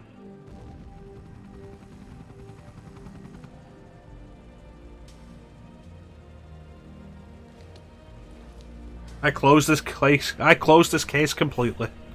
What a tough guy.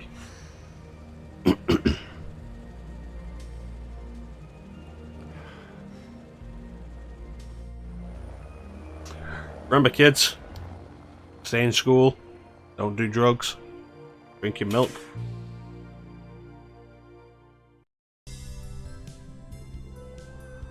Enjoy cheesy 80s prog rock.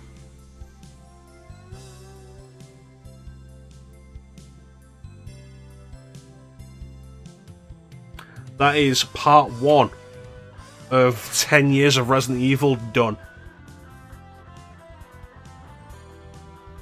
Part 2 will be Resident Evil 2, which I actually have the list here. I got it up earlier.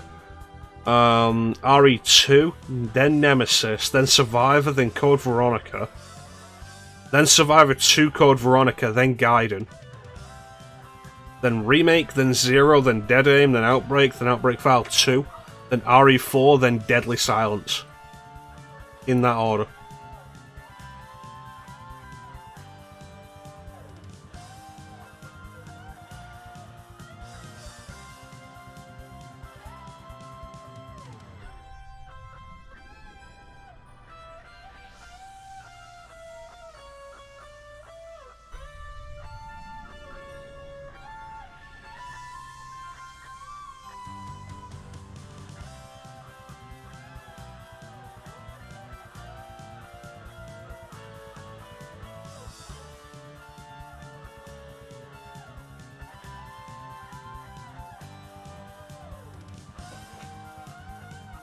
Honestly, some of the stuff they throw at you in the Chris scenario is bullshit.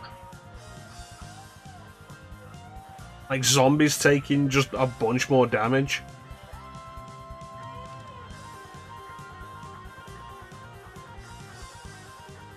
Or hunters and shit.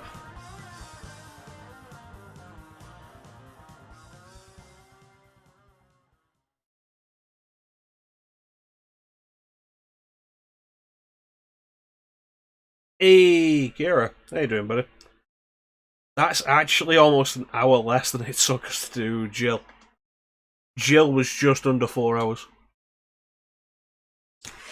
I'm gonna go get laid. Thank you, Teak. One thing I do like, neat little Easter egg in RE2, is that jacket Chris wears there is hung up next to his desk. I always like that as a design, as a little Easter egg.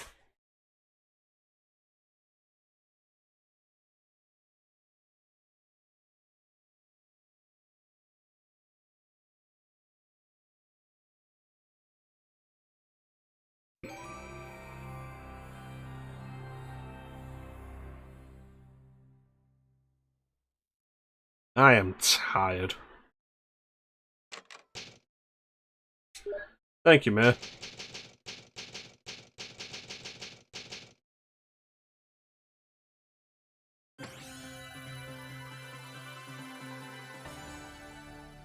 Let's not play this again. Honestly, like, going back and doing Jill was fun.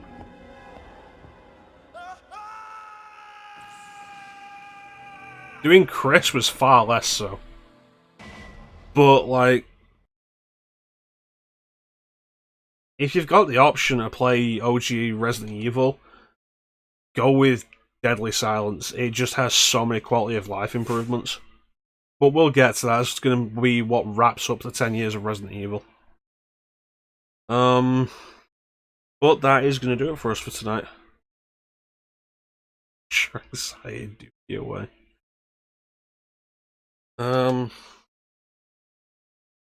Really a whole lot to say. Anybody streaming? Flame is doing Code Veronica, because he a crazy motherfucker.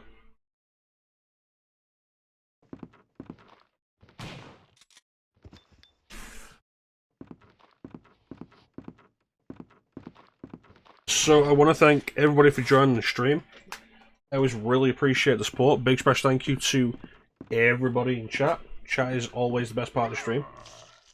We're back tomorrow with Resident Evil 2. Continuing the 10 years of Resident Evil. I might do it on Dolphin, just for the fun of it.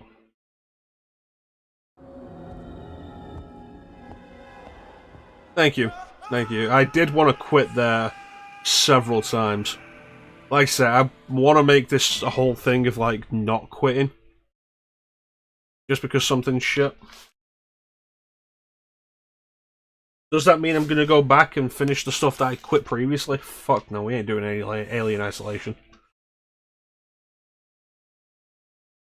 But, yeah. Stick with stuff, hopefully. Like, make it so that things have to get really bad for me to quit. But yeah, no quit Chrono, that's what they be calling. Plays all the video games. I need to go back and finish Skies of Arcadia Legends. And I can finally move on to another RPG. So when people talk about my stream, it's all like, yeah, no, it's mecha-chrono, he plays the RPGs. It's like, I've not played RPGs in a little while. Because I've been, like, just putting off going back to Skies of Arcadia Legends. The kiss you were bad. No, we need to get back to doing Devil May Cry at some point, Ninja. I need to work out a time for that. Yeah, I want to thank everybody for joining the stream. I always really appreciate the support. Big special thank you to everybody in chat. Chat is always the best part of the stream. Clem, Teak, Mia, Flame, Ninja, Ozma, Kira.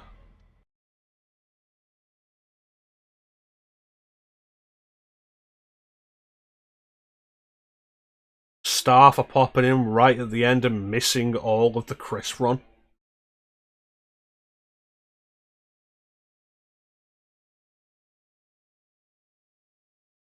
Is there anybody I've missed?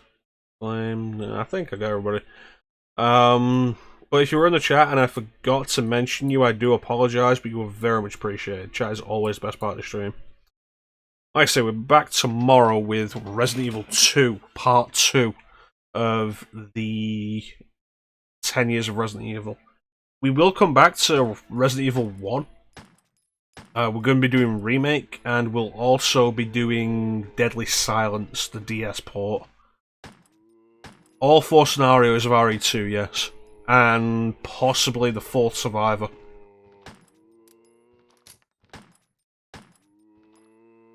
The good news with that is, like, I'm way more versed with RE2. I can knock that out much more smoothly. Not tofu. Story content, mostly. Like, for Survivor and Separate Ways. It's like no Mercenaries, no Mad Jackal, no Assignment Ada, just the story content. With Deadly Silence, I might just do the Jill playthrough on that. We'll see. Monk's PTSD nightmare every scenario.